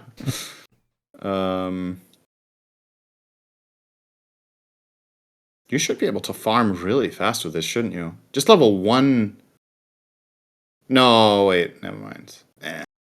Don't know. So Nosedive, which is the Ags, no longer disarms, which is I'm shocked that they got rid of that. The range is way bigger though. That was always a bit awkward, but I feel like this is overall a nerf probably to that. But then again, Corrosive Skin now has 5 levels, and Nosedive cast range is massively increased, which is a big change to the spell. It's way easier to hit it. Oh, I guess the Corrosive Skin, the Ags upgrade for Nosedive, the attack slow multiplier goes up from 2x to 4x. So I guess they've compensated. Oh, yeah. And I guess what you do is you go Nosedive and you dive into the enemy team and then you immediately put Nether Toxin on yourself and you take the right facet, right? Yeah. And then you're like super tanky. Yeah, it's interesting. There might be some plays there. All right. Next. Visage. Innate ability is Gravekeeper's Cloak. First facet is Sepulcher? Sepulcher. Is that a real word? It is, but I actually don't know if you pronounce it the way I did or the way you did. Grave Chill affects all enemies within 300 units from the target, gains only 25% of its bonuses from each secondary target. But it does punish them fully. Yes. That's really good. Second facet is Faithful Followers. Familiars always follow Visage and cannot receive direct attack or movement commands. This is the Lycan treatment center for people like me that don't want to micro. They will attack the target Visage tried to attack last and will turn if the target is out of Visage attack range, or Visage issues the stop or hold position commands. Can still be ordered to cast Stone Form. Maybe I don't play it then if you still have to do something. Familiars will search for a nearby valid target within 300 range if the target they were previously attacking dies. Okay, well, a lot of particular stuff here. So basically, you're not really controlling them that much. Anything else? A lot of like just AI type stuff. I mean, isn't this just bad? Not if you don't want to micro, Cinderin. So the left facet is you get better, and the right facet is you get worse. If you can't micro. Wow. I wonder which one I'm taking. If you can't micro, you take the right facet, and the game's better for you. Don't pick Visage then. What are you doing? What? Pick a hero you can play. What if somebody likes gargoyle-looking creatures, but they don't like to micro? It's like the shittiest argument, dude. It is not the shittiest argument. Learn the hero or play another one. What? Like... Oh, wait, your move speed gets increased by 40. That's true. That's part of that. The birds, facet. Right? The bird movement speed is increased by 40. Surely not you, right? Yeah, okay. Well, we'll see how that goes. Okay. I'm really interested. I would love to see like the win rate of low-level pubs with this versus this. Yeah. You know, I'm interested. People are gonna random, and they're like, "Oh fuck, I got Visage. Oh well, I guess I can play." Yeah. This is to lower a number of abandons. is what this does. It's like, fuck, I got Visage. Okay, well, I guess I can handle this one. It's like, so the difference between this one and the Lycan one is that the Lycan one added new functionality to the hero, right? It's like, you don't have to micro the wolves anymore, but they empower you and they work differently. This one is literally just, the hero works the same way, but you don't have to play it. It's like, what? Well, you don't have to play one of the abilities. It's the other abilities are still the same. Whatever, man. I don't have a problem with it. I actually like this for new. I mean, I know newer players getting into this with all this shit is going to be overwhelming, but I feel like I don't have a problem with it. If pro players are only going to go for one facet, that's the argument, right? I have no problem with that. I would argue if you want to do this for Visage, fine, but then give it 3 facets, and this is the third one. So that you want to let actual Visage players choose between 2 options that make sense. Maybe in the future, this then. Is the third one. Yeah. I mean, because there's other heroes that have more than 2, right? We'll wrap it up after this and talk about some of that anyway. Okay, next. Void Spirit. Void Spirit gains 33% more secondary bonuses from primary attributes. That's interesting. Okay. And then his Resonant Pulse barrier absorbs all damage types. Or Symmetry. Void Spirit gains a physical damage shield equal to 40% of magic damage dealt to the enemy heroes. Buff duration 20 seconds. Resonant Pulse no longer creates a physical damage barrier of its own. That one sounds really cool for like mid to late game where you're just bursting people. These are both good, right? For different reasons. This is... I think one of his facets should be the game auto-casts your second spell when you're in danger. I figured this was coming. And it sends you in the safest direction away from the enemy team. All right, next. He doesn't have a creep to micro, so that argument doesn't hold. Okay. Warlock does, though. Let's see if they do that for him. Innate ability is Eldritch Summoning. It's just the minor imps, right? The thing he had from before, essentially. The imps will come out and damage people, blow themselves up. First facet, Champion of Goroth. Chaotic Offering, permanent immolation damage per second is increased by Warlock's current health and mana regeneration. Okay. So you Shadow Word yourself. Interesting. Second one is the most interesting probably in the game. This one and Witch Doctor, which we'll get to soon. Black Grimoire. Grants Black Grimoire neutral item. Hero kills and assists infuse the Black Grimoire with charges. This item can be used in either neutral or regular item slots, but cannot be put back in the backpack or dropped at all. Can be consumed to grant 250 experience per charge. For that, you just right-click and consume it. Black Grimoire starts with 1 charge and on cooldown for 420 seconds, so you can't use it right away. So every kill or assist gains charges. Basically, you're just getting experience, but it's a one-time use. 250 XP per kill you are a part of. Yeah. and you could use it one time and then it's gone, and the earliest you can use it is minute 7, so when the wisdom runes come out. Yeah. Or And the maybe big thing with this is that you can earlier, put it like in minute 5, any you can put it in any slot, which again with Witch Doctor we'll get to why that's important. Okay. Kind of interesting. It feels a little bit like a win more type of item. So that aspect I'm not the biggest fan of, but just the fact that it's so fucking weird, I do love, you know? Yeah, I'm trying to figure out when you use this in a winning or in a losing position. Mhm. Like, if you have a bad lane, do you just pop it to get level 6? If you have a great game, are you just saving it to get a big boost to level 20 talent? Like, Oh my god, this trying to- with Spirit Breaker, Cinderin? oh, You boost your XP with Warlock, so somebody else is getting their XP boosted by Spirit Breaker. oh, I thought your logic was you play them together, and your Warlock is bad, and then he gets free levels from Spirit Breaker, and then he can use his book later. No, I was not saying that. Okay. Anyway, next Weaver. Geminate attack is now an innate ability. Okay. His 2 facets are, one is Shikuchi, movement speed increased by 50, so from 550 to 600. And enemies affected by Shikuchi are slowed by 100% for 0.3 seconds. The other one is the Swarm. Whenever the Swarm's beetles attack heroes, Weaver gets experience.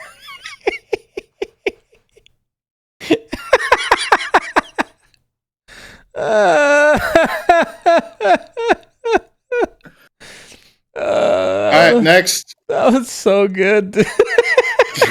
I can't wait for your review. This is all stuff that I fucking love. It's just so random. Fuck is this, dude? Windrunner. Innate ability is easy breezy. Wind Ranger's move speed is always as fast as the wind and cannot be lower than 240. Max movement speed increased from 550 to 600. First That's facet. a pretty nice innate. Yeah, wow. It is. So when you sheep somebody, when you hex them, it's 100 move speed, right? Yep.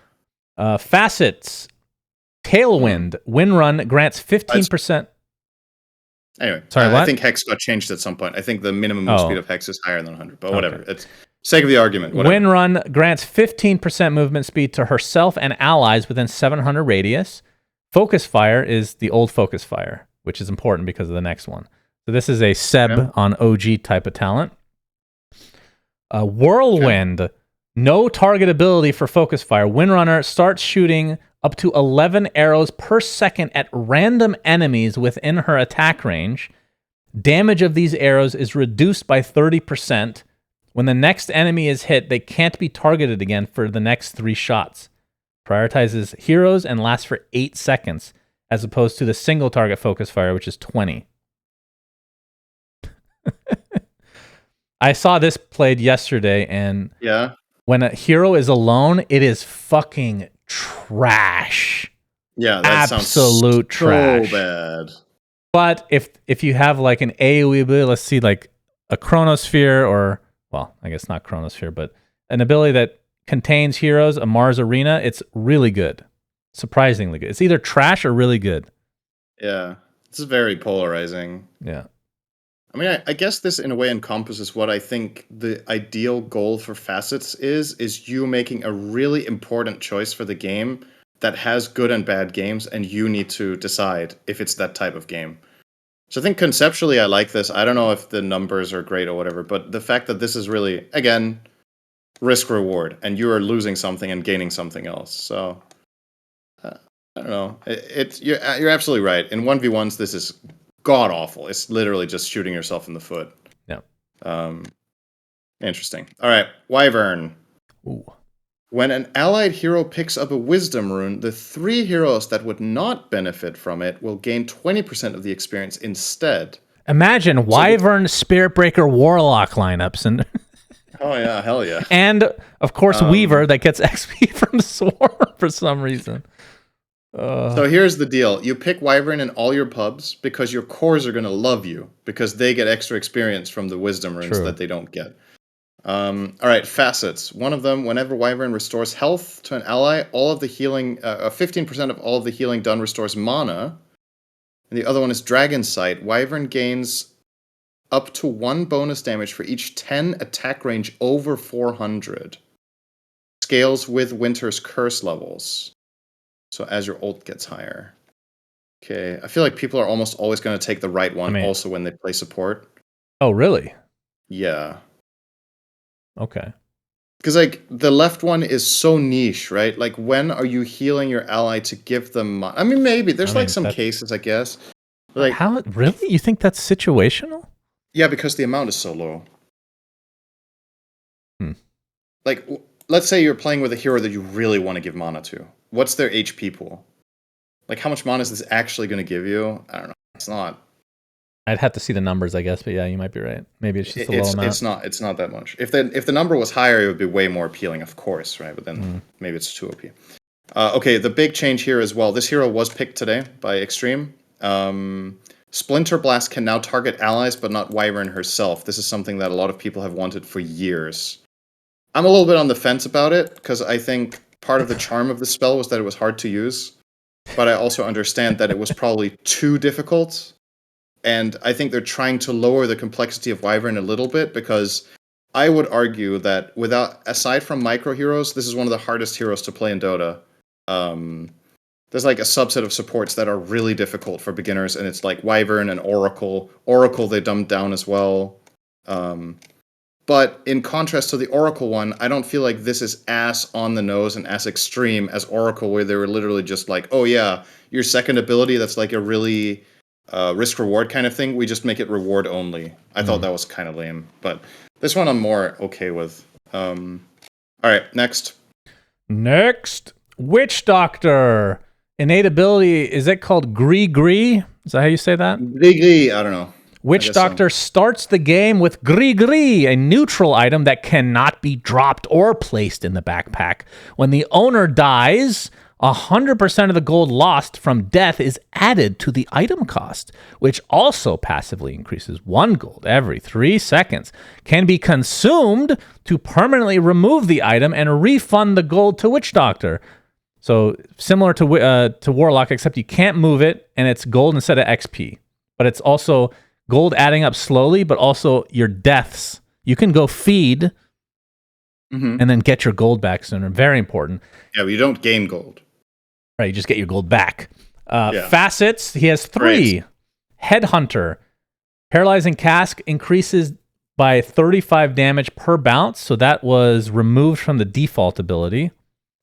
Second one is Voodoo Festeration. Did Jenkins make that one up? Loves the word fester. Voodoo Restoration deals up to 60 damage to enemies instead of healing, and has 200 more range at all levels. Wait, what do you mean instead of healing? It stops healing and deals damage. It becomes an offensive spell. Wait, you're saying it literally doesn't heal at all? Yep. Are you sure this is not just a word? Like, the wording is messed up? No, otherwise this is ridiculously good. Okay, because the old one used to do the same thing, but it was lower numbers, right? Yeah, it used to deal less damage than this while it was healing, and it didn't have more range. Like 200 more radius on this is enormous. Wow, that's a huge... Okay. And then the third one... Very big commitment. Yeah, it is. Cleft Death. Death Ward attacks 2 separate targets at once with reduced damage by 30%. Prioritize the closest enemy hero. So it's a mini Ags. Right off the bat. Very interesting. I think on a pro level, you almost always take Headhunter because it allows you to wave clear and farm. And during all of the downtime in the game, that's good. The alternative is to take the Festeration one and then commit to using that for wave clear and for teamfight damage, but the heal aspect of this hero is actually quite nice, and you're sacrificing that entirely. The interesting thing about the Festeration one is that your laning in some matches is actually going to be wild, right? If you go like 1 Cask and then 1 Voodoo and 2 in Maledict, your damage is sick. So perhaps there's some play there. I don't know. But yeah, this is a bit of an odd one. And let me see. How's Maledict with this? It ticks more frequently. It does damage instantly upon application, so you can't blink when you get Maledicted. More cast range, more radius. Wow, okay. Yeah, Maledict's insane. That's... Okay.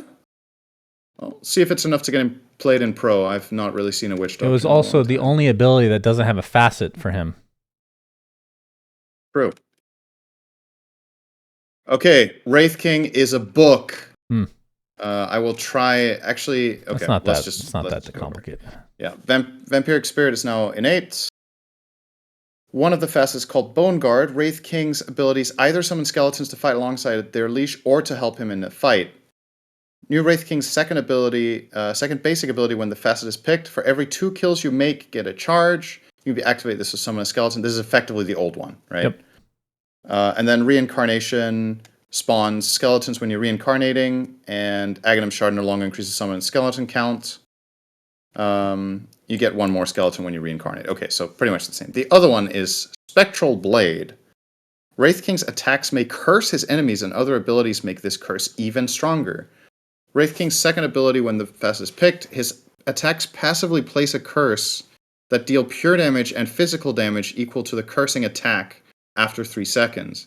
The curse benefits from Vampiric Spirit's lifesteal, the curse duration for creeps and heroes, and the cooldown is reset on all units in a 900 radius when resurrecting. Interesting. Skitter played this today with Spectral Blade. How was it? And it did a decent amount of damage. It didn't seem like insane, but it was just a nice bonus, right? So you're giving up farming speed with the skeletons and potentially pushing, I guess, a bit for what seems like single target damage. Am I understanding this? Yeah, I mean, it's quite nasty in lane as well, right? Yeah, that's true. If you want to go for a kill lane. when you... Yeah. Okay. All right. Wait, we should mention technically Vampiric Spirit as the innate also gives some properties of the old Aghanim Scepter to Wraith King. Oh, true. So when he actually dies, he stays alive for a little bit longer as a ghost, and then the Aghanim Scepter is what turns it into. Well, I guess that's basically allies into wraiths, but also reduces respawn time of people that are wraiths by 10%. Okay, that's also interesting. Which this one actually, I'm not a big fan of the respawn timer stuff, Syndrome, but this one makes a little bit more sense because you're delaying their death. So technically, if they want to die to be able to respawn, it kind of makes sense in some fashion. I suppose. Yep. Final hero is Zeus. Static field innate ability. It's the old... Wait, it's been so long. Was this in the game recently? That was the shard, right?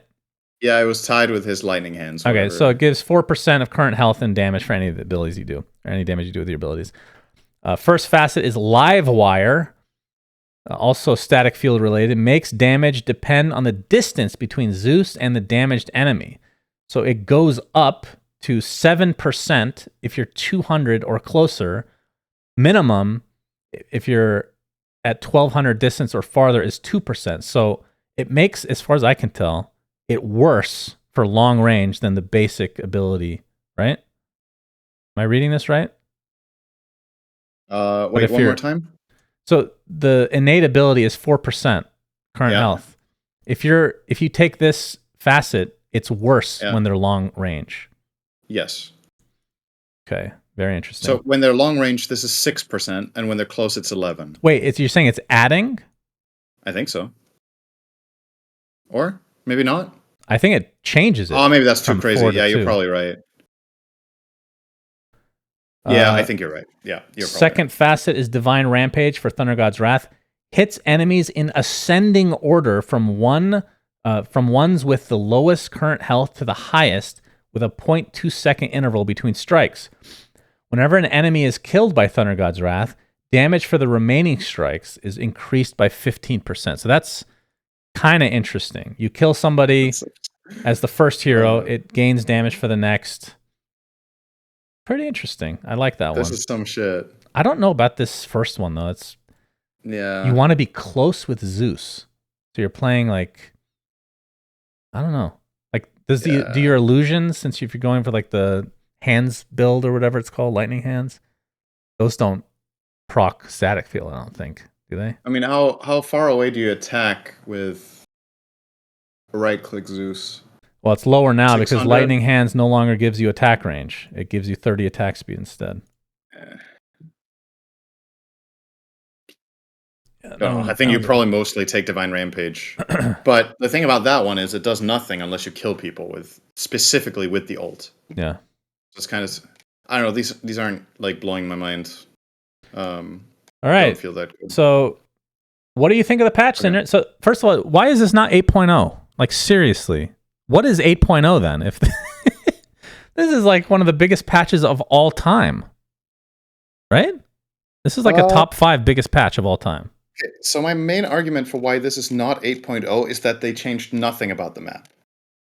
I think 7.0, 6 point whatever, these had like a major overhaul to the identity of the game. And I know what you're going to say this does as well, and I agree, but it didn't change the sandbox. Okay, what I mean? So what about the big patch that we had a year ago that did just that? That was a better argument for 8.0 in my opinion than this one is. Because that overhauled the entire map, right? You made the map bigger, you introduced multiple new concepts. That one was huge. This one is really big because like every single hero gets something new, so it feels like you're adding a lot of additional stuff into the game. But like I was saying, I think I said this in the beginning of this episode, the underlying Dota is still the same. The economy is the same, the map is the same, the objectives are the same. The only general change in this entire patch is that high grounding is a little bit easier, and you can see enemy mana. So that's my opinion why it's not 8.0. What do I think about the patch? I think it's really hit or miss on a lot of the heroes. I think that's also what you're expecting me to say. That, like, I think a lot of the facets are fun and creative and are a good idea. I think it's debatable whether this is a good direction for the game in terms of like barrier of entry for new players. It just gets harder and harder and harder to even understand what's going on. But for casual players that have stuck with Dota for a while, they're going to have a lot of reason to log in and just play a game because their favorite hero has something new. Everything is different on whatever hero you play. Something will feel different, and you can be creative and have fun, and that's what you want in this game for the majority of players. Personally, I would have enjoyed this patch more if it had less. If I could choose, I would have this be a little less crazy with the facets and with the innates, and then have more macro changes to the map. I would still really have loved an economy change. I would still have loved to move the Roche pits, change the Tormentors, change the Wisdom runes a little bit, because I feel like ultimately what's going to happen is this will be a lot of fun for a while, and then when the facets and the abilities get balanced, we will get to a similar game state of before where teams will play the map the same way. You're going to follow a similar recipe for how you win. You're going to move around the map in a similar fashion. It's just going to be other heroes with slightly different abilities that do the same thing. You know what I mean? Mm-hmm. That's my concern. So hopefully this doesn't stand alone for another year, and this is just it, because I would really like to see the game change in a bigger way than this. And it might sound almost like privileged, right? Because I know this is huge. Okay, I'm not saying this isn't a massive patch. So I'm obviously happy that they shook things up a lot, but yeah, I would have chosen to do a little bit more of the other stuff. Okay, I'll give this patch a 9.5 out of 10. Really fucking cool. Adds I think I'll go over the negatives first. I mean, I agree with you that first of all, casting this is going to be insane, and it's going to be insane for a long time. This isn't like one of those things like within a month. Yeah. Like the thing that and I'll be totally honest when casting, I find the most boring is the laning stage. Like the first 8 minutes, like unless there's like action, just talking about like the lane setups, like that can be interesting for a little bit, but then after a while, like casting game after game after game, it's just monotonous. With innate abilities and specifically facets, you have so much more to talk about now. I could talk about this shit forever. That's fucking awesome. That's very true. I love for our that job. aspect. I think this is great, right? Like, well, I'm going to try to do it from like different perspectives. From our job, this is amazing. And then I agree, though, that at a certain point, the whole getting second Roche, going high ground, like that formula that we've talked about, that we'll see if that changes based on this stuff, because you don't know for sure. But you're right. They didn't really change that much. There's a few things here and there. Roche's banner should hopefully help, etc. And then from a playing standpoint, it's just refreshing, right?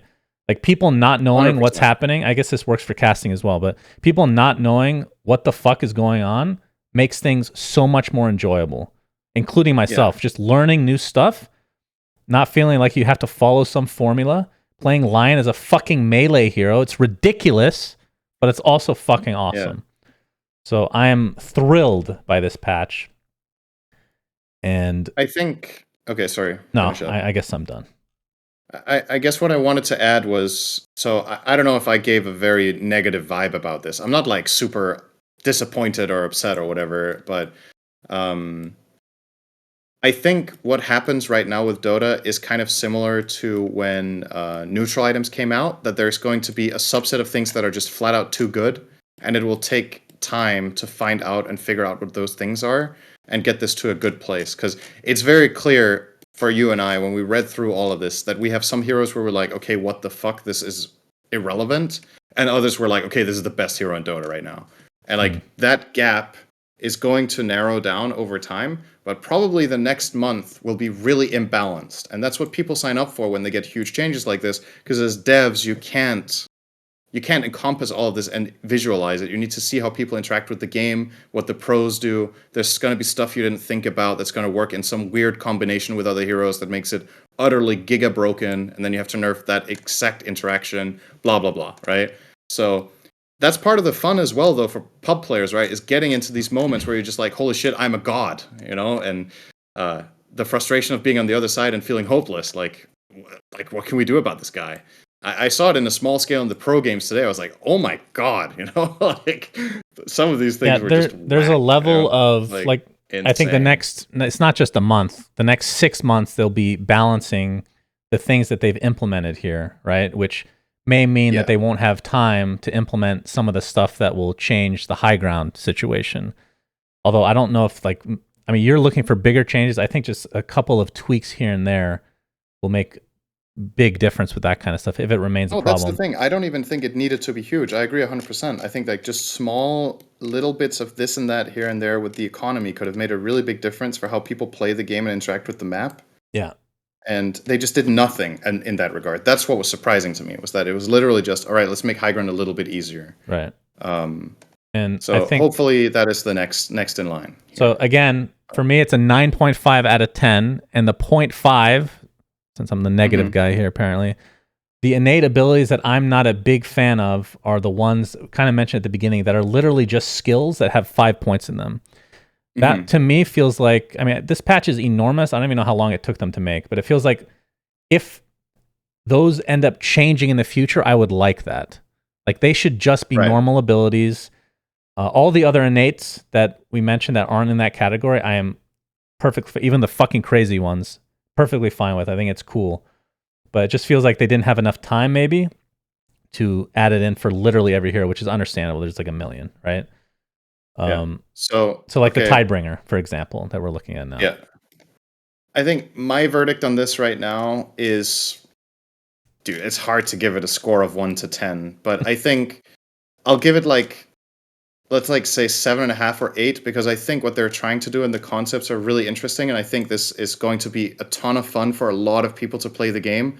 But I just think there's a couple of these where they missed the mark so bad that I'm gonna be like, they could have done better on a couple, right? Like it's just this as the initial patch, like Tinker. I just read the changelog and I was like, there's no fucking way, like this is so unbelievably bad.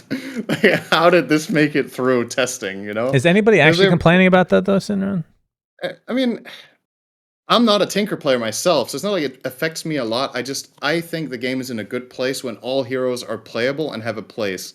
Well, and I always really fundamentally dislike when heroes lose their identity. Tinker did, and Terribly did, really lose their identity in this patch. And I don't like that, because I think it's one thing to try to reimagine things and change them up or whatever, but don't kill the core concept of what makes the hero what it is, right? That's what they've done with those two. So for me, that's a miss, but a lot of the stuff is really fun. It was fun to read it. It was fun to go over review for like hours, right? The fact that we didn't get bored reading over this log for like 4 hours That's true. Usually it's like, going through all the talents. It's like at some point you're like, okay, but like all of this is like fresh and fun, and a lot of the ideas are really creative, and I think there's been a lot of people entering into this like pool of ideas, and I think a lot of them have been really smart and fun about what they've put in here, there's just like a couple of handfuls of like complete misses. But they can improve those, right? And then the patch can get really good, and that will happen over time. So I'm pretty optimistic. Yep, agreed. Okay. Cool. That brings us to the end. Thank you for watching. Thank you for listening. What was this? 4 hours and 13 minutes. That's not bad, honestly. Good job, everyone. If we read everything from start to finish, it would have been like 6-7 hours. So not bad at all. Not more than that. We skipped over so many. How long did tweaks Purge is at Dream League, right? How long was his video, or did he even finish on stream? I heard he didn't sleep this night. I don't know if he recorded the video. He literally all nighted. So maybe he was useless today, is what you're saying? I actually don't know. Okay, somebody in your chat is saying 7 hours. He didn't finish. He went for 7 hours for part 1. Yeah, I remember I was going, respect the hustle, right? But he goes so slow as well. My God. He reads everything. Yeah. Well, he'll test out a change halfway through, and then it'll be completely irrelevant once he gets to the next line after testing it. Anyway. That's part of the charm, though. Yeah, I guess so. That's good. All right. Thanks, guys. Thanks for watching. Until next time, Suns Fan and Sinner signing out. Peace out. Peace. We say things that don't mean anything. Subscribe. But thanks for listening.